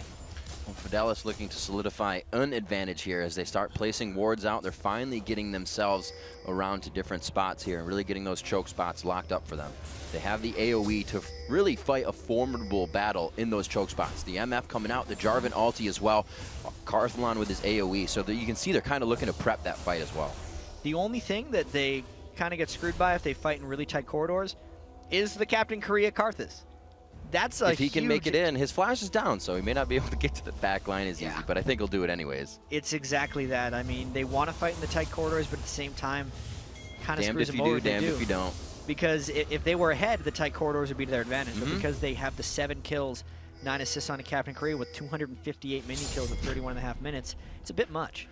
Just a bit. The bulwark finish for both sides. The Bloodthirsters coming in for both Arthalon. Oh, going with the grab, gets the terrain, but it looks like they're going to get the kill. Tsunami goes in anyways, knowing he's going down. He needs to do that damage for his team. They get a good bullet time, but the backside of it doesn't hit the rest of the team. Grim Samurai looks to go down here. They focus down on Arthalon. He's forced to flash away from a near kill. Captain Korea still in the fight with his team. They cannot get the damage to him. Locust staying with the heals on the backside, and Otter has been 100% health pretty much the entire time. They couldn't get focus on Team Summon.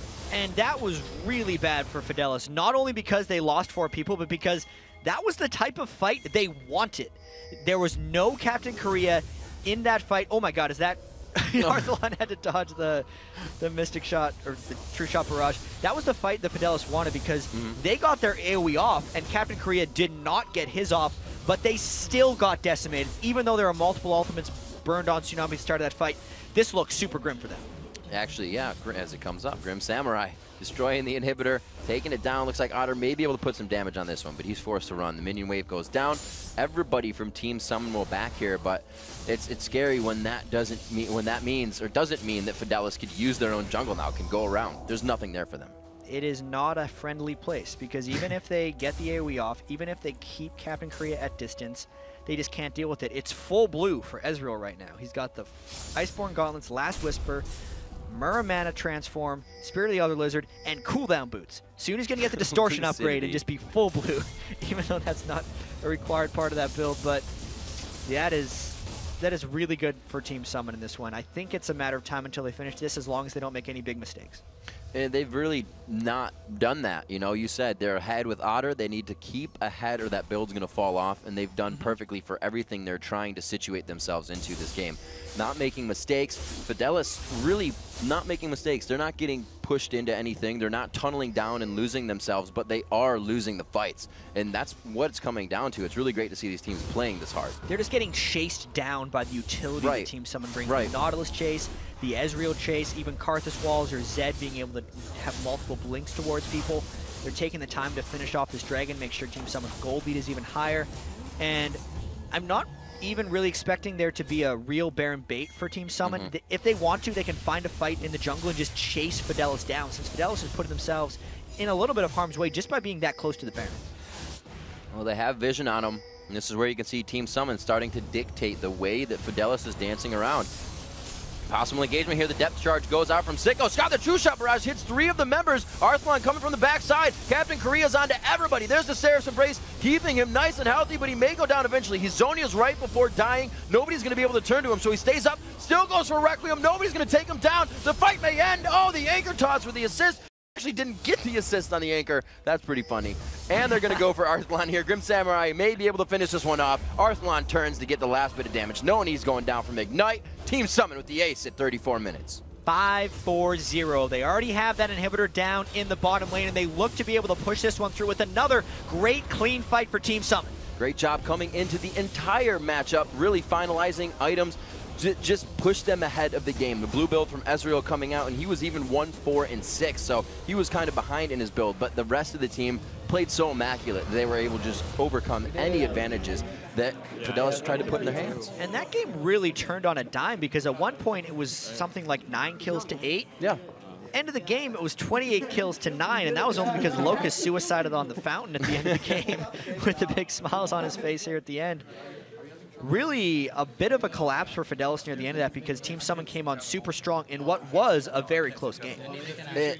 It was really unfortunate. We saw it kind of happen last game as well during the Velocity matchup, that, you know, you'd almost get a kill and you'd want to dive it for the 1-for-1, but the 4 people would get the assist on you because they were there to stop you. And I feel like that happened to Arthlon so much. He'd ult in, get the kills, then be forced to flash away or forced to jump away, and they just so many kills walked away with a little bit of health. And as a Kha'Zix, the way Arthlon really wants to play that is he wants to be able to jump in to just get the last kill so he can jump out. Right. But what ended up happening is he'd jump in to try to get the first kill, and then would have to flash out because it wouldn't happen. And we have actually a replay of the last fight just to see how Team Summon brought their engagements to the table. And this was, I believe, the Dragon fight that actually turned the game here. And you can see how Fidelis is all grouped up in this situation. They actually land a pretty good combo of Jarvan plus Rumble ults down at the end. But check out how Virus doesn't get to hit them with his bullet time because he got crescendoed and locked down. At that point, everyone had to scatter because Captain Kree was taking up too much space. Prophet flashed over the wall. Arthlon, again, tried to jump in at the last second on that one. Bug splat, he died. Absolutely. When the bug dies, he goes splat. That's what happens. Kha'Zix went down in the fight. The Dragon was won. And really, don't walk into the Dragon Den when you have a Karthus following you. That's like walking into a dark alley. That was really the way it just ended for them. They couldn't see what was going on. The wards got cleared out. Death. Yeah, absolutely. So coming up, Team Summon took Game 1, and now they're just a nexus away from a fight with Dignitas. Plus, North American All-Star Dyrus will join us to break down the Game 2 matchup. Don't go anywhere.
Welcome back to day one of the 2013 North American Summer Promotion Tournament. It's time for game 2 between Fidelis and Team Summon. And after their commanding game 1, Team Summon is just one victory away from a Sunday showdown with Dignitas. And I'd like to welcome the NALCS's Spring Split champion and all-star top laner, TSM's Dyrus. Dyrus, welcome back to the desk. Thanks for joining us.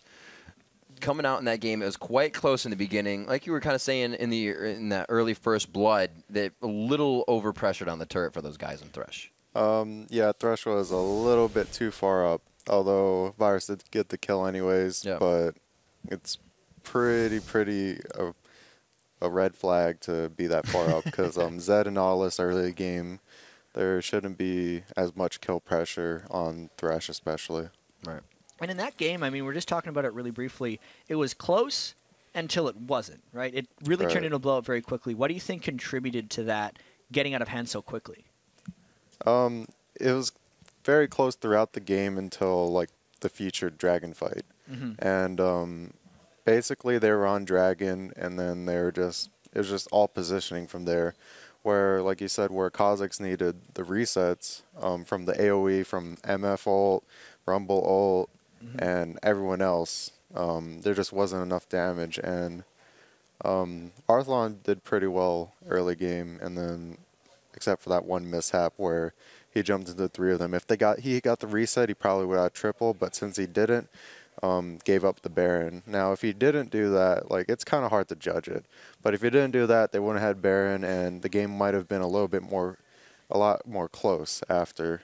Because Rumble wasn't able to get his core items, his Rylai's, his Zhonya's for Karthus ult, and Karthus was like 7-1, and he built my favorite Karthus build where you go into Zhonya's before Def Cap. Right on. Even theory crafting a little bit. If that fight didn't go one-sided and like give them the Baron, was there a team composition advantage that just created a better late game for Team Summon, or was it really just all about that fight? I think their team comps were pretty even. I don't think either team comp was that much better than each other. Actually, in fact, the Team Summon had like better late game, but Fidelis had early game with the Jarvan, the MF, and just the resets. And even though it scales onto late game, it was more focused towards the early game because Nautilus has all the CC. Ezreal has the poke for late game, so I guess they're both kind of early mid. Okay. So Fidelis, most of their fights obviously saw Arthlon going for kills. Somebody would give away with a sliver of health. You keep going for another kill. You think you can get it, but the other team gets 4 assists because you didn't go 1-for-1 on that.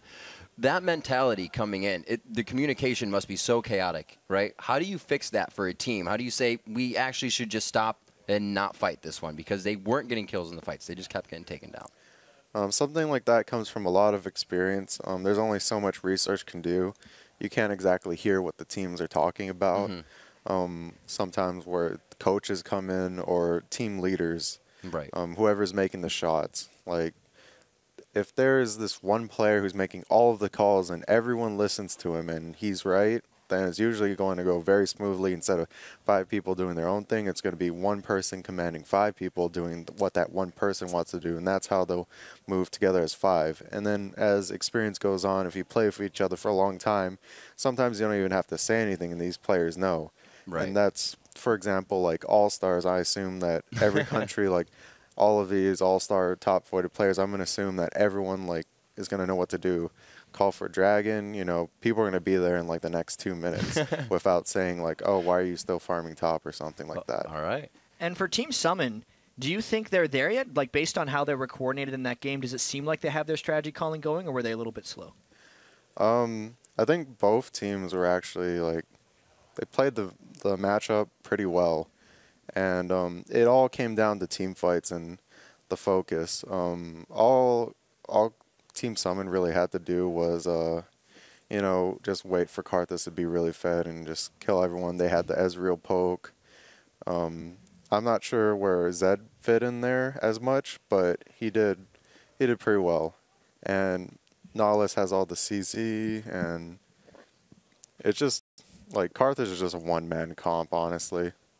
So seeing the early game and seeing that it was so close between these two teams, where should it have been where Fidelis, took Arthlon's power, took that early game Jarvan power, and started activating against Team Summon? They should have sent Jarvan top, actually. After the first defend bot, I feel like he stayed bottom too long. And when you have two of your bot lane top, that means you have less pressure on Dragon. Right. And having your bot lane bot is ideal for your team. So what you want to do is you want to push that Zed out of top lane, because Nautilus wasn't always there. But if Jarvan was always there, they would just push him out, and then they could just, swap pressure. And that's the reason why I think Quantic's really, really good, because they're very, very good at applying pressure. They understand it very well. Although, they understood they had the early game advantage, but they didn't, they need to get that top tower down. It's very important. And that's why all the more important that Thresh can't die for that first blood and the second blood. Exactly. All right, so coming into the next game, Darius, what adjustments do you think are going to be made, and who comes out on top? I'm not too sure. I haven't seen that much from these teams, although I know a lot of these players from solo queue. I think both of these teams are looking at the game as is, oh, if I just did this or built that. And we're going to see how those adjustments come into place. I still think both teams have a very good chance of winning both of these games.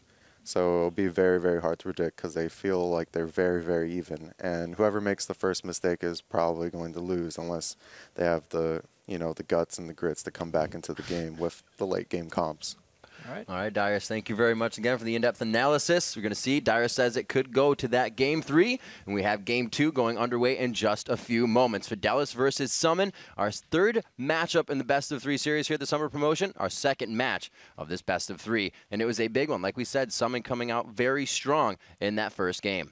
I mean, we've already seen Quantic move on to tomorrow, where they'll be playing off against Complexity. Velocity moved off.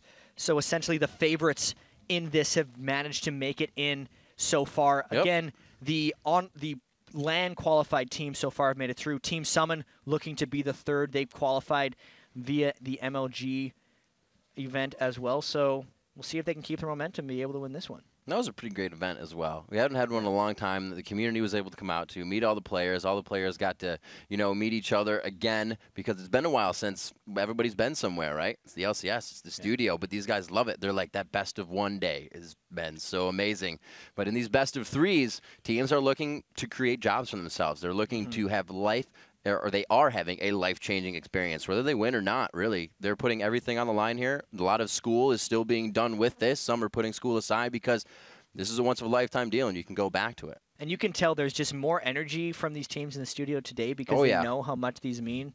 The nerves are coming back from them again. Some of the weeks near the end of the LCS season, you could tell the guys were getting experienced with it, because they weren't as loud. Like, all these teams are so loud during the games. They are just screaming at each other, because it is just this best of 3. If you don't make it, you got to wait a while to try to get your next shot. It's like traditional sports, and then, pro basketball to NCAA, right? The pros, you'll get a great game all the time with some flashy plays. And then NCAA, they play their heart out. They want it. They want to get there someday, and they want to make it happen. And that's what we're getting from these guys right here. Just all the plays, hearts left on the rift. Absolutely. Hearts on the rift. That's a new one, yeah. So like Karthus.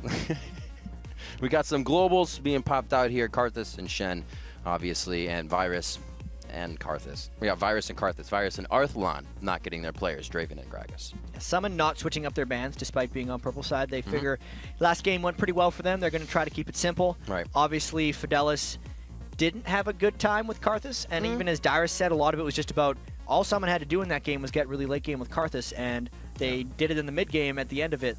So just getting that out of the way early means Captain Korea can no longer pull off that strat. We'll have to see what they decide. All 3 globals. All right, they don't like globals. We'll say that. They want to shut down any window of opportunity here for Team Summon other than the lanes right in the beginning. And I wonder what Fidelis is going to be doing here for the first pick, because the sky seems to be limited. I would like to go for Sona if I was against Team Summon, because I want to get Locust off his game as quickly as possible, because he seemed really on fire last game with really good crescendos in those situations. And even though Karthus was getting so much of the credit, a lot of it had to do with the crescendos. So I wouldn't be too surprised if I saw Sona here. Yeah, not me either. But no, first pick is actually taking quite a long time here for these guys. Talking back and forth, do we actually take Sona and thwart Locust, or do we go with the horse and gallop our way to victory? So it's a strange situation here, because these guys have had weeks to prepare for the first round. Boom. And then they have to prepare for the second game in a like day. 10 minutes. 10 minutes. 10 They have to make their adjustments. So it's all right if they take a little while, if they take the full 40 seconds with that first pick, because it means a lot to them. And the Sona does seem like the smart choice. All right, we'll see. Grim Samurai liking the Zed. You know, even Dyrus said he didn't like where the Zed fit in. But if that's the comfort, he played it so well, the 2v1 in his favor. So why not? Don't fix it if it's not broken. It seemed really, really good for them. I mean, when you can play Zed, you pick him. You do very well with him, and you just go for it.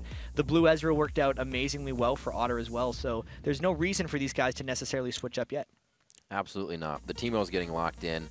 Probably the tree as well. No, I'm just kidding. So we see the Maokai coming out. More utility from the jungle than we usually see with the aggressive junglers lately. So we'll see if they lock that. Shogath got a bit of play from the odd one at the end of the LCS there, but we haven't really seen him at all here in the playoff tournament. Or promotion We really tournament. have not seen that much. And at this point, I feel like Fidelis is just taking away from Team Summon what worked for them. Being like, we're getting that Nautilus. We're getting that How Sona. about this?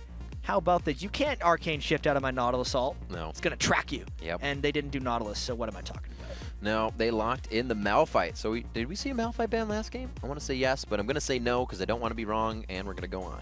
Quinn is being hovered on. Nunu as well. Could be seeing a Nunu being locked in, but the compositions really aren't melding for me if they do that. No, absolutely not. These guys are putting these picks down just for mind games. I do want to talk about the Malphite a little bit because that is a pretty bold pick, and it's making sure that, or at least trying to be the guy who can go in and not get killed by Zed. He wants to be able to lane through, stack a bunch of armor, and then not be assassinated in the 1v1 lanes while still providing a teamfight presence, especially if Otter just has to go for that blue Ezreal again. Malphite will be able to get enough armor to hopefully tank through a lot of the poke damage that he's been throwing out and just be that rock for his team that stays in the front line and doesn't allow them to get poked down. I like the Volibear pick coming in here. Definitely an in-your-face Team Summon squad coming out as they lock down their fourth, the fourth and fifth now for Fidelis to be locked in as they choose that AP mid, and they possibly looking for a top laner if we don't see Tsunami take Malphite in the jungle. And that Thresh pick is testing time for Locust.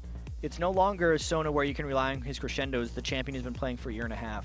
A relatively newly released champion with Thresh, really requiring you to make some of the big plays on his hooks. And people have criticized Locust in the past for not being able to play the mechanically complex champions. He's not a high-rated solo queue player. I mean, we know Quantic had 4 players in the top 9. Locust is like Diamond 5. He really focuses on the team play, and if he's able to make big plays on Thresh, he's going to be able to shut up some of those haters. Looks like we could have a Protect comp coming in here from Fidelis. They do throw down the Orianna ball to see what they can have. I like the Wombo combo that Malphite's going to bring to that, as well as even Hecarim as they rock in with the Command Shockwave. But we're looking for Team Summon to answer with their last pick. And Fidelis came full circle with that Hecarim pick. They're like, we want this at this first pick. No, guys, pick Sona. It's more important. We'll be able to get the Hecarim later. All right, we'll pick it With last. every pick, they're like, Hecarim? Nah, we'll wait. And Hecarim and Malphite being comboed together is actually a fair bit like you would see in the Tencent Pro League. A lot of the Chinese teams, Hecarim and Malphite are 2 of the most popular champions over there because of the persistent threat they can put on the AD carry. They just get to their target and go. It's a little strange to be up against Ezreal, who's one of the most escapable AD carries as well, but it's still going to show us kind of their playstyle in this game, which is going to be very much all-in, dive, kill Otter.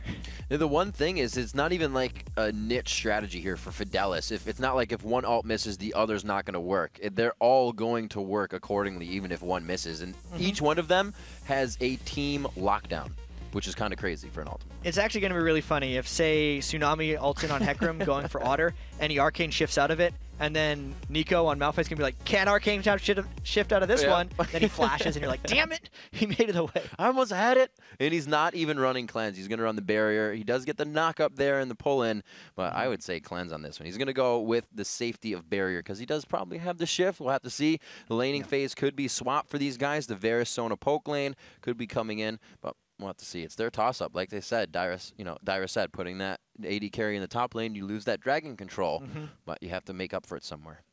And the other problem for them, for Team Summon, might be whether Seiko Scott can actually make it in for the team fights. There's a lot of kiting that'll be potentially able to happen. Varus's slow field that he can put down on Varus is going to be very, very, very, very powerful. I thought you said Varus on Varus for a second there. Varus-y powerful. It's gonna be fun. So yes, Virus on Varus for Fidelis for this matchup. There they sit behind us. Locust on the screen closest to us, and Prophet as well. We're gonna see these guys head to head. Our second matchup here. Summon able to take game 1. Irvington the third, and Jap bringing you game 2 in our best of 3 series here. Third matchup of the day. The summer promotion so underway as we rhyme onto the Rift. So here we go. Still no big-time jungle invades that have worked out with kills. It seems like they explode or they disappear in a lot of these situations. And so far, they've been disappearing. There has been some fairly attempted blue buff control by a lot of these teams where they'll go in, deep ward a blue buff, and then it gets cleared out by a pink ward. Gotta wait and see what we get this game. All the pings going down, perpetual wards, and they will become a few. Manifested there, they get one into mid. It looks like Virus will be a human ward down in the bottom lane as they spread out that human line of scrimmage across the river. Looks like nobody's really going to get too deep here. Sicko Scott going for a dive, actually. He's going to get his feet wet, and looks like they will start to invade the jungle a little bit. All walk through a ward, though, and we might actually see the counter invade coming out straight away from Fidelis. Everyone is walking through wards here. It's really just a matter of getting your wards in the right positions and then getting out of there. Yeah, that's exactly what they did, actually. Running away, Grim Samurai calls the ward in the bottom towards the blue buff, and they call the ward on the top side as they make their way out into safety. But I think some of the most wards we've seen here at level 1. They are all over the place. Yeah, so look at that. 3 wards from Summon and 3 wards from Fidelis. 4. Yeah, 4. Definitely 4 wards from Fidelis, but a pink ward had been placed down by Summon. Yeah, there's definitely 4 wards from both teams. That is a very good counting experiment. Able to count up to 4, but even then, they just essentially clear the buffs in vision and no invades happen. So they know the ward is there. They did ping it. Team Summon just pinged that ward, but Locust is going to walk by it. Looks like they're going to try to put more vision down here. I don't know what. Yes, so they get an early vision ward as well for the Wraith area, and they're still invading. I'm confused. Yeah, they want to harass us as much as possible. They're just trying to slow down Tsunami's jungle. And they're doing a pretty good job of it because they have that pink ward, so they are pretty confident being able to harass this one down. That's a super duper level 1 strategy here. Nico taking quite a bit of damage. His top lane is not going to be fun off the bat. They do get the blue over to Tsunami in the end, so not too much trouble there. But we'll see if they keep pressuring this Nico top. They managed to burn one of his health potions already. You can only start with 5 health potions now in the 3.6 patch, so that's just the start of a painful lane for that Malphite. Already chugging through the second potion now as he's actually almost full health with that shield on, so this one's going to kind of run out for him. No gold, no difference, obviously. Yep. It's 2.5 minutes. We see really mid pressure. It's going to be Arthalon versus Captain Korea. Arthalon moving back to the AP champion for this game, not on the AD caster. So we'll see how he works this with his team. Not as much of a 1v1 champion as Kha'Zix is up until that late game when you can dance around with Orianna.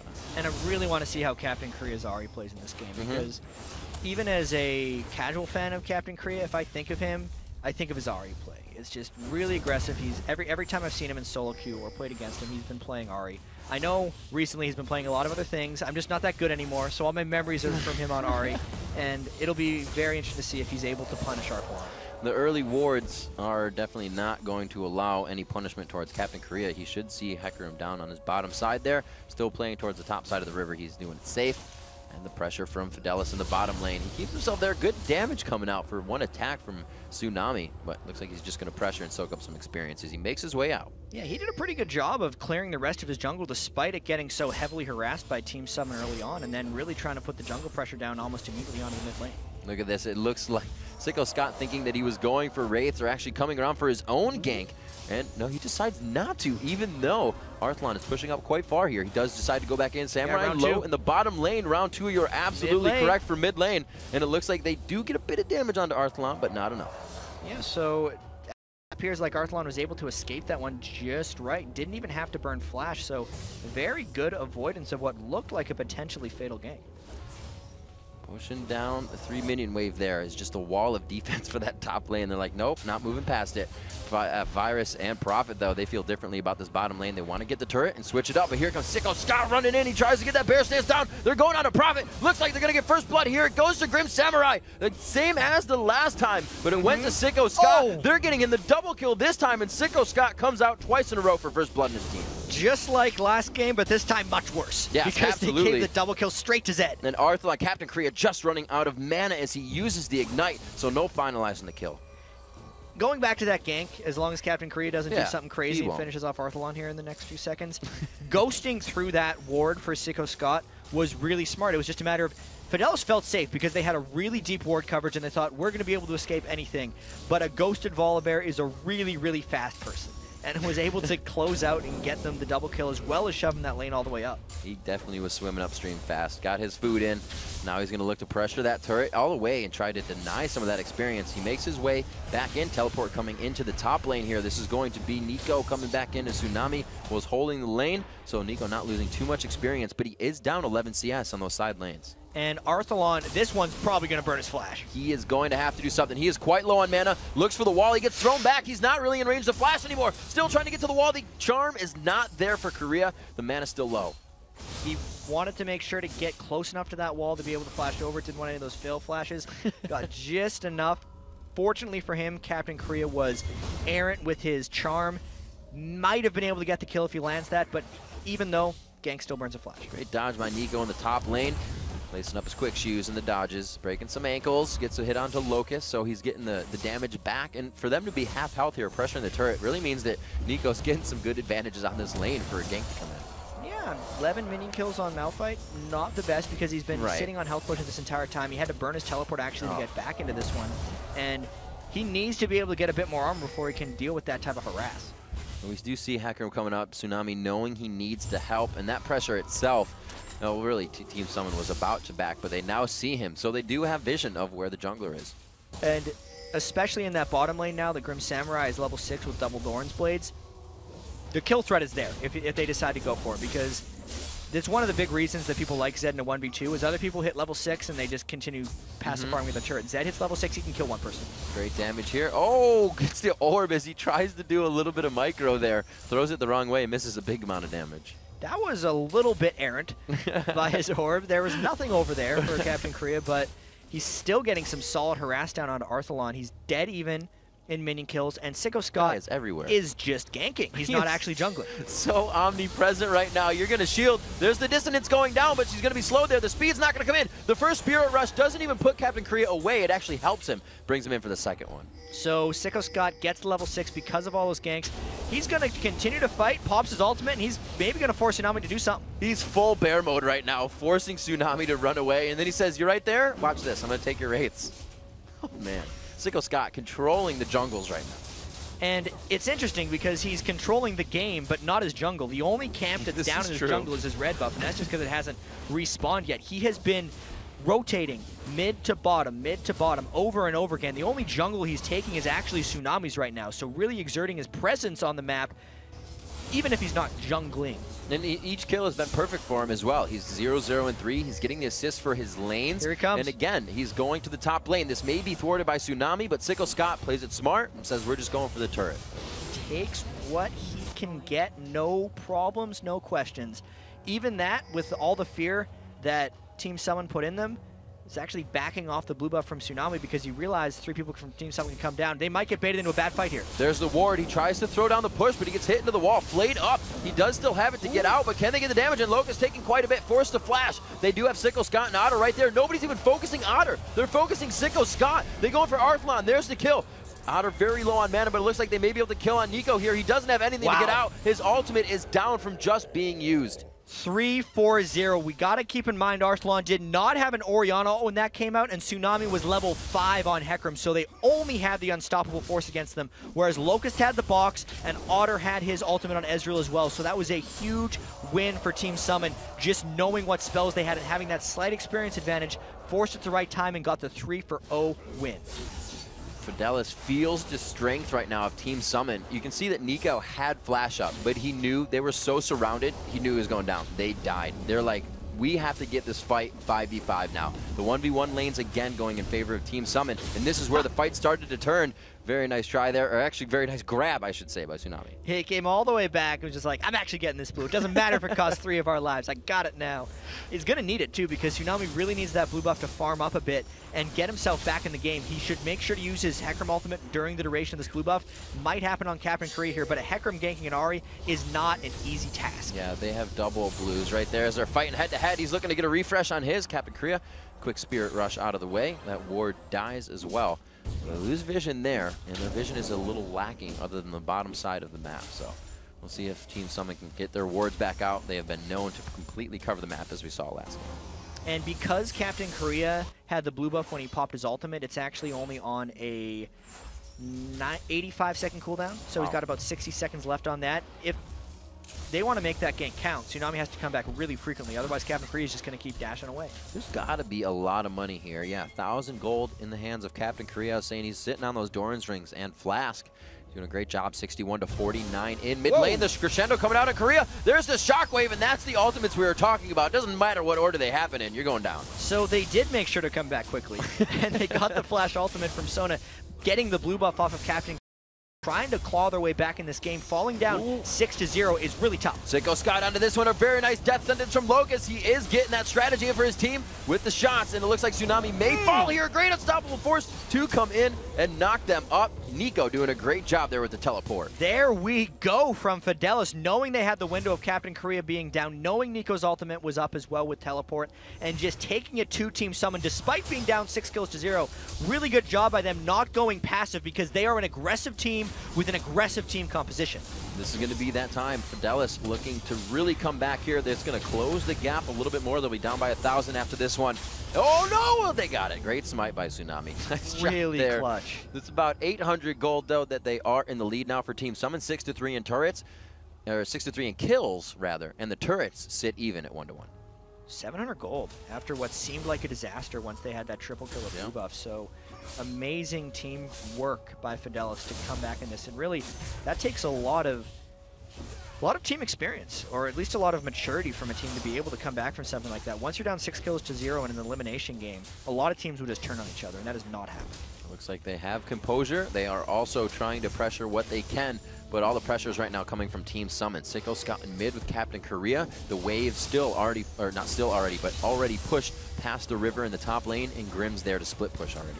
So really trying to spread it out again, because they realized when they grouped in the mid lane that was not good for them, because the Hecarim plus Malphite plus Orianna ultimates just wiped them out, and they're going to have to make sure they win this in the long haul. So working now with this window of teleport here, not getting that dragon either, what can Team Summon do to kind of reground themselves? I think more of this split pushing, making sure they run the spread formation, so to speak, and just get the rest of these turrets down. Last game, they really focused on getting the 3 outer turrets down and then taking map control from that. So Otter's going to try to poke down Prophet a little bit and Virus in this lane since he's got his blue build getting started. Want to land one of those hooks from Locust, but he still gets the pullback anyway. There's a lot of action coming in. Ooh, the box for the crescendo, and it's going to be one for the other, but the damage going in. Locust's going to go down. Can they finalize the kill here? Varus with that burst. If he can dodge the Mystic shots, it's going to be enough, but they choose to back off. Captain Korea was coming down, and he walked through a ward in the jungle as well. So like, we're going to walk away from this Ahri right now. I got to say, even though it was a 1-for-1 trade, that was probably better for Team Summon because it was a 3 versus 2 where Otter was the one who got the kill. So as long as they don't die here, it's good. Oh, I was thinking the ball was going on to Tsunami, and he was making his way into the fight. Captain Korea's left in mid to push, though. So this, again, is what Team Summon wanted more of. And it's a really low farm game in the mid lane. Arthalon's at 63 minion kills on Orianna, 13.5 minutes into the game. And it's not because he hasn't been, it's not because he's getting beaten by Captain Korea, it's because he's been roaming so much and there's been so many team fights for him to come around with. And that's the reason Captain Korea is getting more farm. Arthalon coming back in as well, so the mids and jungles meeting each other to say hi for a rendezvous in mid. We can see the pings coming up as well. I'm coming into mid, says Locust, and we're going to start aggressing a little bit harder here. Looks like he's going to drop down and get a Wraith Ward in and get some more vision for his team. Grim could be in trouble. Samurai has no flash, just his clone. Tops away. That was pretty Clone's good escape. Clone's good. Worked out perfect. Just a little quick hike there, and it looks like he gets a little aggression from Tsunami, but it's not needed anywhere else. So everybody's just trying to find a little bit of aggression, push somebody else off, and that next objective is really going to be the focus. double wards actually in that brush the Team Summon just walked by. So Virus knows he wants to get camped here a little bit, and this could be a 4v4 that is progressing. They're letting each other know that they see each other, and they might just back off a bit. Yeah, they see the ball movement. He was like, charm, maybe? Oh, you're not even near me. So they back off. It looks like they get a little bit of an invade there. They already had the red ward, so they're just kind of, you know, using what they can at the moment to see if they can get anything out of it. Pokes coming in as Virus and Prophet enter the bottom lane once again to pressure onto Otter, but that again leaves Grim in the top, and we might have a push mid once again as Sikosat gets off his blue with Captain. And to get back to that Grim in the top lane, 109 on Zed to 55 on Nico. Despite Malphite wanting to get to a bunch of armor to deal with Zed, he just hasn't been able to get there yet because he hasn't had gold. He's going to try to shop now. I'd imagine that Malphite wants to get a Frozen Heart real quick, but it's going to be a while because if he's farming at that clip, Grim Samurai is going to outpace him. And he actually just harassed him out of his back, so he's forced to stay in lane, can't spend the gold that he has. It's going to be only 940 right now, and if you compare those two, it's 1,400 gold in the lead for Grim Samurai as you were comparing to CS. They've taken this bottom turret, they get some good damage onto it. Varus with some good AoE there. The crescendo goes out. Looks like they're under the turret, but not close enough. Yes, the Chain of Corruption. Here comes Hecarim from the side. Tsunami able to go in. Otto's going to be pushed backwards. No, he arcane shifts over it. The ult missing just by a thread, and it looks like they get out only with the one kill. Still a great crowd-controlled chain there by Virus and Prophet. The crescendo making what's probably the hardest ultimate to land in the game, and Varus' ultimate land perfectly since the target wasn't moving. Secure the kill on Locust, and then the chain actually spread enough to force the flash out of Otter as well. So we see Otter now 137, 2-0 and 2, 3-1 and 2 at 129 as we're comparing the gold and the KD ratios of the ADs. You're seeing the blue build once again coming out from the Ezreal and Virus on Varus. Looks like he's going for, is he just kind of putting together Last Whisper? Because usually you see the Bloodthirster, right? There's a couple of things he can do on Varus. Most guys do Bloodthirster because he has some pretty decent AD ratios, but we have seen a few people go for the Infinity Edge. He can go either option from here. Sometimes you see this build and they'll go Last Whisper and a Bloodthirster with those two items. Since Pickaxe will build into Last Whisper and BF into Bloodthirster. But I'd actually expect the Infinity Edge out of Virus in this situation. All right, we'll see what he goes. Pressure on the mid lane from Korea. His blue buff is up. You just grabbed that recently. No, it's about halfway gone. So as they push down a little more wards, finally Team Summon as we look into the bottom. They did get their wards in. They are pressuring this mid turret, and once they can open that up, that'll be the second of what they did quite quick in the first game, is like you said, take down the outer three. And it looks like they're finally going to get this mid turret, and that's just, come on, hit it one more time. Yeah, they're going to finally get this mid turret. And this shows how much the bottom half of the map matters for them, is with all those wards in the mid lane. They don't care about top. The top is a dark zone right now. Everything in the inside of Fidelis' jungle is what matters because everyone's roaming back and forth, and they both want to know what's happening over there. Moving down towards the dragon as it is up again. This is going to be the focus of Fidelis. They want to get some more gold under their belt here, but it's not going to be the case. Team Summon looking to do a little differently. They're very scared of getting caught in the dragon pit at the wrong time. Because last game was not happy for them. They lost the game after being very close to the dragon fight, and they're going outside of the dragon, just flying it. Absolutely, onto Locust. He has both summoners to get out of this one, so that's a lot that they're putting down on him. He flashes, but goes down in the end. Here goes the true shot barrage across the team with a crescendo as well. Prophet very low, Virus very low, but he's able to take one out as he kites away. Sicko's got a little bit of health. Going to get one more bite on. It's going to be the ground slam to take him out. A shutdown coming in for Sicko. The follow on to Arthalon. The Mystic Shot just misses. The Orb of Deception probably to finish it off, and it's going to be the Foxfire. 4 for 3, maybe more. Get kill him. But they decided not to kill Malphite. Maybe they couldn't see him. The rush over in that corner has some really weird line of sight issues when you're trying to get people out. But that was a great counter initiation by Team Summon. It looked like they were going to get wrecked once Hecarim jumped in with the Orianna ultimate and then Nico followed it up. But they didn't combo onto Captain Korea or Otter, who are the two biggest threats. Well, 2 of the 3 biggest threats, because Zed is also a huge assassin threat on Team Summon, and they're the ones who ended up cleaning up the back of that fight. Yeah, cleaning up after that fight, we'll see what the inventories spell. A Rabadon's now being finished for Captain Korea, going very different on this build. We saw the Seraphs, we saw, you know, whatnot. He has the chance to get out this time, so he's saying, I got the burst, I got the aggression, in and out. The Thene's actually coming out for Arthalon, so he's also going for a more sustained build. We got to talk about that death cap on Captain Korea. Ari's a very all-in champion. You have to dive in there on Ari, and what Captain Korea is banking on is that he can get more fights like that last one, where Tsunami, Nico, and Arthalon essentially use all their big cooldowns early, and then Captain Korea can dive in the middle of everyone and try to finish them off with ability power. But if Fidelis realizes that Captain Korea is going to be doing that, they're going to save their cooldowns and blow him up. A lot of times, Aris need to go Zhonya's Hourglass because you need to go in, just stop them from hitting you for 2.5 seconds and then rejoin. But signaling that death cap this early is a sign that he's going risky. Nico has not been able to leave this top lane. He's actually teleporting back to the top lane every time he can, and all he's doing is getting harassed. The lock in here, the death spike has already gone off, and it doesn't look like they're able to get the damage down. Unstoppable force used to get away. Tsunami's there to help, but he's going to walk through a ward. He will find his team on the other side. So really, that was a flash and ult burn for an ult, and not too much, but Virus trying to trade down on Otter. Otter's going to escape. That Infinity Edge definitely changed the mind of Otter in the matchup. And it looks like the burst damage is just going to be a bit too much for the engage. 20 minutes in, it's 11-8 and still pretty close. 4,000 gold. As the game goes on longer, 4,000 means a lot less because the items are just going to be pretty much core items, and that's how much they cost. So you're going to be like, oh yeah, one guy has a less item. In a team fight, it's not going to matter. And we mentioned the difference between, or we mentioned that Virus might go for a Bloodthirster or an Infinity Edge, but I never really explained why he would go for the Infinity Edge. And we kind of saw some of it in that last fight to give him even more of a power advantage over Otter in a fight. Because we know Otter's going to be able to kind of out-kite him and out-poke him, but if you're going to brawl, the Infinity Edge gives you the best stats for brawling as an AD carry. Also, if he's getting charged by Volibear, he's going to need that as well. It doesn't help much in a 1v2, though. If he's getting charged by Volibear, and yes, he is, says how the story is written. They sign off on that page for the Choose Your Own Adventure, and they say bottom turret is the next chapter. Too bad for you, Virus. He was so confident after his last trade. He's like, I'm going to get him this time, guys. And suddenly Sicko Scott was there with the base. So the split push becomes even stronger, and it's not even spreading themselves out thin. They're spreading the power around right now as they control the map. Just like Game 1, Team Summon looks to take this 1 and 2. And even though the Dragon fight wasn't as devastating, they did get a lot of advantages off that mid-game Dragon fight yet again. So Team Summon really seeming to play that part of the game quite well.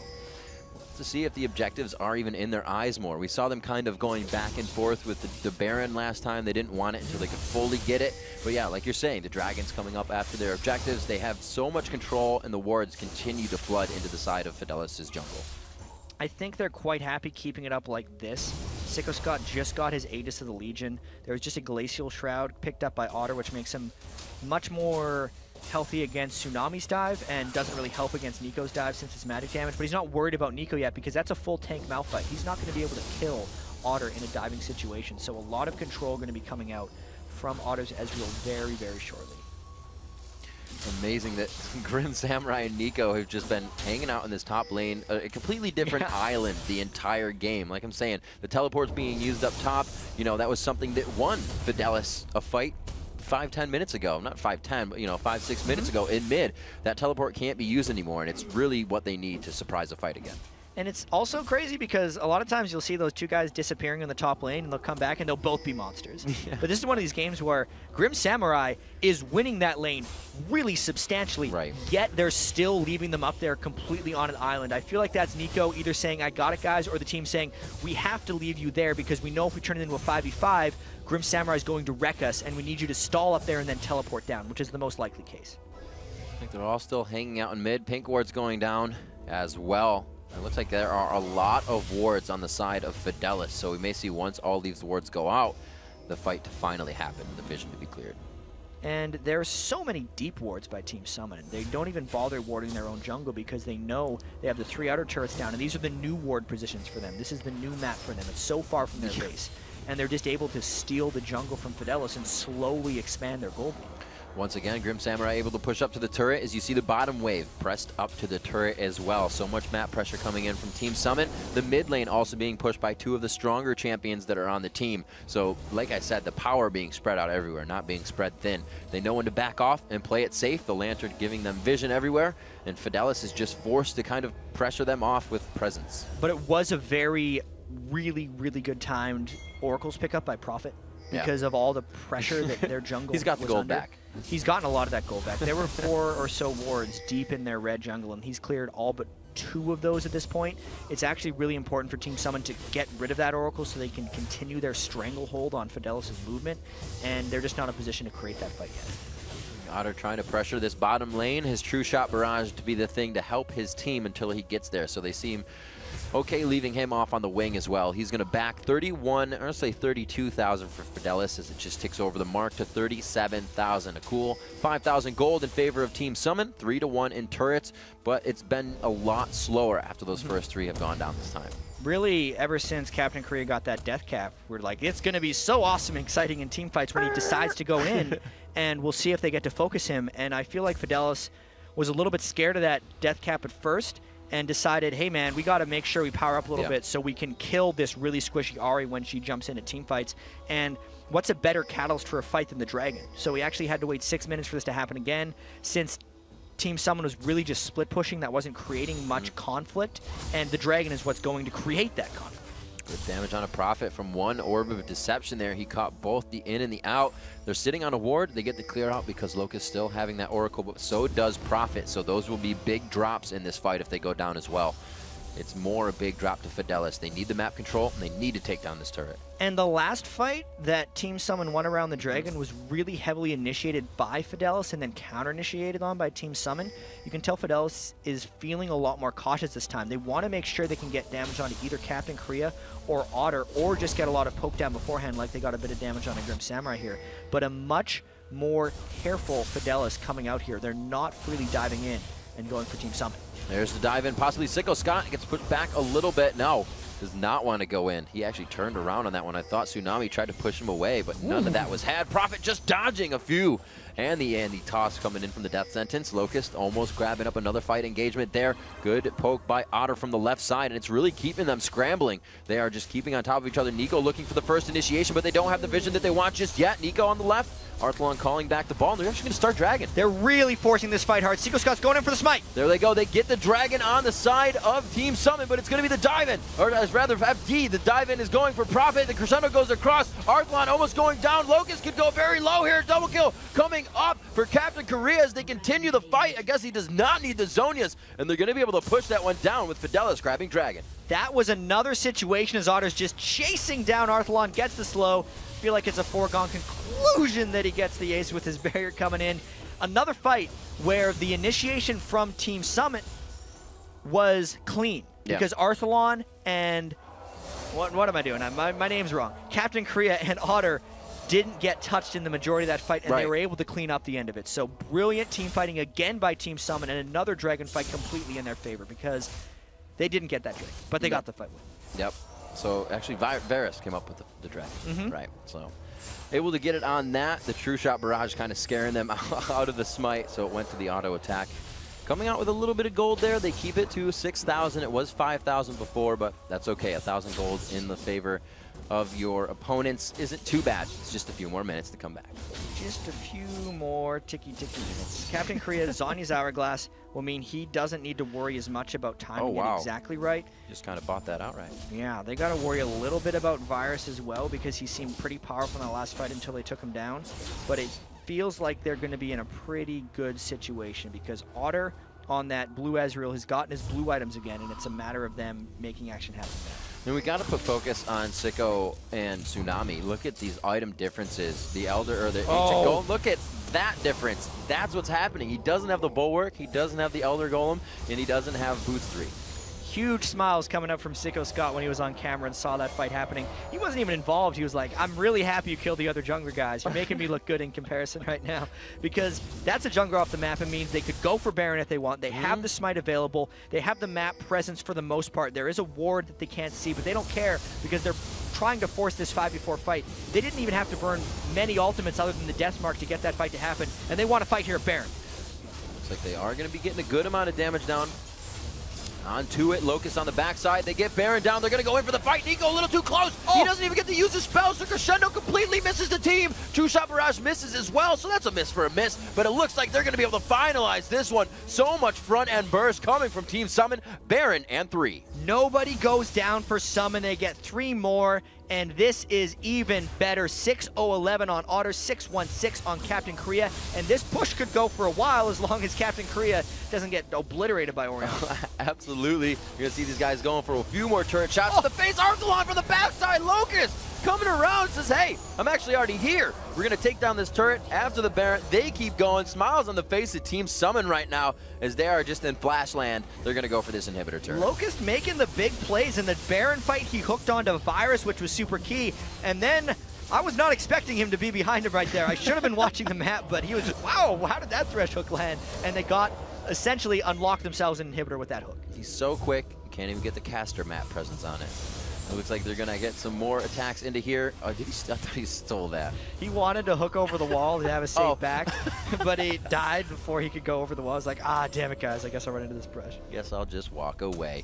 So Tsunami back up. The Bulwark finish for him. Arthalon back up as well. He's looking to finish the Rabadon. So a slight item behind there. The Muramana finished up for the Ezreal. Like we said, the blue build, it works good when you're 7-0-12. Works real good. I think other items would work very well when you're 7-0-12 too, but the blue build adds to the awesomeness because it's just all blue. And then Blade of the Ruined King is purple, but we'll pretend it's blue. It has some similar pigmentation, so we'll allow it.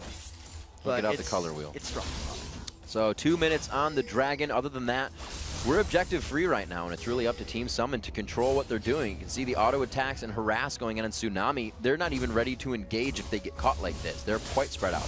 And it's super difficult for Fidelis because we know they're an all-in team and they just want to fight. Ooh. Maybe they're going to be able to start with a Locust fight. There's a good bit of damage there. The Flame misses, and he's actually going to be going down to this one. No, he actually pulls him too. Tsunami uses the ultimate on one champion, but they're also able to find Captain Korea. No Zonias was used in that fight by him. Big things from Fidelis here. Prophet still on the outside throwing in power chords and heals for the team. All focus onto Arthalon now. Otter comes in for the backside and they're able to turn the fight around in a 3-for-2. Team Summon pushing back Fidelis. So Team Summon, even though Captain Korea and Locust died without using spells, since they had the Baron buff, still got 4 kills out of it. Otter still crushing them from the backside, and they might get their second inhibitor out of the game after getting initiated on. It's going to be just Sicko Scott tanking this. They want to pressure this advantage. Why not? They can micro health in and out rather, and they're going to get this turret. Maybe Nico taking a bit of damage, but there's no focus to him. They're now going to go on to him, and he may go down here. That for the Iceborne Gauntlet locking him up. He tries to get himself back into the fight, but cannot make it happen. He was flipped in. The ground slam just wasn't enough. Can't escape the power of the blue Ezreal with the Baron buff as well, so he's a little bit purple. And that's just 28 kills to 12 now. Otter in complete control this one. Since he only joined the team about a month and a half ago to replace Slacko, it's a pretty damn good performance here in the first round. Absolutely, a 9-0-15, 270 CS, and he likes going blue. 32 minutes into this one, it's a 28-12 score, and it's going to be a 13,000 gold lead. 8-1 in turrets. That means there's only 3 turrets left that stand on the map for Fidelis. And just look at them. 1 turret kill for Fidelis on Team Summon. Their map control has been immaculate because this is another one of these games that seemed pretty close until a few of those dragon fights, but you'd have to say just strategically, Team Summon being able to defend their own turrets so well and deep ward. You look at the amount of wards during this game that have been placed in the enemy jungle, it just creates the right kind of opportunity for Team Summon. It means even if things go poorly, they're not losing turrets. So their defeats are low risk, whereas their wins are high reward. And Team Summon has kind of thrown in different strats the whole time. They were like, you know, we'll pressure this kind of lull in the game where we can't fight, and we'll have Grim Samurai up top. Now they're choosing to have him with the team. Is it they just feel they don't need to split push anymore? At this point, they don't need to split push at all, and they're winning the team fights so strongly. Right. Plus, there's also the fear of how hard Fidelis can initiate, that they need to be able to have reaction there to that fight, and that's one of the big reasons they're generally staying grouped up as 5 right now. And that's something we have to, you know, credit Team Summon for. Is we said Fidelis's ultimates are just going to be one after the other, and if one misses, they can still continue, and Team Summon has avoided that to a great deal. Team Summon has made sure that Captain Korea aside from that one fight where he got instantly killed, has stayed safe. Right. And Otter especially has stayed super safe. And that's what you do as Ezreal, especially against a really heavily diving team. It's actually the perfect AD carry pick against what they're facing, and it's working out really well. We'll see if FD can find the lockdown here on this engagement. They're fighting with the shield of a turret every time in their right hand here. Do they have enough swing on the left-hand sword? We'll have to see as they go into the fight. True Shot Barrage crosses, so they've seen the bit of burst damage, but really this could be Team Summon baiting them out, taunting them to the cooldowns. And it's a matter of, like, can Fidelis get onto Otter? And the answer is probably not, because he's so slippery right now in Ezreal. He's essentially max items. Those are the 6 items he's going to be wanting to go for with that build. The importance of blinks. Oh, there it goes. On to Virus. Virus flashes out. The command shockwave doesn't go off in the right spot. And it looks like they're going to be able to clean this one up, though. There's just so much. Nico goes in too little, too late. And it's going to be a cleanup over onto Arthalon. Tsunami dead. Nico goes down. Team Summon has the Nexus in their eyes. 33 kills to 13. This looks like they're moving on to the next round. They absolutely will. Team Summon to face off against Dignitas. Locust is going to be able to find himself a game against his whole team. The Nexus falls. Match 3 of the day goes to Team Summon. Locust throwing caution to the wind, suicides to the Nexus for the 2nd game in a row. KDA be damned for him. He's just looking for that revenge fight against Dignitas. And he smiles on the faces. These teams are one step closer to being professional League of Legends players. So close for them now. 1 best-of-5 against Dignitas, and they would be in to the LCS. And they looked really organized in their games today. We'll see now that their scouting report is kind of out. We'll see if Dignitas prepares things for them. Maybe try to keep Ezreal out of the hands of Otter. But Locust played pretty well on Thresh there, maybe showing that he's not necessarily a one-dimensional player. Absolutely, you know, throwing surprises to us as well. We said, you know, the fans would be watching to see if he made the plays, and he delivered. He did. Even though he died 6 times, it was a matter of dying in the right place and creating for his team. Absolutely.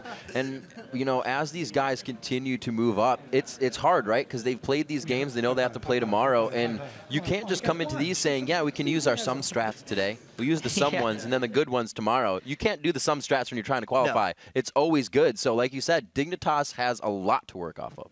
And it's the highest pressure, so they know how they react in those situations as well. Yeah. It's not an easy road to qualify into the LCS. Best of 5. Even though over in Europe, 3 teams from the Challenger circuit were able to move on to the final, onto the LCS, and there's the first 3 teams that are going to be facing up against the pros throughout the rest of the weekend. Yep, and we actually have a replay as usual, but it's all about the Dragons today. Dragons changing the flow of the game. Especially in this matchup, the Dragon fights were so important. And here is, again, one of the big turning fights. There's the 5,000 gold lead, and even though Fidelis gets the Dragon here, just watch Otter and Captain Korea and how they don't get hit by all of the initiation together.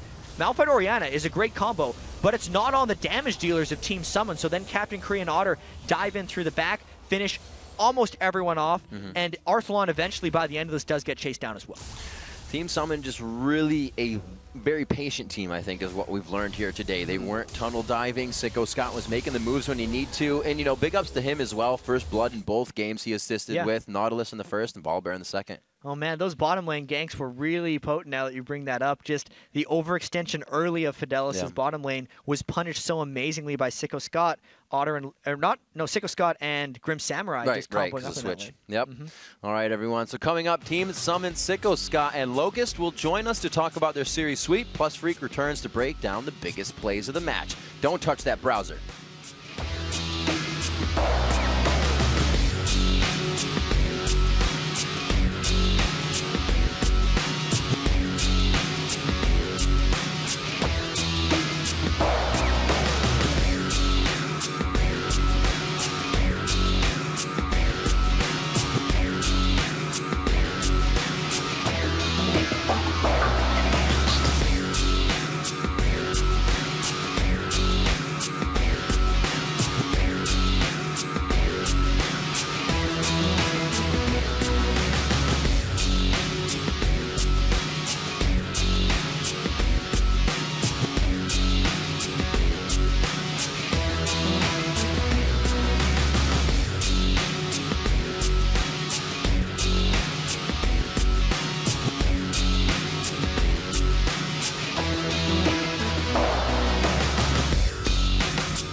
Hey everybody, welcome back to the 2013 North American Summer Promotion Tournament.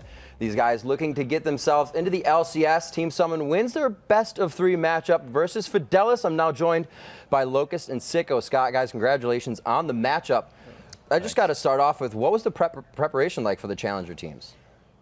For the Challenger teams, it was pretty hard. Most of them, it's not like the LCS teams that we got to watch every week. Most of them kept all their scrims very secret. So for these guys, we really only saw them play in the promotion matches for the ranked 5. So it was fairly difficult, but we did know the people from solo queue, and I had played with Virus before.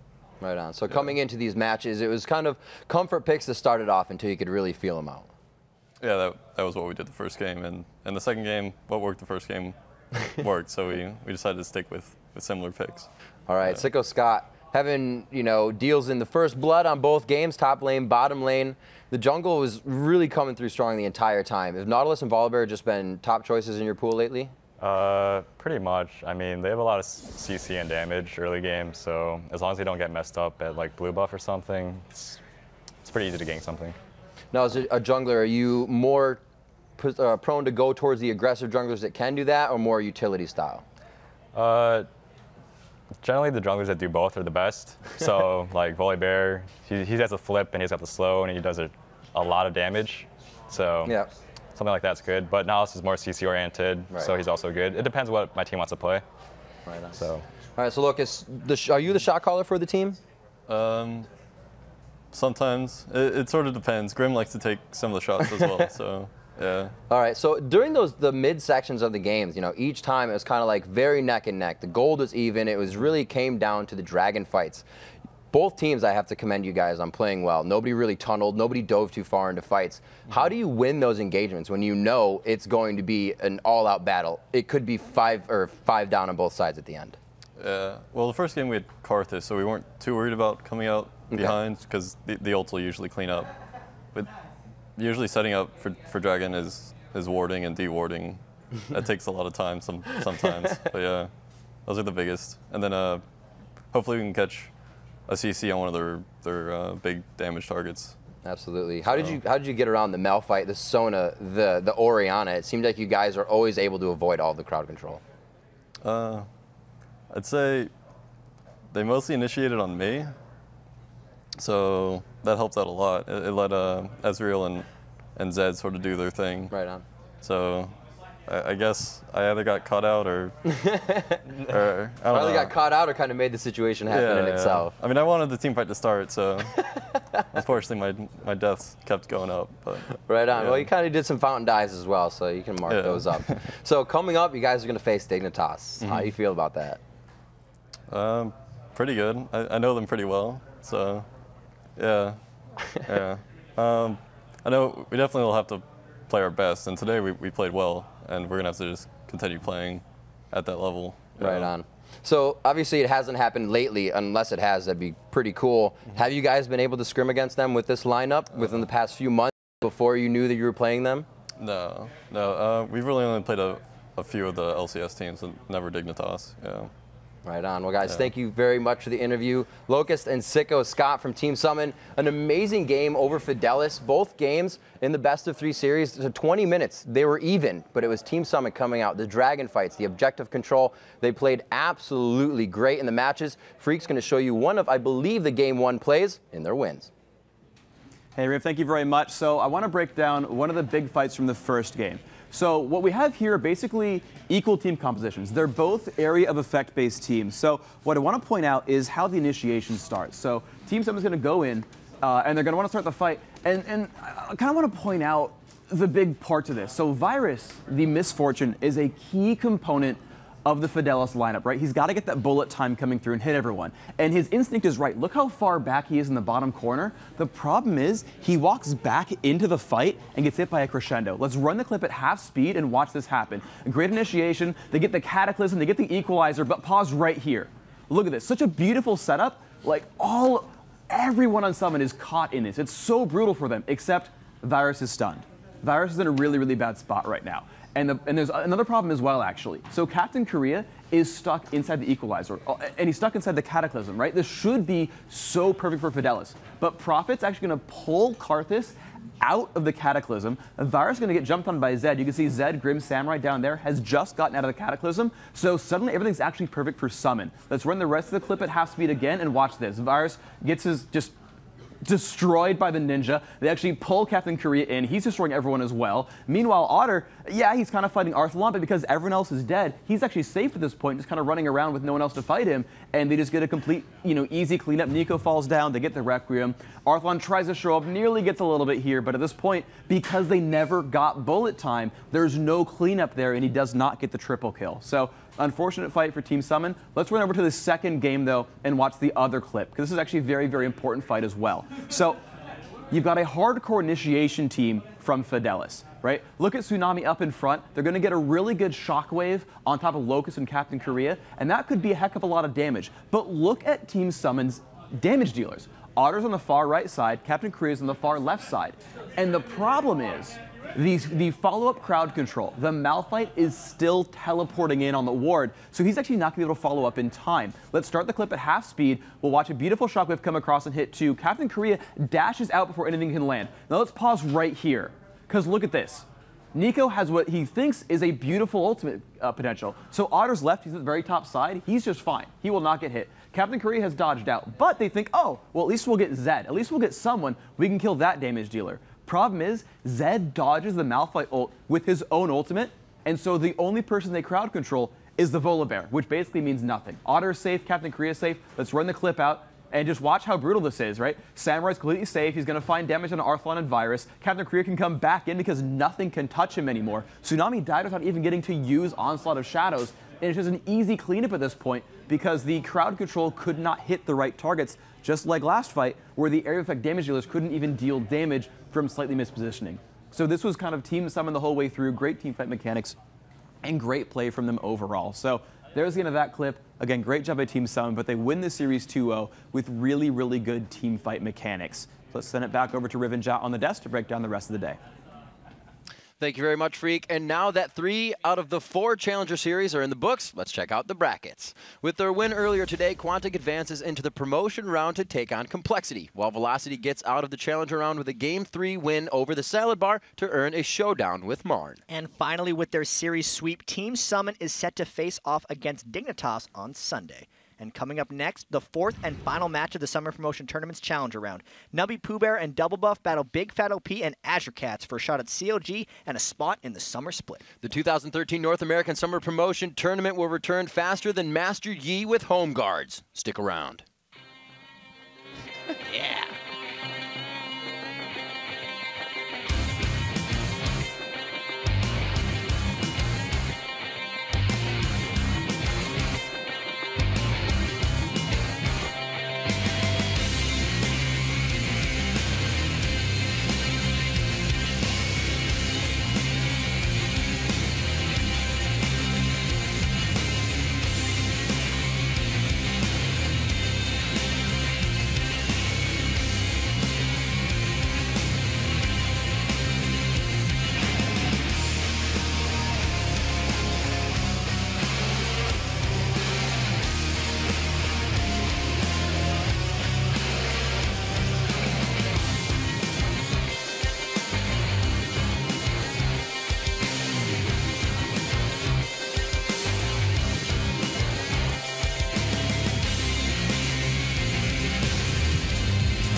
To get to the LCS is another way to get into the World's Final tournament. That'll be really good for us to actually be a shot in the World Final. It gives us an opportunity to stay together as a team and keep improving. And even then, we can get a lot of, what do they call them, sponsors? We can get a lot of sponsors that way too. I would say right now we want this more than anything.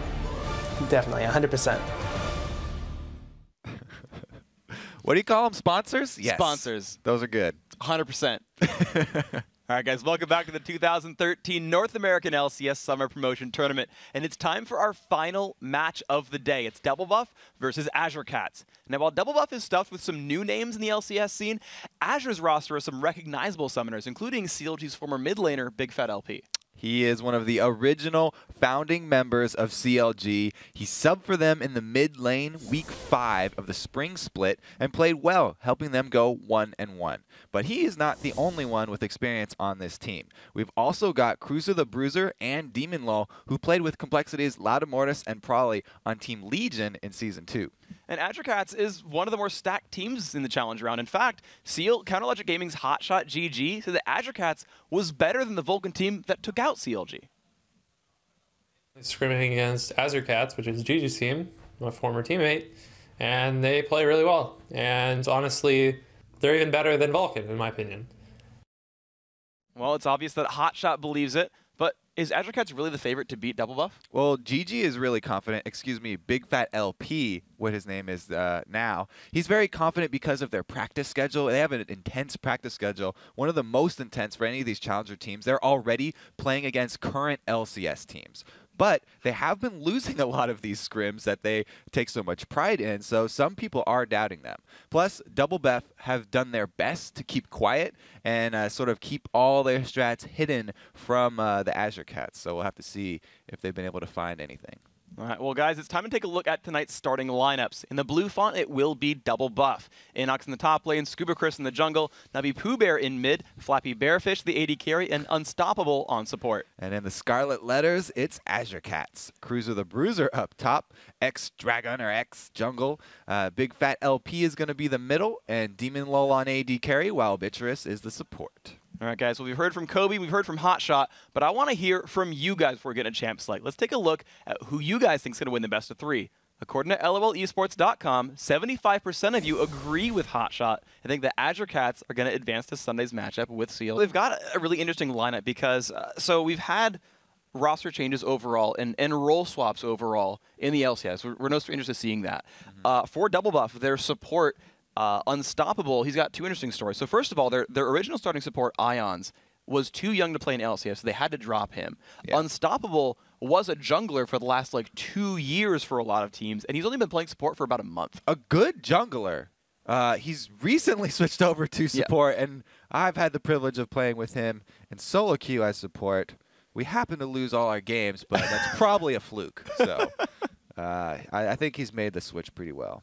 Okay, I do know that from talking to Nubby Pooh Bear, he says that Unstoppable as a jungler times everything, and so they know when every buff, every summoner comes up from cooldown. So he says they basically have 2 junglers. Yeah, hence their name, the Double Buff. I mean, they definitely keep track of not only their own, but the enemies as well. They've got 2 minds working pretty much in sync there. 2 jungle peeps.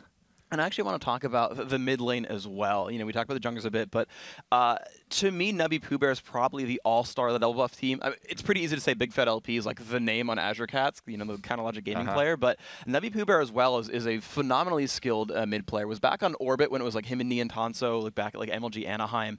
To me, he's probably their most skilled player, and that'll actually be a fun matchup 1v1. Yeah, the thing about Nubby Pooh Bear is his best 2 champions, TF and Zyra, are pretty well known. So unless where I mean, TF especially was dropped out when the Salabar took their first victory against Velocity. They're like, yeah, we tried to bait out the TF pick, and then we got smashed by it. So we started banning TF. Yeah, they got pretty much destroyed with it. That was a very, very good use of TF, which is fun for North America because he's had 100% pick ban rate everywhere else in the world, but nobody's really been afraid of North American mid TFs for a long time. And so it's good to have a few good plays on there. Maybe people will start respecting that over here as well. And you got to realize, I mean, Big Fat LP is like one of the OG Twisted Fates as well. Oh, yeah. Like back in 2009 normal queue, dude, it's like a lot of Twisted Fate. He would play Twisted Fate back when Twisted Fate could go anywhere on the map, and his gold card was an AoE stun that he could throw out. So that was quite a long time ago. He's definitely one of the longest playing Twisted Fate players. So let's actually talk about Big Fat a little bit, because he, back in the old CLG days, if I remember his post properly, he would say like it was on him to carry the team, and he had just like, you know, carry every game. From recent memory, from recent picks from him, he tends to play more utility-based champions now, like Orianna in TF. What's your read on that?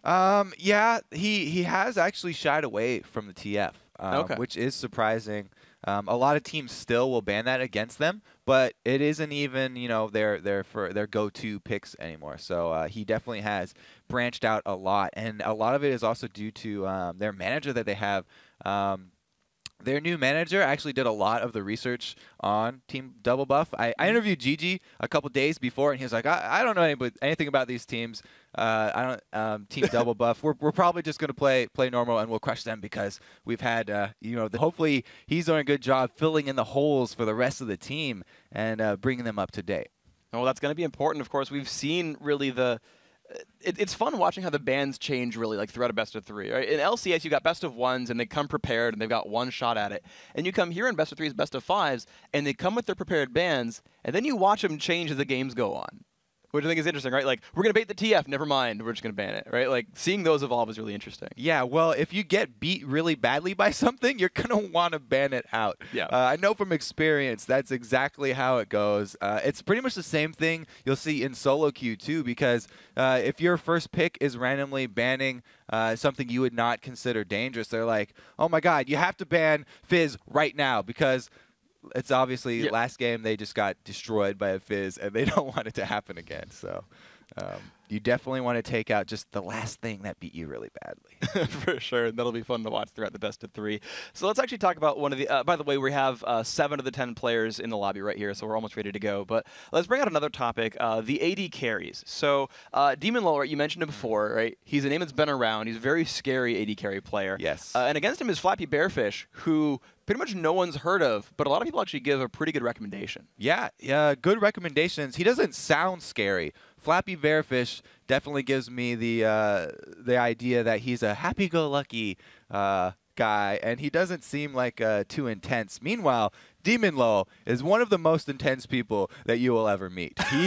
He's smiling now. Yeah, he's a very serious guy. I remember back when they were, and he would not let up. So he has a good reputation around here. I remember actually one of his most fabled teams was back when he was with Bloodwater as well. Yeah. And that was actually in the qualifiers themselves, I believe. And Bloodwater went, and, like, we talked about elimination, how, like, 2 of his 80 carries have joined the LCS. And then we have Demon Low, who's got a support who's joined the LCS. Like, we keep splitting up these partnerships, and then one of them goes in, and the other one's like, well, I want to qualify still.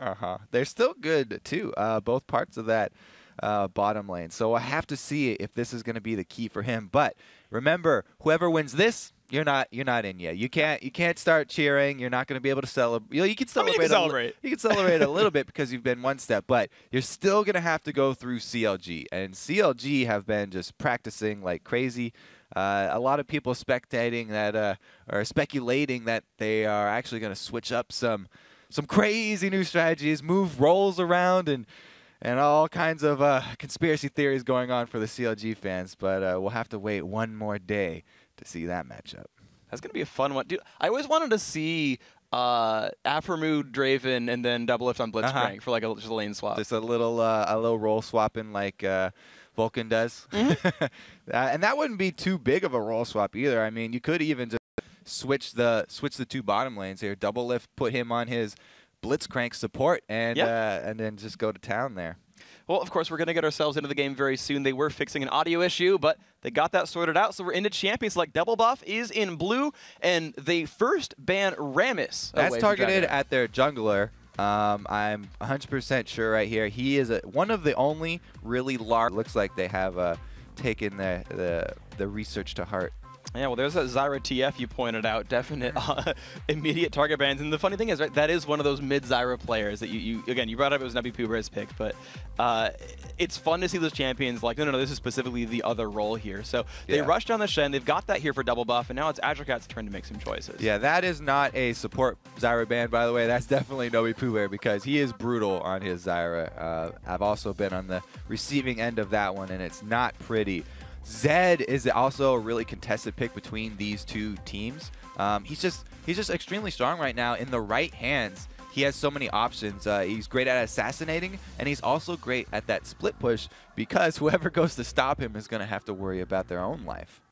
Well, so the next two picks have been grabbed. It's going to be Zach and Thresh. And I got to say, on Double Buff's side, with Unstoppable being such a new support player, his pool is going to be a little bit shallower. Yeah, Thresh, Sona, and Lulu are really the top tier of supports right now that people are rushing to. So those will have been the first ones that people told him to go learn because those are going to be the most contested. And even though this is the patch here where we moved a lot of the damage, the passive auto attack damage from Thresh's Q over to the Flay instead, people are still using him a lot because you can mix it up there and get the low cooldown hook, or you get a lot more damage with your Flay, and still extremely viable pick, great in lane, and great late game too, as it's always beneficial to have the possibility of picking someone off. All right, so there you go. Thresh, of course, a great choice. And Azure Cats have grabbed up their next two. It's Hecarim in the jungle and a support Sona. The support Sona, that's the second one I listed off there in the top three. Looks like Lulu got left out. No Yordle for them. I believe, yeah, it was the double buff. Their favorite AD carry is Tristan. That's actually really popular nowadays because of that late game, almost like huge just win button that you can smash when you get enough items there. And she just has so many great escapes too that it's a really potent AD carry. All right, so we've had the last few picks come through here, fast and furious. These guys knowing what they wanted at the end. You've got Malphite top lane picking for Azure Cats. You've got a Syndra mid here for double buff. Kobe, what's up with that? Well, what's up with that, Freak, is that there is a tremendous amount of crowd control on this Azure Cats team. That was just going to pop out at people because they've got Malphite initiates, amazing. They have also got Hecarim late game initiates. Those are amazing. And then they have the Sona for if anyone does get close quarters, Fasta 2, and two huge sources of damage in Zed and Tristana. So this is a very, very compact Azure Cats team. Meanwhile, a few interesting picks here on double buff. I have to point out the Syndra that is not picked fairly often. We see, you know, Link sometimes will use her to great advantage, and it opens up those opportunities like stealing a blue buff level 1 over the wall, you know, just throwing minions around willy-nilly. That is going to be a lot of fun. So, guys, we're getting ready to get into the game. This is our last best of 3 of the day, and the winner moves on to face Counter Logic Gaming on Sunday for the 4th and final LCS spot. But Double Buff versus Azure Cats is hitting the load screen. Double Buff in blue, Azure Cats in red. It's the best of 3 for moving forward. LCS careers on the line. Pretty big deal. I'm hyping it up a little bit because it's a big... This gets beastly late game, and they have a couple interesting tools. They don't have, you know, the Kale ultimate that we saw before, but they have Stand United, so Shen's going to be able to absorb some damage for him. And then they also have that all-important Lantern, the Dark Passage from Thresh. Get him out of any situation as long as he's able to click on it. Yeah. We also saw a very effective counterplay to that Dark Passage where you just get a giant, you know, Nasus or Renekton to stand on top of it and no longer can click that Lantern. So what are the odds that we see a Lantern dodge on Unstoppable Force or Onslaught of Shadows? That would have to be a pre-prepped Lantern because Unstoppable Force, the time that it takes to travel is actually the same time as Lantern takes to travel, and there wouldn't be that split-second amount of time to be able to click it. But that would be one for the YouTube highlights that we could actually probably put up against Mad Life's YouTube list that he's had. All right, well, we'll see if he can click the Lantern or if he can throw it out in time. But certainly, we're going to be started up into this game. All of Azure Cats are on, well, I say all as Cruiser goes back to base. They were on the bottom half of the map, but a lot of early defensive wards are here really for both teams. We've seen this a couple times. You know, ward every single part of the river here and then just have a few human wards in the last white and gold a little bit. The standard double golems here for the double lane from double buff. And over the top side, the Azure Cats will happily take away these as well, but they're going to go to Cruiser. Instead, we've just got the Wolves going down from the duo lane there. So just a lot of sort of experience share overall, actually. Pretty much everything being shared in the Azure Cats jungle.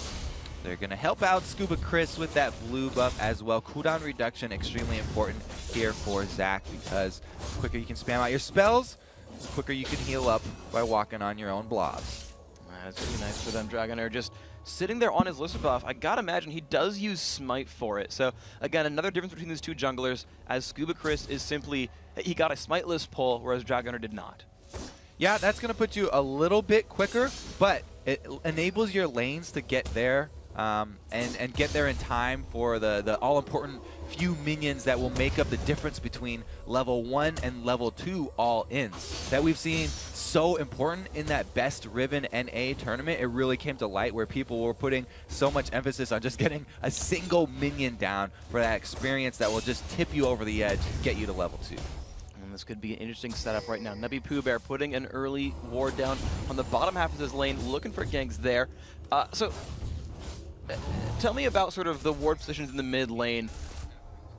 Ward position in the mid lane, how does that work? Like, why do you cover one? When would you cover both? Like, what does that watch really for you? In the mid lane here? Yeah. Well, basically, you can hug one side and ward the other side, depending on which jungler you have. When you're going up against Flubber over here, then you're gonna have to at least ward one side, because he can at rank 1 with Elastic Slingshot get all the way to the mid. There, that gets at least a flash burned.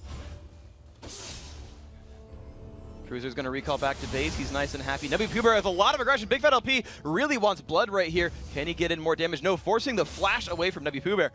And that was actually a very, very good opening for Big Fat LP. Yes, very intimidating play right there. The Ninja just walking him up. They end up getting the flash, so that's going to be huge. Now he's going to have to play very defensively. We talked about the wards already on the sides. He still has one up on this right side, so you would usually want to hug that side of the map so that the gank is going to have to come a longer distance and you have more time to dodge it. No, right now Scuba Chris is looking to go down the river for this bottom lane here for a gank that against pretty overextended champions. And yeah, we had him coming all the way down here. He's going to get in behind Tristana and Sona. He gets the flash pull on Adventurous. Is not good. He flashed to the left-hand side, which lets Demon Roll run away. But First Blood still does go down to Flappy Bearfish. He's going to like that one quite a bit. Good attempt right there. Sona getting out of the way of that Elastic Slingshot, but does go down. It is going to be First Blood. And Flubber with this successful gank here. These wards, they do see the passage here of both junglers, but still able to get off that successful gank. And now Tristana going to have to rocket jump away as Hecarim comes in to back him up.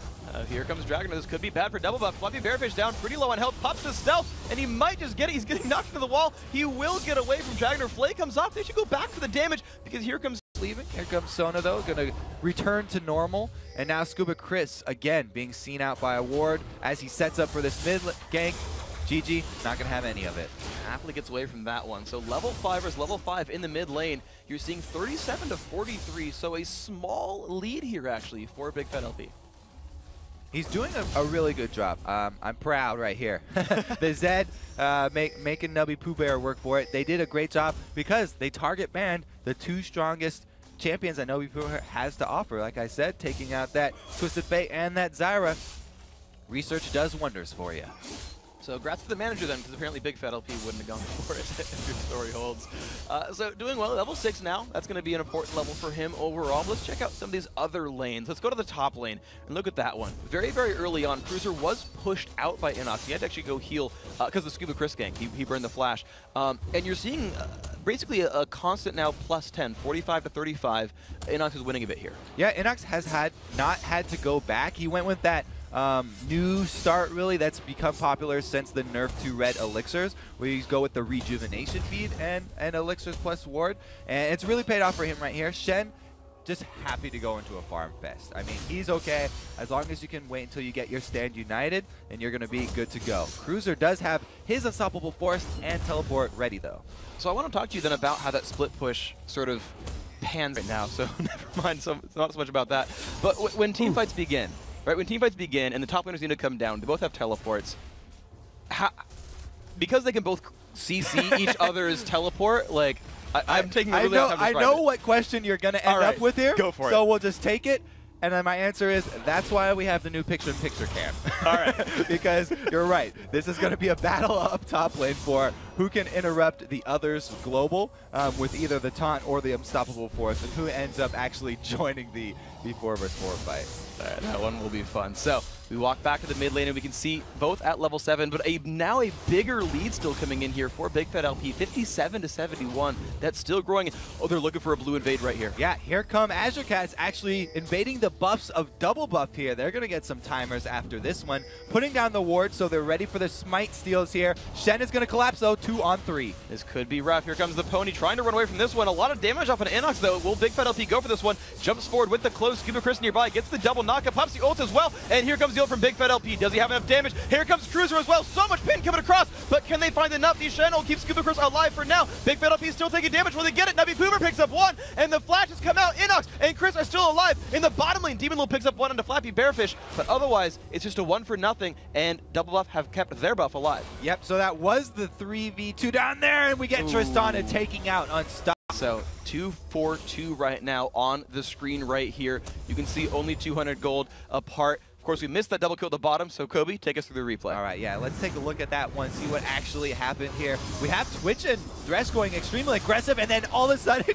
Tristana jumps on your face, and it looks like they were not expecting that burst damage. Sona doing her part as well. Love the power chords, able to chase down the second one too. So it looks like Demon Lil was not overhyped at the beginning of this match. Absolutely amazing play by them, and that's a Twitch with first blood to recount that, right? Like that is impressive that you actually managed to come back against that guy right there. So down here in the bottom lane, right, you see them trying to keep up 69-72, pretty close to minion score, but that double kill Tristana, that is a scary girl. Yep, so that just changed the entire scenery down there in the bottom lane. Now they actually have the wave pushed to their tower as well. Thing is, you can't freeze with Tristana because she has that explosive shot that you can't turn off, and he's going to eventually push it back. We'll see how long he can hold it right here, because here comes a stealth Flappy Bearfish. Actually hits a minion with it, no big deal. Attack speed goes to waste, but whatever.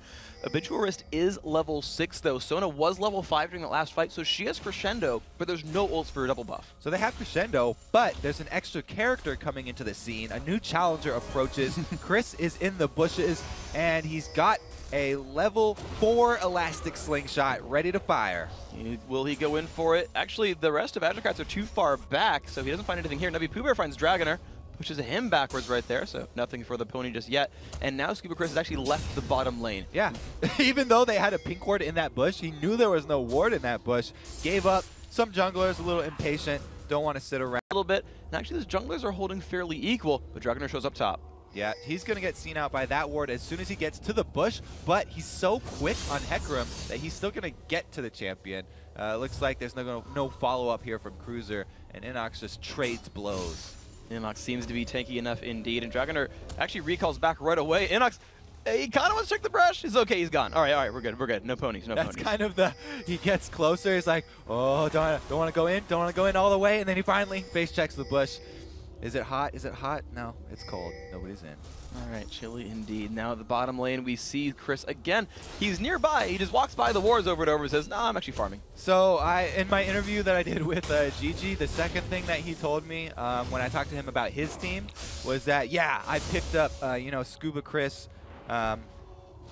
We did a little bit of a research on him, and he likes to roam around a lot. So they've placed a lot of these wards on the bottom side river, and they've been privy to most of his gank pass here. Hasn't gotten off a successful one yet, but he wants to go now on Sona. Goes in for a Bitchworse and Demon Lil. Great Crescendo comes across one, but Demon Lil still really dropped pretty low. The Shenel comes across, keeping him alive. They do kill off Demon Lil, so great pickup there. Unstoppable survives the encounter, 1-for-0. So that was a gank and a Shen ultimate. This is going to leave Cruiser the Bruiser free up top. He's trying his best to shove. Malphite, not the strongest tower destroyer in the game, but he's going to get some free time up there.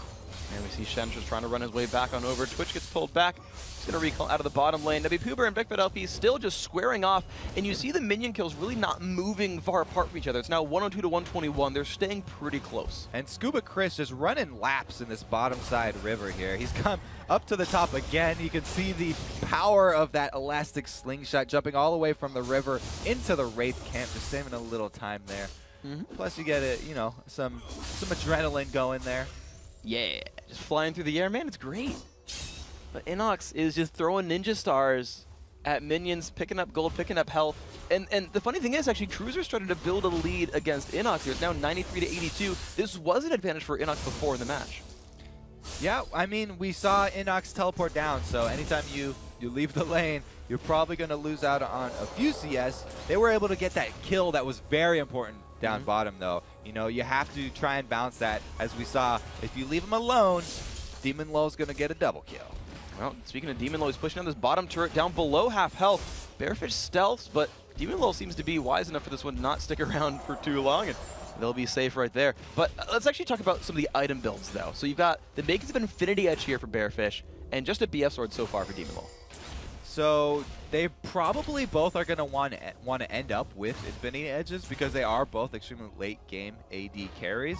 And the path that they're taking is just a little different here. We have the early upgraded boots for Demon Low as we see the gank coming in right over the trees. And he's going to go in on this one. Demon Low taking a bunch of punishment down onto Bearfish, but it's unstoppable. He's going to fall over. Bearfish popped his ult, but doesn't really want to participate. So the turret and the kill, great gank there by Dragon are making that one happen. Scuba Chris not able to find anything for himself. That was perfect timing because now they can go straight over to the Dragon. They've got GG calling him down. Plenty of damage, and as the bottom lane recalls, this is going to be Azure Cats taking a free Dragon. That's beautiful for them. Half health, and yeah, no one's going to even contest this one. So Azure Cats really finding themselves some openings here. Look at that, 21,000 to about 19,000 gold. So by 14.5 minutes, they've built a 2K gold lead. That is the bonus of ganking bottom lane early and often. If you gank down bottom lane, then you always have the opportunity for that secondary prize that will be a Dragon after. So they take out the turret, they have the Tribush pink warded, and they're rewarded greatly. Now it's a 2K gold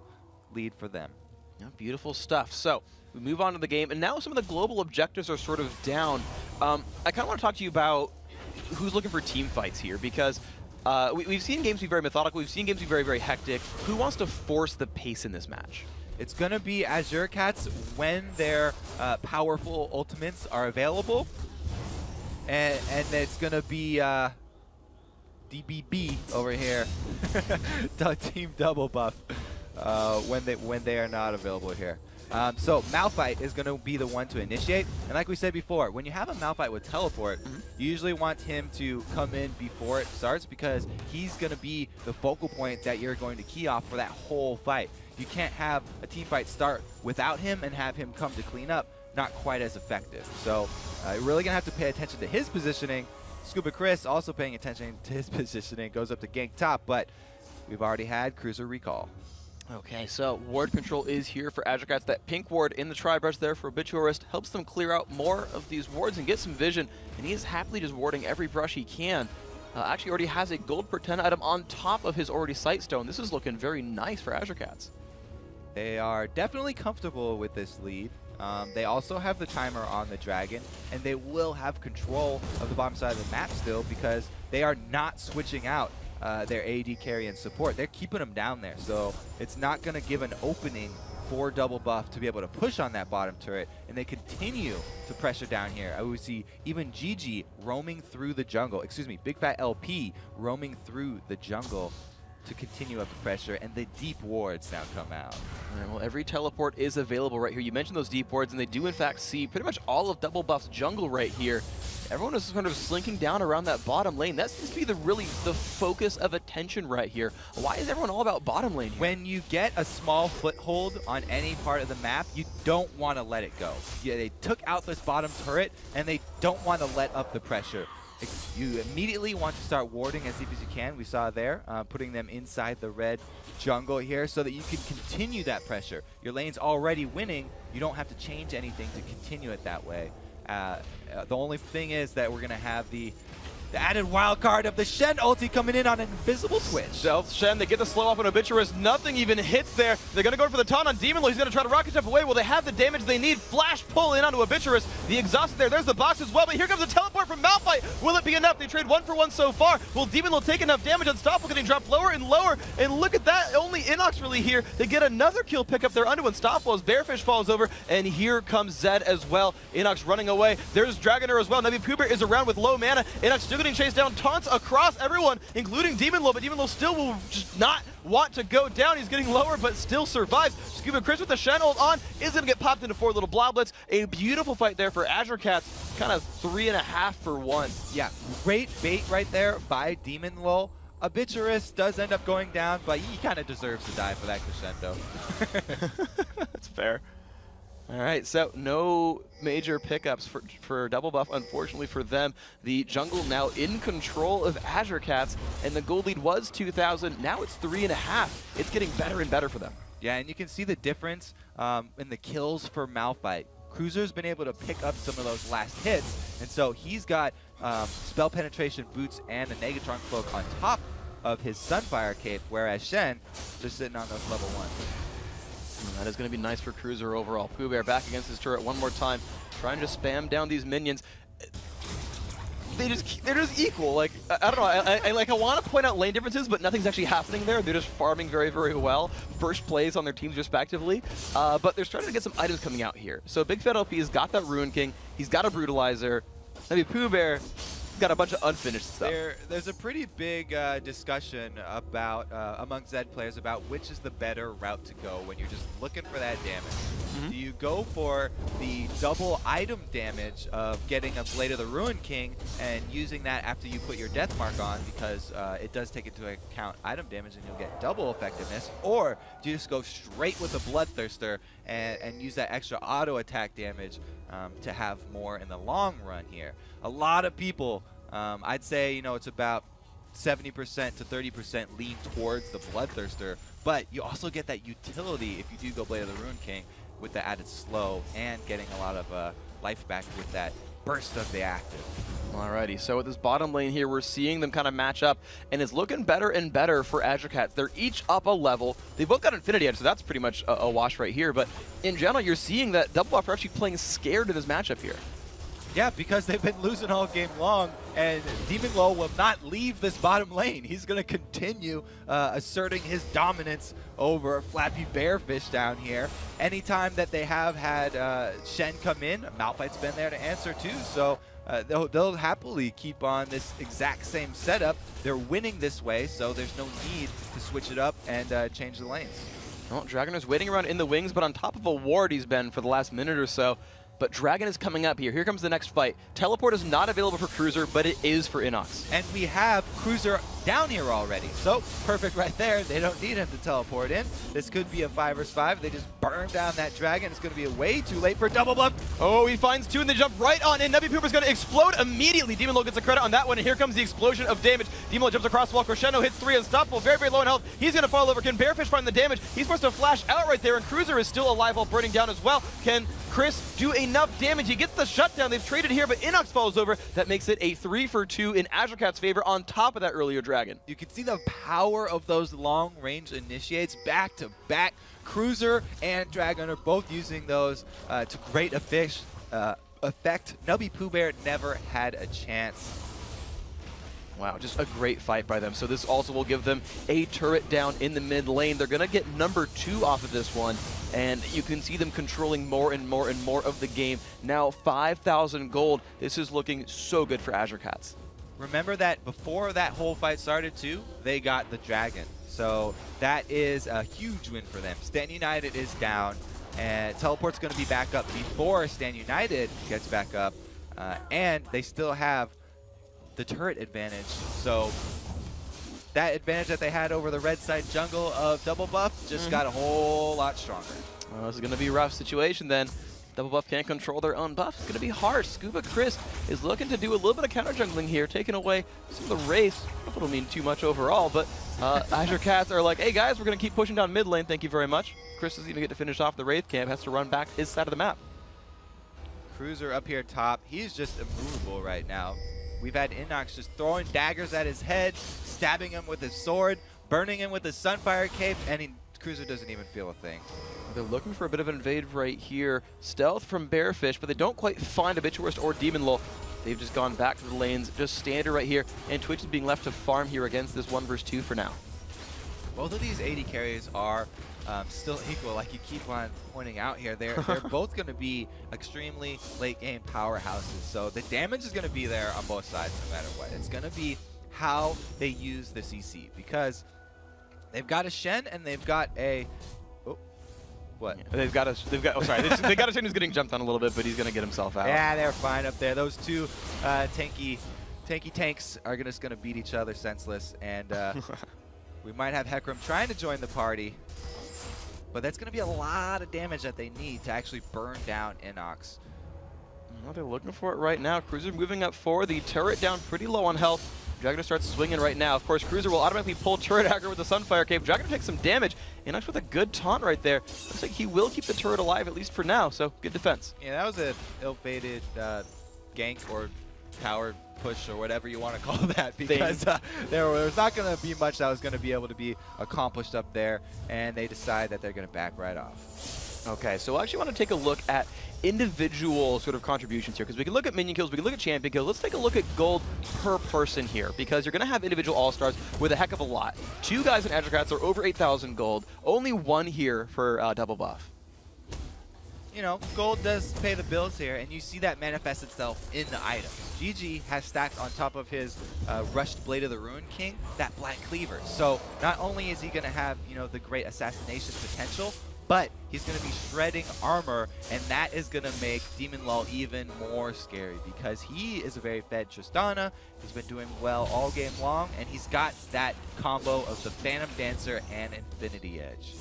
That is going to be brutal for them, so we'll see how these team fights end up panning out. So far, only the 1 death on Demon Lol so far in this game, so gotta say he has been performing very excellently. We talked about him in the pregame, and he's living up to the hype. Yeah, I think we usually can say that. You don't get quite as scared of the Trish until she adds a Last Whisper on top of that, but with the reduction from Big Fat LP's Black Cleaver, then he doesn't really have to worry about that, and he'll even be able to shred tanks here, because the AoE damage that Big Fat LP puts out with his Shadow Slash is going to be hitting most of the team and lowering it. Well, I have a question for you. So you talk about being able to kill tanks, but I want to talk about how disruptive they can be against the AD carry, because on one side, you've got Hecarim, oh my gosh, they're just going to go in on Inox right here, actually. Big Fat LP looking for the damage. Ignite is on. The Deathmark doing so much damage. Big Fat LP finds that, but is forced to flash away. Now, can they answer back? There comes the Venom cast. A Lantern comes across as well. Should have picked that one up, but at the same time, Scuba Chris gets caught out. So yes, Bearfish does kill Big Fat LP, but Demon Lol does get the kill on a Scuba Chris, so a 2-for-1 even still. Big Fat making plays. That's the Black Cleaver in action, and the slow from Blade of the Ruin King shows why he went with that choice instead of the Bloodthirster right there. He takes out the tank we were just talking about melting.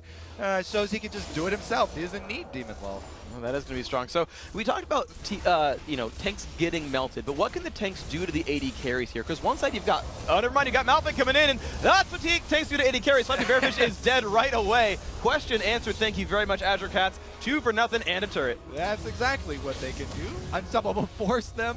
And then we're going to have Demon Lol jumping on top of him for the kill there. The Onslaught of Shadows is going to be down for Dragoner as well, so they won't have that hard initiate. They don't need it. They do pick that one up now. Demon Lol's in the middle of the enemy team, knocks back Inox away from his turret. Inox will go down. Navi Puber looks for some damage. Can he get enough? Ult comes across on a Dragoner, but does not get enough damage. Forced to Zonius, but he is very alone right now. Can he get the damage? He does find one, but he's going to fall back over. Obituarist securing the kill, 3-2-11 on Sona. Well, he's going to have a lot of riding ahead of him, because there were 5 deaths in that fight for the double buff team, and they're going to get a free inhibitor off of that. Oh, no, they're going to have to run away because the AD and support have spawned.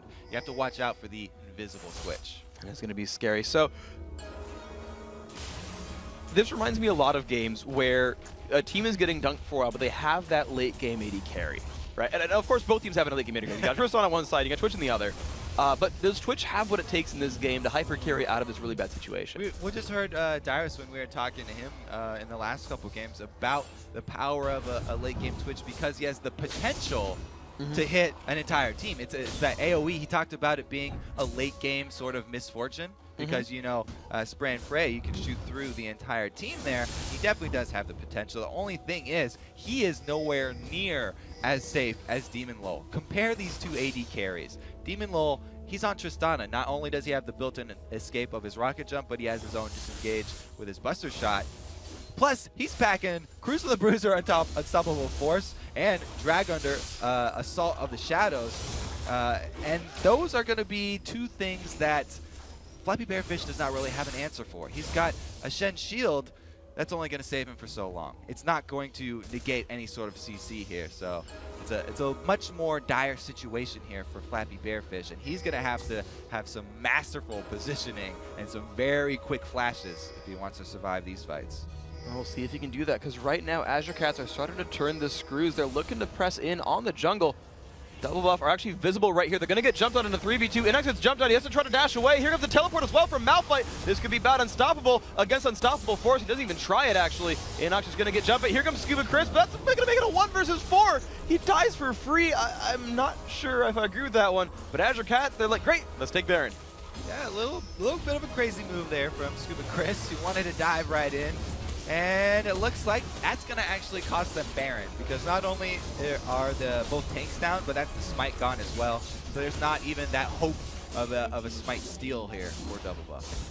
And there is that big fat LP split push as well. You mentioned that, how Zed is so good at this. He's being surrounded right now. Let's see if they can do it. No stun picked up. He's actually going to keep dodging away. No slows there either. Do they have the damage? Actually, they're going to back off. Spray and Pray was used to no effect as well. So that's another ultimate down as Azure Cats are starting to push in on the base. That's actually pretty big because that's going to be 100 seconds here before they're able to answer back. And that was the main thing that Double Buff are counting on in this late game to sort of swing the tides of any sort of team fight. They're not going to want to fight at all right now. They're just going to have to turtle inside their base. We'll see if they can turtle indeed. There's a last Whisper picked up there, so there's finally a third item. He's about half item, I would say about a half an item behind Demon Law, who's sitting on 1,800 gold. So there's a bit of an FC. Even if you're not seeing it yet manifested in the game, it's definitely there in the background. And Demon Law is actually going to back right now to pick up something new. Let's see. He'll probably get some lifesteal after this because he's got plenty of damage right now and so much armor shred. Not only does he have that last Whisper, but he also has the Black Cleaver we were talking about from GG. Decides to go more defensive, picking up that Negatron Cloak because there's still the potential for Nubby Pooh Bear to catch him out of position and just one-shot him with that Syndra ultimate, the unleashed power. We'll see if he can be powerful enough to kill him down. Azure Cats are moving their way down the map once again. Red buff's being grabbed real quick by Demon Lol. But after that, they've got Baron buff, they've got an open inhibitor, and they've got minions on the correct side of the map for them. Is it just mid lane, kill the inhib, go from there, or where are Azure Cats going? It's the obvious choice here. There's no secrets coming out. There's no high-level strategy. They've got Baron buff. There's an exposed inhibitor. That thing is for free. You can take that, and then you can choose to continue to have GG split push bottom, or you could even group up S5 right now. They've got so many options. It looks like they're going to go with the greedy option of farm all lanes at once until they get a little bit closer to the base, then collapse over and get that inhibitor. Well, looking pretty good for them overall. You're seeing the minions fall over. They're happily just, pushing all these lanes in. You actually just had a little bit of pressure in the mid lane there. They're actually just dancing on the steps of the base right here as they pull Demon Lol in to push the inhibitor down. Scuba Chris maybe looking for something, nope, does not go for the dash in. They will just take the free inhibitor. You said it wasn't very advanced, and you're right. They just give that one up, knowing they can't fight against the Baron buff. And now they look for the top lane. They're just going to backdoor it. Pretty easy, too, because they've got a very, very tanky Malphite here. 245 armor. Oh my gosh, Scuba Chris taking a bunch of damage. Shen shows up as well. Demon Lol is safe here. Splits into the blobs, and here comes the team fight. Oh, so much crowd control, but Bearfish is alive for now. Now, can he do the damage? This is what it's about. He's been exhausted, flashes backwards, and the kills are really coming in here. Big Fat LP just obliterates Twitch, and everyone is dead. DBB have no one left in the map. This is going to be a good game. Azure Cats look to take game one. Very impressed with Demon Lol's Tristana. He's done such a good job of kiting. And he makes it look easy. I mean, he does have an amazing front line here. Cruiser and Drag Gunner, they don't hesitate to sacrifice sacrifice their lives for the greater good. And there we go. The greater good is going to be a Game 1 win right here as they just break down the turrets, break down the Nexus. Once again, Azure Cats going up 1-0 against Team Double Buff, and they are a single game away from a best of 5 against Counterlogic Gaming. I know they are looking forward to that one, but you can't get ahead of yourselves. Yes, you just beat them 9-23. Pretty convincing. You still have to finish this one off, though. You have to focus. You can't abandon your strategy that you brought coming into this because Double Buff are going to make those adjustments, and they're going to come back fighting for their lives in this second game. Yeah, and speaking of Double Buff adjustments, you're seeing them on your screen right there with the blue background, very beautiful, soothing tones. And they were discussing. I actually was watching very intently their facial expressions, and they were talking, they were calm. Some of them were actually smiling despite going down 0-1, and they're like, hey, here's what we need to do next game. Here's the changes we make. Exactly what went wrong. They know exactly what went wrong.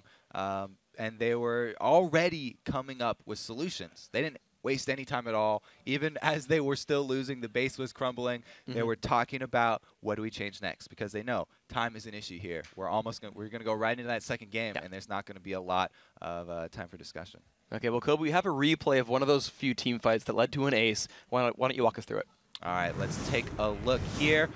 This is the Unstoppable Force. You were just asking about what can tanks do to AD carries. What AD carry? Flappy Bearfish is just murdered right there. They use both of those long-range initiates. That's such a great combo, and that is one of the reasons why Malphite and Hecarim are so popular in China right now. They just love these two champions, and it's for that very reason right there. Late game AD carry, showing his worth right here. Demon Lull on Tristana, able to continually put out damage and kite everyone on Double Buff.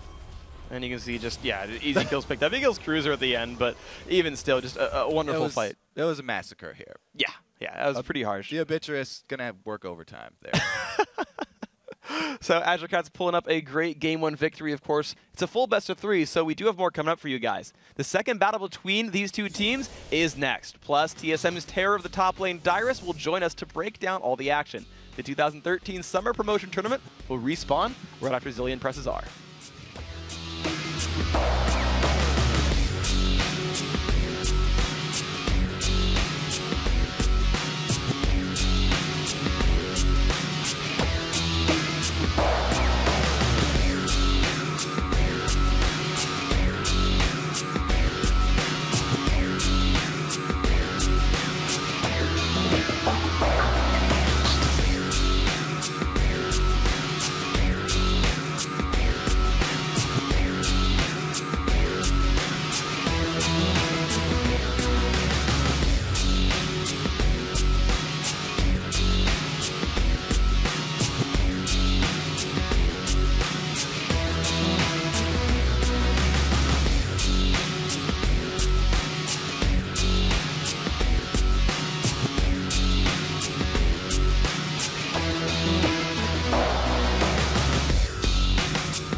Welcome back, everybody, to the first day of the 2013 Summer Promotion Tournament. It's time for the second game between Azure Cats and Double Buff.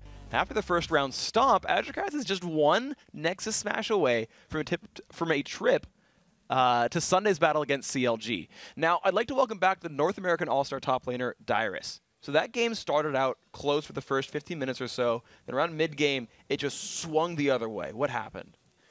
From top to bottom, the Shen ults, they would get a kill, and then Shen would back with maybe 60%. I'm not sure what it was. But Dragon was up. So, you know, use of Shen ults, and then throughout the game, like, it just snowballed. Because there was a point of time where Malphite had TP and Shen didn't. And in a split push war where Shen and Malphite are usually just farming against each other, it's very important to have that TP or global up and making use of it to take towers. It was very, very close throughout the game, and when it started to break after the first team fight was when it was like 20 minutes into the game, and there was only one tower down, and after that team fight, another tower went down, and it started to snowball in Azure Cat's favor. Oh, so then what would you do differently if you're Double Buff coming back into this game too? From top to bottom, I guess there's only so much Shen can do, and I think he did okay. He just needs to communicate his ideas of what he wants to do with Shen. I had a problem with that before. Nubby Pooh Bear, I don't know how he feels about the Chalice build against Zed, although it is, you know, everyone needs a mana source. Like for Malphite in China, they have like the Glacial Shroud for mana source, or a Flask, or even a Chalice against like Rumble. So were there any picks that you saw that you would specifically change here for Double Buff, or was it more execution? I would like to see Nubby Pooh Bear's like old characters like Gragas, Zyra. I think he's very, very strong with him. I don't think he needs to bring out anything new. I feel like he could really, really carry with them. And if they pick Shen again, they need to really, really like make use of the Shen ults. Because if you don't make use of the Shen ults, you're down one ult, you only get one kill. There was actually a time where they Shen ulted and they only got one kill out of it, and their jungler was there. And they didn't get Dragon, like I said before. That was just one of the big things in my mind that just keeps playing over and over in my head. All right, so Dyrus, last question for you, right? That they may take the momentum with them, but I feel like Double Buff still has a very, very good chance. So once again, I'm going to say it's a 50-50, like, close game that anyone can take it, just like, you know, the last time. All right, Dyrus, thank you very, very much for your input here. 50-50 into this game, too. We'll see if Double Buff can make that go to their favor. We're about ready to get into Champion Select, guys. We do have all 10 players into the game. This time, Azure Cats are going to be on the blue side and Double Buff in red. We'll see if they can pull it back into a Game 3. Yeah, this one's going to be exciting. We have the Azure Cats on Azure, the blue side, and we'll see if they can make use of that. We already saw a very impressive performance from Demon Lull on the red side. And now, if they get that double buff advantage or double golem advantage, we'll see what he can do early game to work with that one. Okay, so we obviously saw an amazing opening from Demon Lull. Had a wonderful, wonderful game. Big Fat LP put on a lot of pressure as well, and even the top lane, I think, kind of went Azure Cats' favor. So, you know, Dyrus said it's just a little bit better execution, maybe a champion swap or two, but a 50-50 matchup. Definitely a possibility here, right? You just need a couple people to step up a little bit more, and you're good to go. Yeah, they're gonna have to make some definite changes because and one of the areas I see where it could be changed is Scuba Chris mobile as Zach, and you can come from so many different angles. I was expecting a few more successful slingshots from him. He did have a really good one at the beginning though, and that was very impressive. Okay, so we'll see if they can get better ganks on up here. Of course, so again, 10 players in, about ready to go into Champion Select. And what I want to sort of talk about is maybe, you know, champion picks, right? So Nubby Pooh Bear, Dyrus just said, you know, Syndra's nice and all right, it's a new champion, but I want to see him go back to that old guard, the champions he knows better, like Gragas and Ryze are two of the big ones. What do you think about those? I mean, they did a really good job by banning out the Twisted Fate and Zyra. I think they're going to go right back to that because those are his two strongest. And it really achieved the effect that they were looking for where he moved to that Syndra. And like Dyrus said, you know, you take him off the ones he wants, and they struggle a little bit. He did build pretty well, though, against GG. And it wasn't like a huge misplay from him or anything. It's just that he didn't have that commanding presence that he usually has. Okay, well, looks like it's actually Double Buff who are forced to ban Twisted Fate out away. So that has happened here. The Zyra, now they're like, well, shoot, what do we ban now? I mean, we were going to take that, but going to choose a third ban here. Is different from the last time.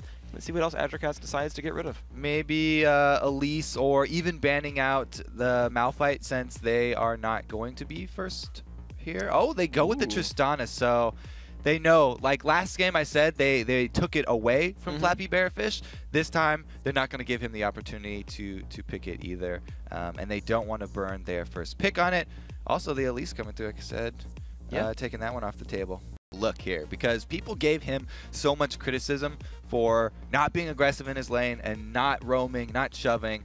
Zed is the perfect champion for that, and it kind of forces you into that playstyle, and he did a tremendous job in that last one. He was, he forced out the flash by himself, and then he was able to do a little bit of roaming too, and with the flashy play, taking out Zed by himself, even though he did go down in the end. I have to say, worth it. Yeah. Oh, you always got to say worth it. I mean, you gotta press Shift Enter and let them know even if you die, it was the right call always. So Scuba Chris looking to go back onto that Zac here, and Inox actually is going to be grabbing a different support here for Unstoppable. So they wanted Thresh last time. This time they want Lulu. And Thresh is still available, so they've got the pick of whatever support they want here. They could pick up Sona too, but they want that wild growth, and they want the pushing power of Lulu. Glitterlance is great at shoving lanes, so they'll probably go with something, maybe, go for a 2 versus 1 switch and try and get down an early turret so that they can switch up these matchups. Okay, so Azure Cats making their decisions right now, hovering over Shen. It'd be interesting to see if actually Shen and Malphite just switch hands entirely and they play the exact same guys once again. But now Big Fetch is picking a bunch of random crap. I'm not sure what he's going for at all.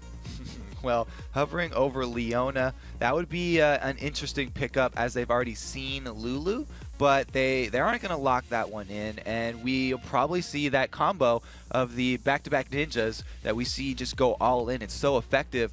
Zed, he's extremely squishy, but he has so much assassination potential. If you stand united with one less max HP, you're having a fellow ninja on your team. Per ninja, by the way, you could have -3 if you do it wrong.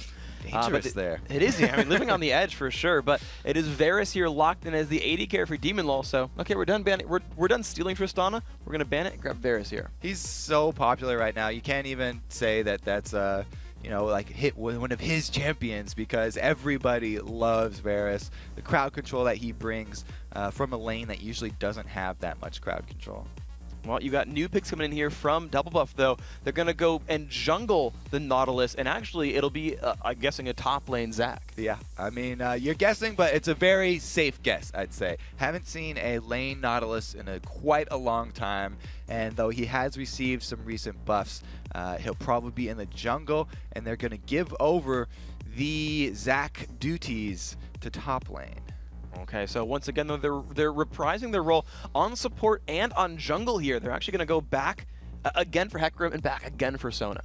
So they have one of those really long-range strong initiates, and then they still have the Sona to follow it up. Shen, he's not quite Malphite, but he does have the flash taunts, which are extremely effective as well. And it's worth saying that Malphite is still on the board here. So if Double Buff decided to go just like ridiculously tanky super team here, they could lock that one in. But it is going to be some more magic damage here to try and balance out the scales, and they're thinking about grabbing up the poke with Lux. Well, Lux is one of the new champions that NubbyPoober has been practicing, so even though Dara said, yeah, bring out one of the old ones, he's like, no, new, I'm going to grab new stuff. So Lux going to be grabbed in here for the mid lane. Pretty different lineup here for Double Buff. Yeah, Double Buff, they've got ridiculous pick potential right now. They've got catches from Zac, they've got catches from Lux, and they've got hooks from Nautilus. So any three of those guys, can get someone on Azure Cats out of position and make them pay for it. Meanwhile, Azure Cats going with a very similar build. We already pointed out. Back to that Hecarim and that Sona. Those are two really strong team fighting ultimates there. Meanwhile, it's going to be Big Fat LP in the mid lane with the Zed once again. So earlier on, we had a best of 3 where Salad Bar played the exact same lineup, 4 or 5 of the same lineup, and they lost when they tried to redo the lineup, right? When they tried to do the same comp again, they lost that second game. Here we've got Azure Cats doing that same thing. Yeah. They're re-upping the same lineup, basically. Is this going to be ill-fated for them? Well, you have to think, Double Buff were very calm and collected after that match. They feel like they found the answer here, and it's going to be the pick options here. They've got so many things of punishing people for being out of position. So Azure Cat's going to have to be fairly careful with their positioning. Even the last second locking in a teleport here for that Zac. So the top lane is going to answer the Shenzhen United with teleport once again. And they're not going to leave them hanging here. And the global balance will be achieved. The global balance, indeed. Now, guys, we're ready to get ourselves into Game 2. Azure Cats are up 1-0 in a best-of-3. They're on the blue side this time. Double Buff is on red. You win the best-of-3 here. Of course, if Double Buff can tie it back up, they got to win Game 3. But you win the best-of-3 here, and you will play Counter Logic Gaming on Sunday in a best-of-5 for a spot in the LCS Summer Split. This is a very important game for both these teams. Azure Cats win, and they're on. Double Buff lose, and they go home. Yeah, so we want to point out the early game of Nautilus when we're coming into this one, because he is one that if you can get him behind early, it's just so helpful. And if he gets on a roll, he snowballs really quickly. As soon as he gets boots of mobility, the whole team has to constantly be worried, because he does have, one of the lowest base move speeds.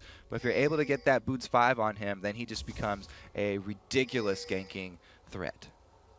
And we'll see how threatening he can be right now as they've put down some early wards. Actually, I just want to put out at the very, very bottom, Inox put, unless he failed the ward, he put an early ward down below Tribrush near the river. Interesting choice right there. Everybody really lining up their defensive wards, though, so I don't think it's going to come to a big deal. That ward is really for that the 3-man dive onto the bottom, because it looks like they're doing the 2-versus-1 switch, and so he's putting that ward there to watch out for Hecarim, make sure that they don't come in too early with that. Zac is not the best champion to pull one of those 3-man dives on, though, this early, because he does have his passive, the Cell Division, where he'll pop into those 4 blobs that are on the ground and will just recombine to resurrect him. Okay, so we have got our lineups here across the map. It's a duo lane top for Double Buff. They're going to send that Twitch and Lulu together with the double golems. Meanwhile, Cruiser will be heading top with a friend, or not even with a friend, but they're just going to be sharing out this Wolves experience, and Cruiser will be headed top. And otherwise, we're seeing the lanes start out pretty much as normal. No friends for Cruiser? Oh, I'm sure he's got some fans in the audience, at least, that will be cheering for him from home. They won't be physically with him, but they will be in spirit. I do want to point out one thing, though, at the bottom lane. So the Sona and Varus didn't go double golems. They're hiding in the brush in the lane in the bottom corner. Yeah.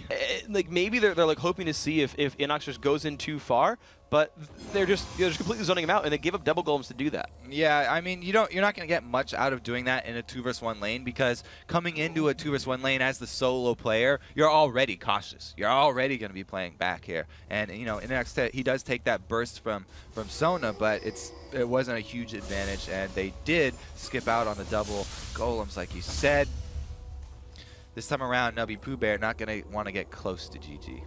Okay, so Scuba Chris. I mean, Big Fat LP. Yes. Well, these junglers are splitting up, and they're both going to take their buffs pretty much as standard. Both Dragoner and Scuba Chris have their smites available, so they each got smiteless pulls, and they're just grabbing their respective buffs. Pretty safe jungle opening so far. So when we see a Nautilus start out there on the red buff, it means both junglers are going to end up in this bottom lane after they have double buffs. And if they collide here, the advantage would actually go over to double buff, since they're pushed to the turret. And that early dive that we put this ward down by the Tribush to see, looks like we are going to have Dragon Hunter caught out right here. And we'll see if double buff actually want to turn anything, or if they just try and clear out the minion wave. They were kind of trying to dive, but they actually put in a lot of damage on a Dragon Hunter. Does not quite get the knock up there, Inox. But even still, they managed to clear these minions pretty well.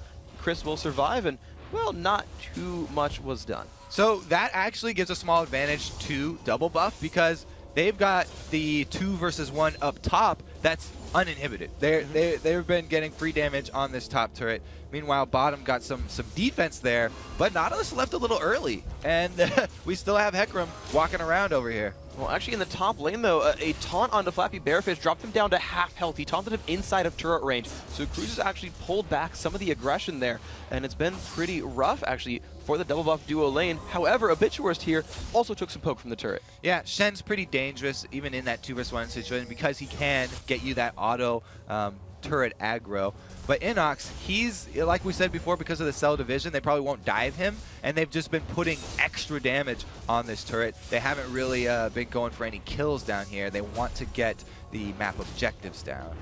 Okay, so the minions just getting crushed down, but look how low that turret is. I mean, there's definitely a big turret lead here for Azure Cats. You just see that health bar super, super low.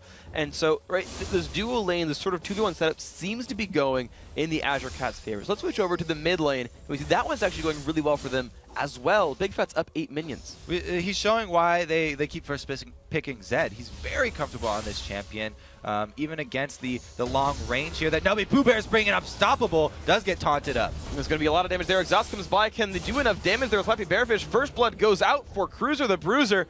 He's going to like that one a heck of a lot. 5 minutes in, First Blood Azure Cats. And Unstoppable has been stopped momentarily. He will be back fairly soon. First Blood is going to be a huge boon to that top lane. Going to Shen is definitely a scary thing because once he hits 6, he's already going to have, he can go back, he can just purchase a straight up Giant's Belt, which not only makes him more tanky, but even adds a little bit extra damage from his Key Strike passive. That is going to be nice for him overall. So you're seeing Chris take more damage here. Sorry, Inox. I just see Zach on double buff, and I assume it's Scuba Chris. Inox taking a fair bit of damage on that right-hand side lane. Still not in the best situation overall. And Scuba Chris, for the real this time, is coming to show up to 2v2 this. Yep, except it's too late. We're going to have the turret down and the flubber gone. Yeah, they're just kind of hold on, and the shambles of a turret are all they're really left with down here. So Azure Cats, First Blood picked up the first turret kill as well. I've got to say, these guys are looking very, very strong right here. Yeah, in this they're game. not letting up at all here, and it's not looking good for double buff. They've let the early game slip away here, and they're going to have to start banking on some picks. It's just going to get a lot more dangerous for them to go for picks because as soon as Shen gets level 6 here, he's going to have Stand United, and he'll be able to protect whoever they catch out of position. And it's going to be rough then. Big Fat LP already level 6, Big Nubby Pooh Bear in the same. And we're actually seeing a bit of a different build here, right? Dyrus talked about not getting a Chalice and whatnot. Well, here's Tyr in a Cloth Armor. Yeah, so he's going to go tier and then get that arm guard because he wants the armor to be able to survive the all-in from Big Fat LP. Only thing is, Big Fat LP could use Cruiser Stand United offensively, going in with the Death Mark and the Stand United on top of him would be a very potent combo that Nubby Pooh Bear would have a very rough time of getting away from. Well, we'll see how that pans out. Of course, Inox is still taking a bunch of poke, and even while doing a very good job, and so is Abituarist, just constantly chunking him down. And this turret's now getting hit, the second turret on the right-hand side. Yeah, so they're doing exactly the same thing as we saw last game. After the first turret's taken down, they don't switch lanes. They keep on going with it because they have so much confidence in Demon Low's prowess over the other AD carry that they can continue to bully that lane. All they have to do is keep up with wards to follow their progress. You can see Abituarist, he's placed not only this pink ward at the blue, but they also have a mid lane ward. So they're going to be seeing any of Scuba Chris's activities. And we said earlier as well, Nautilus, if he doesn't get that early start, it's kind of rocky for him. So he's got no Boots 5, and he hasn't been able to make anything happen. Okay, so let's see if they can turn this around then, because right now you're seeing a 2,000 gold lead for Azure Cats, and they're pressuring everything. Every single lane that I can see has equal or significantly better minions right now. And this just is such a good place to be if you're an Azure Cats fan. Yeah, maybe Hotshot didn't overhype them, and they really deserved the praise that they were getting here. Scuba Chris now in a little bit of trouble as he does get Corrupted Chain. Level 5 right there goes in on a Demon Low, though. Can they kill the AD carry off? Abituarist is not level 6, and there comes the Let's Bounce from Inox. Do they have the damage? Zed comes by as well. Big Fat LP gets the Shen ult, but he will not even go down, so the Shen shows up. They trade 1 kill for 1. Flappy Bearfish is there on Twitch trying to deal damage. Inox is going to get split apart, and there comes Dragoner, but he is kind of alone here. Can they do the damage? Cruiser trying to put out some pain still. Nubby Pooh Bear can't find anything. He's been exhausted, and the damage is still coming through. Lux goes down. Zona secures that kill very, very well, and that is a 2-for-1 fight in the advantage of Azure Cats. Yeah, he flashed into the whole team there to try and get a light binding and finish off Hecarim, but didn't land it and paid for that one with his life. Huge win for Azure Cats right there. The 5v5 coming out in their favor. Okay, so 3-1 now is the score. 2,500 gold. It just grows and grows and grows. What can Double Buff do differently to pull this game back? They can rush that dragon right now. We had some pings going off on it, and they've got 3 people up. Their AD carries here. He can add plenty of damage to that, and we'll see. It looks like they are going to try and rush it. Big Fat LP coming down from the top side might want to get some vision here and try to contest for Azure Cats. Well, they're putting some damage onto it. The Zed is nearby, but there is the Zac as well, saying, I'm the better 3-letter Z champion, don't you dare. But here comes Dragoner. They do have smite. Both sides have it, actually. Who will smite better? Depth Charge comes across. Oh, the blue team gets it. Dragoner takes that one, even through the Whimsy, because that's how smite works, in fact. And Cruiser just forced to run away, but Azure Cat's Dragon. Yeah, you can't stop smite unless you are suppressing the smiter, and there's no suppressor available here for Double Buff, so Hecarim just walks right in, trots up, takes that smite. Thank you guys for the global gold, and we will continue pushing onto your middle turret here as Navi Pooh does his best to wave clear. There's a little bit there, but he's falling behind, as is the health bar of that turret. Dragoner without smite, but who cares? Grabs his own red buff. His top turret still not going down. Double Buff have not put themselves on the board in turret kills, and that is kind of a rough place to be in because they're starting to lose their structures. It's really a similar story here. All the map control going to Azure Cats, and now they can group up in the mid, take out the middle turret, and then move in on the rest of the jungle as we see some trades going off. Now they're putting out some punishment onto the minions. They're getting some of them down here, but the turret is still losing health. It's down to only a quarter at this point, and Double Buff haven't finished any big items. You look at Twitch, and he's just sitting there on a BF sword. A BF sword, indeed. That's really where their only damage is going to come from, because Nubby Pooh Bear, he's gone with that early tier, and then the Arm Guard adds some ability power, but it's mostly that defensive item that's trying to keep him alive versus the dive from Zed, and there's not going to be much follow-up, even if they do get one of the picks that their composition is really designed around. They're going to have multiple people there to finish off whoever they snag. It's going to be rough then. You can see W Pooh Bear still taking damage from Big Fat LP. I mean, this is rough every single lane. They're getting bullied around, and Azure Cats are just doing an amazing job of constantly pushing the issue right here. Fluffy Rivers is afraid to last hit because people might be in brush nearby. Like, oh man, our Azure Cats doing great. Yeah, I'm looking for some saving grace here for Double Buff. And it's really hard pressed to find. We actually had Nautilus not even rush his boots 5. That to me is really sad because he hasn't had a huge impact already, and now he's just going to have trouble getting around. He does not really excel at clearing the jungle very fast, so it's hard for him to catch up that way, and he really needs great positioning. But it's going to be Azure Cats making the first move now and really dictating where this game is going. Double Buff really have to count on a mistake here from Azure Cats. Some sort of tower dive, but it's going to be a face check from Scuba Chris. Oh, actually the dodge of the light finding Big Fat LP goes in with the death mark. Shenel comes by as well. W Pooh Bear could just fall down. The knock-up Deathland on a Cruiser as well. Big Fat LP picks up the kill. Oh man, Scuba Chris going to go down as well. Now Inox trying to find something to pick up, but he's not going to get anything. There's another kill picked up. That's a 3 for nothing. Now can Flappy Bearfish do enough here? Looks like everyone is too tanky to fall over. Just a 3 for nothing. And Cell Division, the passive there for Zac, not back up yet. There's a 5-minute timer on that one, so not going to be able to survive. Away he goes. That was the first time he's died. Yeah, that was his first death. He did pop Cell Division once or twice. Okay. Oh, yeah. Okay. So they weren't able to finish him off before, but the cooldown was still up from the passive there. Okay. So instead, though, we're seeing just the Azure Cats still in control. Now, by the way, 6,000 gold up. 20.7 to 14.5. This lead is just growing a lot. We've seen some really, really close games. We've seen some really short ones as well from the Quantic in the beginning. But here, Azure Cats, they had a close one, and now they're like, yeah, now we know what to do, and they're just kind of crushing everything down. All right, it looks dire for Double Buff. Yes, yeah. I'll admit that. However, we saw it turn around from a 6-0 in the last set here, so it could very well happen. They have to stay in the game. They can't give up because they have to win this game. Yes. You guys have to do something right now, because if you don't win this one, then you have no chance of getting in the LCS. Indeed. So they have got to wait to the next season if they can't keep alive in this series. Dara said it was a toss at the beginning, but right now it seems that Azure Cats are catching this one pretty well. The wave is going to come out there from Double Buff, getting the minions mostly gone. It looks like the turret will survive. Not quite the catch on a Demon Lord they were looking for. Pearfish taking another snipe to the back, but he is an invisible rat. However, he will not find a battle to start here and does not have his ultimate up either.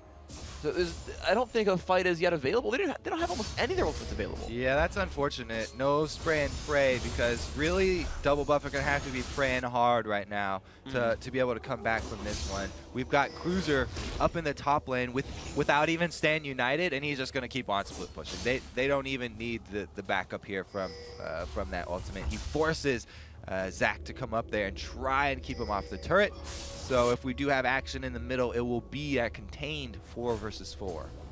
Well, Zed, not even. Zed over on the right-hand side, just pushing minions down, forcing Unstoppable and Bearfish to react to him. And of course, Zed with his Spidey sense backs off and makes sure he does not go down to that 2-on-1 right there, but it's still going to be a pain in the side. Even look for a little bit of poke in this turret that might be going down. Oh, Scuba Chris wants to go in, but look at the damage back onto him. Hail of Arrows dropping him below half health. The snipe as well. Yeah, that was a pretty rough spot. Well, one of the unique things about the pull on Nautilus is that if you hit terrain, if you miss your target and hit terrain, then you're going to pull yourself into a bad position, because that actually yanks you over to any sort of trees that you latch onto. All of the pulls in the game do have one little thing at least that is unique about them. And that's the defining one there for Nautilus. It actually punishes you if you fail your hook. So don't do that. I mean, I suppose if you fail and you hook an Alistair, that punishes you a little bit on Blitzcrank too. Yeah, that would be that would be a well-deserved beating. But the dragon is up here, and it looks like AC gonna make a beeline for that one. Big Fat LP still going 2 versus 1 up in this top and keeping the minion wave for Azure Cats all the way at the inhibitor turret.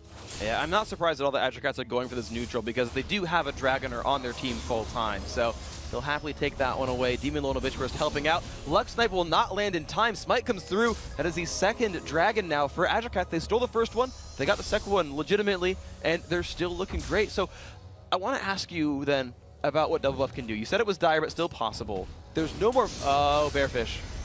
Okay, he's okay. But I wanted to ask you, because there's no longer a Malphite diving him in the background, is this a little bit better for Twitch? Can he actually survive these fights and spray and pray well? So it's a little bit better, but we just saw him burn his cleanse as well. A Flash Taunt's going to do the same thing that a Unstoppable Force would, and then we still have the Hecarim who's been targeting Twitch with every single ultimate. The Onslaught of Shadows is just terrifying. He can get to that back line, and then he can also follow that one up with a Rampage and charge you back into the opponent's team. Okay, so that's going to be a rough spot then for Fluffy Bearfish indeed. We'll see if Inox and Nubby Pooh Bear can scale up and cover out for the damage. Big Fat LP on the right-hand side. Bearfish trying to defend against him. Lands a couple of shurikens, though. That could hurt a little bit. The Bearfish just trying to clear it out as Inox is just trying to hold the split push. But I want to compare these top laners. It's level 9 versus level 12. Yep, that's pretty much the story of the game here. Azure Cats. We also have Big Fat LP in the bottom, level 12, just handling both this rat and this Lulu, and it looks like they're gonna force something here. Double Buff feel their backs are against the wall, and Scuba Chris he makes the entire team run away from him there, actually. So pretty fearsome purple blob flying through the air there, and Azure Cats actually let up for once. They go back to purchase. They're going to go back and buy some shiny new items right here. You got actually 2,000 gold on most of the members of that roster right here. And there we go. An Oracle's Elixir has now been grabbed for Obituarist. Big Fat LP finally going to leave that bottom lane, too. He's been farming it up like a madman down there. The ganks to try and stop him have not been successful. He escapes pretty easily. They can't stop him either. He's forced Unstoppable and Flappy Bearfish to hide under the turret 1 versus 2 and really dictate the rest of this game. Flappy Bearfish really close to that Hecarim, and he doesn't want to go all in there because there's Azure Cats behind him. Okay, so let's take a look at the items overall then, because you've got Bloodthirster Zeal here for Demon Lull. Bearfish is still 640 gold away from Infinity Edge, so he's actually very far from a break point. You've got a lot of completed items overall on the Azure Cat side. They also got an Oracles, which is a huge pickup because they do actually have the threat of being able to pull off a Baron. If you contain the rest of Double Buff inside their base like they've been doing, and they use Shen instead of Zed to split push down there, then they can easily force that Baron fight because they definitely have the vision advantage over here. Well, right now it's looking like they're going to grab the blue very, very easily. No Hook's going to land. Dragoner did use his smite for that, though, so they might not want to risk Baron for the next minute or so.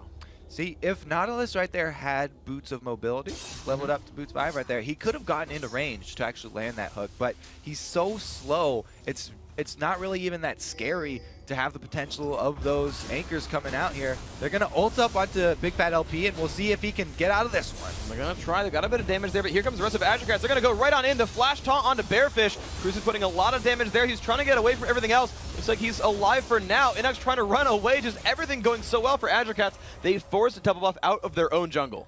They also burn their Stand United, so at least there's one cooldown here that double buff can count on that they've burned. They make a beeline straight for this Baron though, and they're going to try and burst this one down. No vision for double buff. Scuba Chris does not have flash. This will be very, very difficult for him to steal this one away because he can't hook himself over the wall either. Word comes down. They know it's getting started. It's going to be pretty much on Lux, who does have her ultimate, but can they do the damage? The E comes across. Scuba Chris coming in from the side. Will his team join him in time? Scuba Chris kind of getting hit right now. The Baron's getting lower and lower and lower. Here comes the chance of the snipe. No, blue team picks it up. Scuba Chris has nowhere to go. He falls away right off the bat. Demon gets the credit on that one. And of course, Baron had gone down as well. Double buff now running away, 4 versus 5. A good hope there for double buffs. Scuba Chris is trying to make Azure Cats pause on the Baron and just continue to take damage from it for as long as possible, because if they had Baron on their team and they're fighting with 6 people basically, then they did actually have a chance to take out the Azure Cats. But they all turn around, burst down Baron. Lex doesn't have the time to get off her combo, not expecting that one, and they come out with Baron plus the kill. Beautiful job then. Azure Cats looking to close this one out. If they can win this game right here, 21 minutes in, they're going to be facing Counter Logic Gaming on Sunday in a best-of-5 for a spot in the LCS. These players all know what's on the line. Double Up need to keep their LCS hopes alive with the win here and force it to a Game 3. But it's been looking bleak so far as Azure Cats pushes in towards that front side Nexus turret. Their hopes are slowly dying as we speak, along with their inhibitor turrets. Yes. Cruiser happily just face tanking a turret actually as the rest of his team throws in some arrows and chords and strings of music towards it. Big Fat LP up on the top side pretty much hasn't been team fighting until, well, he doesn't seem to really like his team. No. He's just constant split push. Big Fat LP on his own. He's gone solo wolf ever since he was benched from CLG. he's had enough of teammates and he wants to do it his own. Oh, he heard us talking. Here he comes. No, just going to give a high five to Cruiser there. Yeah, ninja power. I'll return back to my top lane. And Scuba Chris, fitting on Nautilus, by the way, is going to have to walk back to lane, though. Back to the fountain, I should say, and heal back up. He's been taking so much poke throughout this game, and he's actually grabbed Ninja Tabby to try to survive the attack damage from the other team. The AC are just going to push on in. That turret has gone down, makes it number 7 for them, and now the inhibitor's their target. And look how defensive-minded Nubby Pooh Bear is. He's upgraded all the way to the Zhonya's there. Even if he gets someone, if he catches someone out with a full combo, it's not gonna even kill them. He won't. Doesn't have the threat that the late game Lexes usually have. Even if someone on Azure gets caught out, they probably won't care. Scuba Chris getting dropped a little bit low. The ult comes off, stunning up Dragoner, but they're not going to follow up on it. So there's another cooldown burned. They missed this low on a Cruiser as well. The ult from Bearfish was used, and they just do not find openings. They've burned some cooldowns, and there's just nothing going for them. You know who's got to be watching this game is CLG right now, because these are the 2 teams that they could possibly face. It's looking like it'll probably be Azure Cats, and so they're gonna have to take notes because they don't want to get defeated in the same manner here. No. This was pretty strong performances both games from Azure Cats. They have looked great, and it seems like the community might just be right on this one. I believe it was 75% that agreed to the hot shot, so 3/4 of you very, very smart here. And 1/4 of you still smart. I mean, clearly Double Up was very, very good. That first game was super close. They're trying to hold on to the second one, just not as good at guessing. Good try, guys. Good try. They still have hope. They could prove us all both wrong here, though, and pull it out. So we have seen crazier comebacks. We will not give up hope yet. The Yordle's got an Oracles here. Lulu beating on the wards. clap goes out from the fans. Everybody's happy now. There will be no lane ward today. No, not at all. So, double buff. They've got the Infinity Edge here on Twitch. He does have himself some damage. He's up against a 2-item Varus. Wow, Obituary's actually picked up a McHill's Crucible. Yeah, I was going to say. Yeah, he's actually grabbed some anti-stun there on the support. It's an interesting item that we don't see too often, but it's so powerful if the support does decide to pick that up, because you can remove all stuns, roots, taunts, spears, silences, slows. It's like a salesman over here. It's an all-around amazing item. It'll also give you a heal for the champion. Nice. So Dragonur, I should say, does pick up the blue buff there, charges in valiantly and smites it away from his team. Says, I want the cooldowns very, very much. We actually did see that in a game a while ago. Actually, I think he had the same lanes, actually. It was NK Inc. just picking up blue buff after blue buff on Hecarim, and he's grabbed another one here for himself. So, double buff now forced to defend their last remaining inhibitor on the bottom side, and Azure Cats, without Baron buff, for what it's worth, are trying to close in. This is going to be the last stand. They have to fight with a turret, because straight up 5 vs 5, they have no chance. A nice hook, though, onto Demon Lord. They find a lot of damage there. Can they pick up the AD carry? Flash the way, but Inox does get the kill. Now the dive is on. Can they do enough damage? Your Big Fat LP gets the kill onto Twitch. The McHale's Crucible actually heals up Big Fat, and he's still alive, putting out more damage onto everybody. Nebby Boomer's going to fall over in this one. The Zonia's Hourglass not going to be enough to save him at all. Scuba Chris likely to fall over as well, and 3 members of Azure Cat still survive as Inox Little Blobbits are getting chunked down. That is an ace picked up. Oh yes, Obituaris does in fact get the kill credit for that one as well. And now as the Nexus turrets fall, this will be Azure Cats winning it 2-0, moving on to Sunday's game against Counterlogic Gaming for the chance at the LCS Summer Split. Big Fat LP still down here working on the inhibitor. Who's going to get it first, inhibitor or Nexus? Which one goes down? He gets the building kill.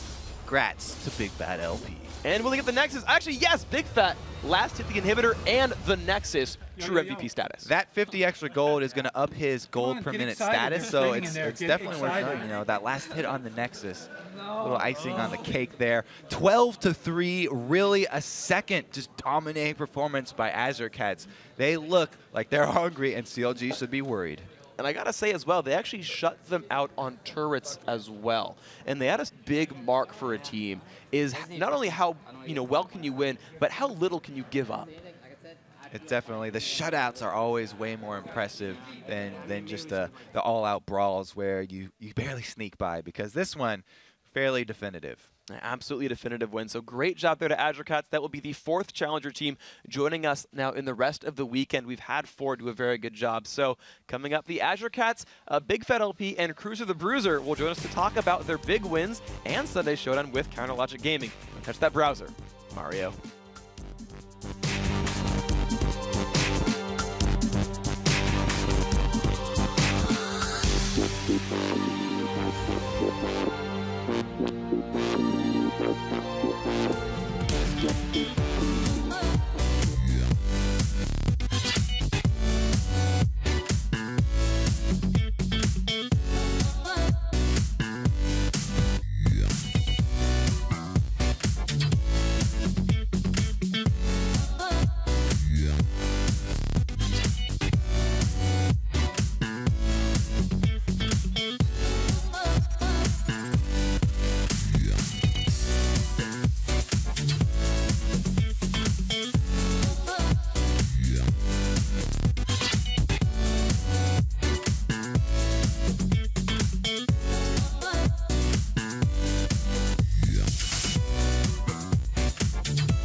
Hey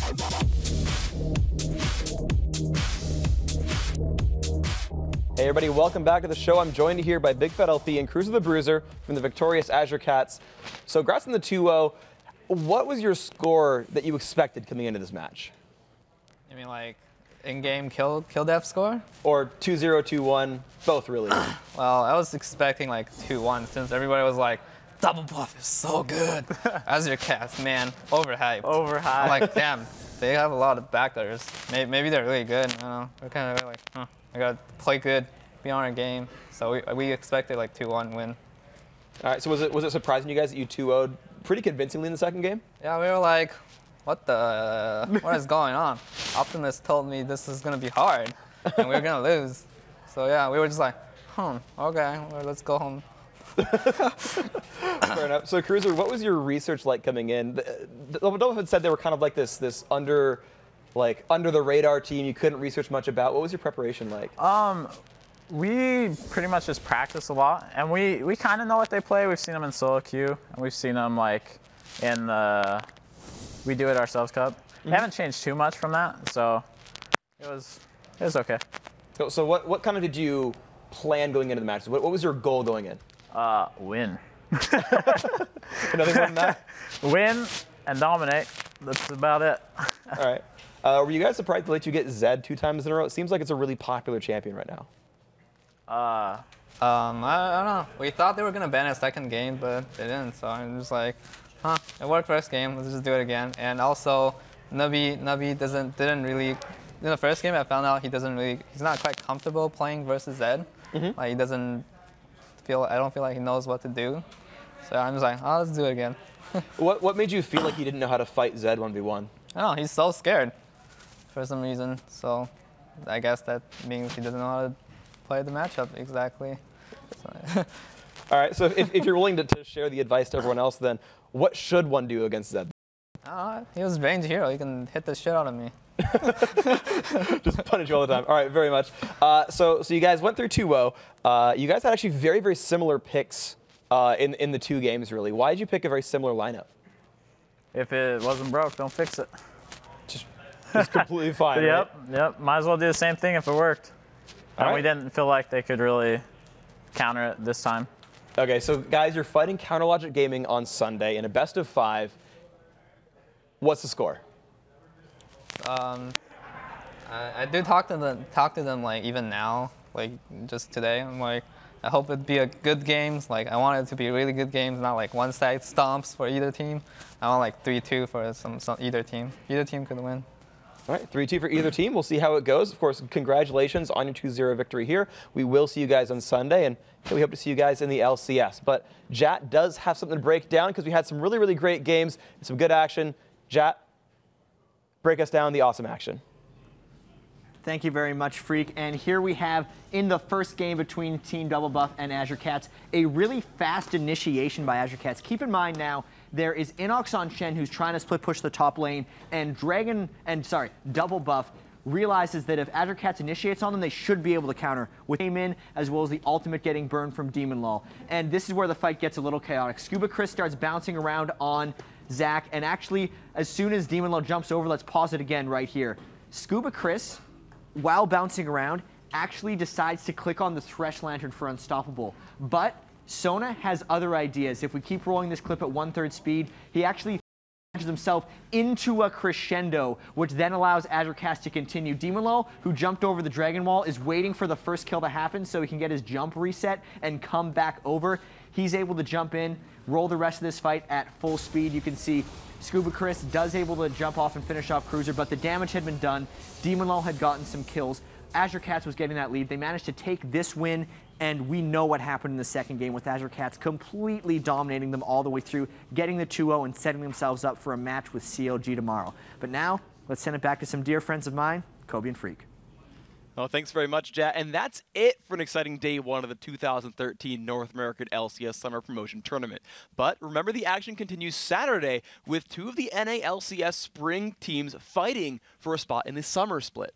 First, we've got Prolly and Complexity taking on Quantic Gaming. Then Mega Zero and Team Marn battle Velocity Esports. It all starts at 11 a.m. Pacific and 8 p.m. Central European time. And then on Sunday, the summer promotion tournament wraps up with two of the Spring Splits preseason favorites fighting for their pro careers. Up first, it's Skara and Dignitas taking on Locust and Team Summon. Following that is Doublelift and CLG battling Big Fat LP and Azure Cats. That all starts Sunday at, again, 11 a.m. Pacific, 8 p.m. Central European time. That's it for us here at day one of the promotion tournament. We're going to be back for more. I'm Freak. This is Kobe. For Jat, Riv, and the entire live broadcast crew, thank you so much for watching.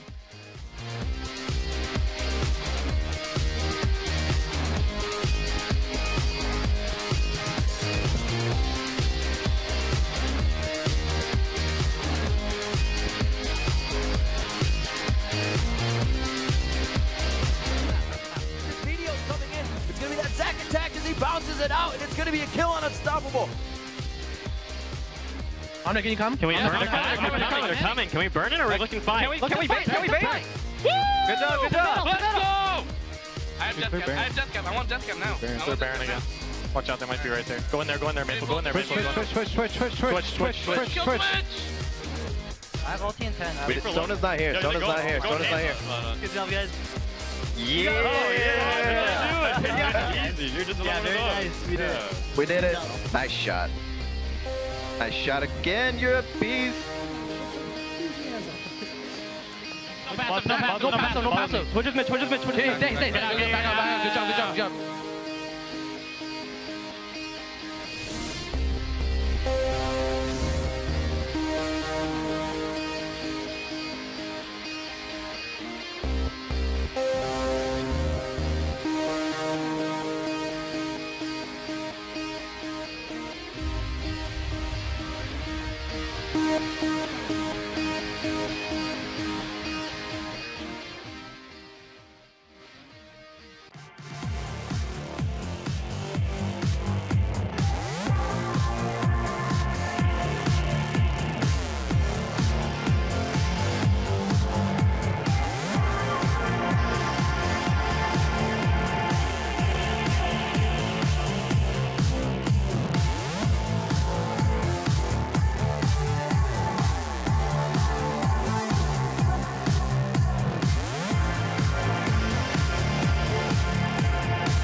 Thank you.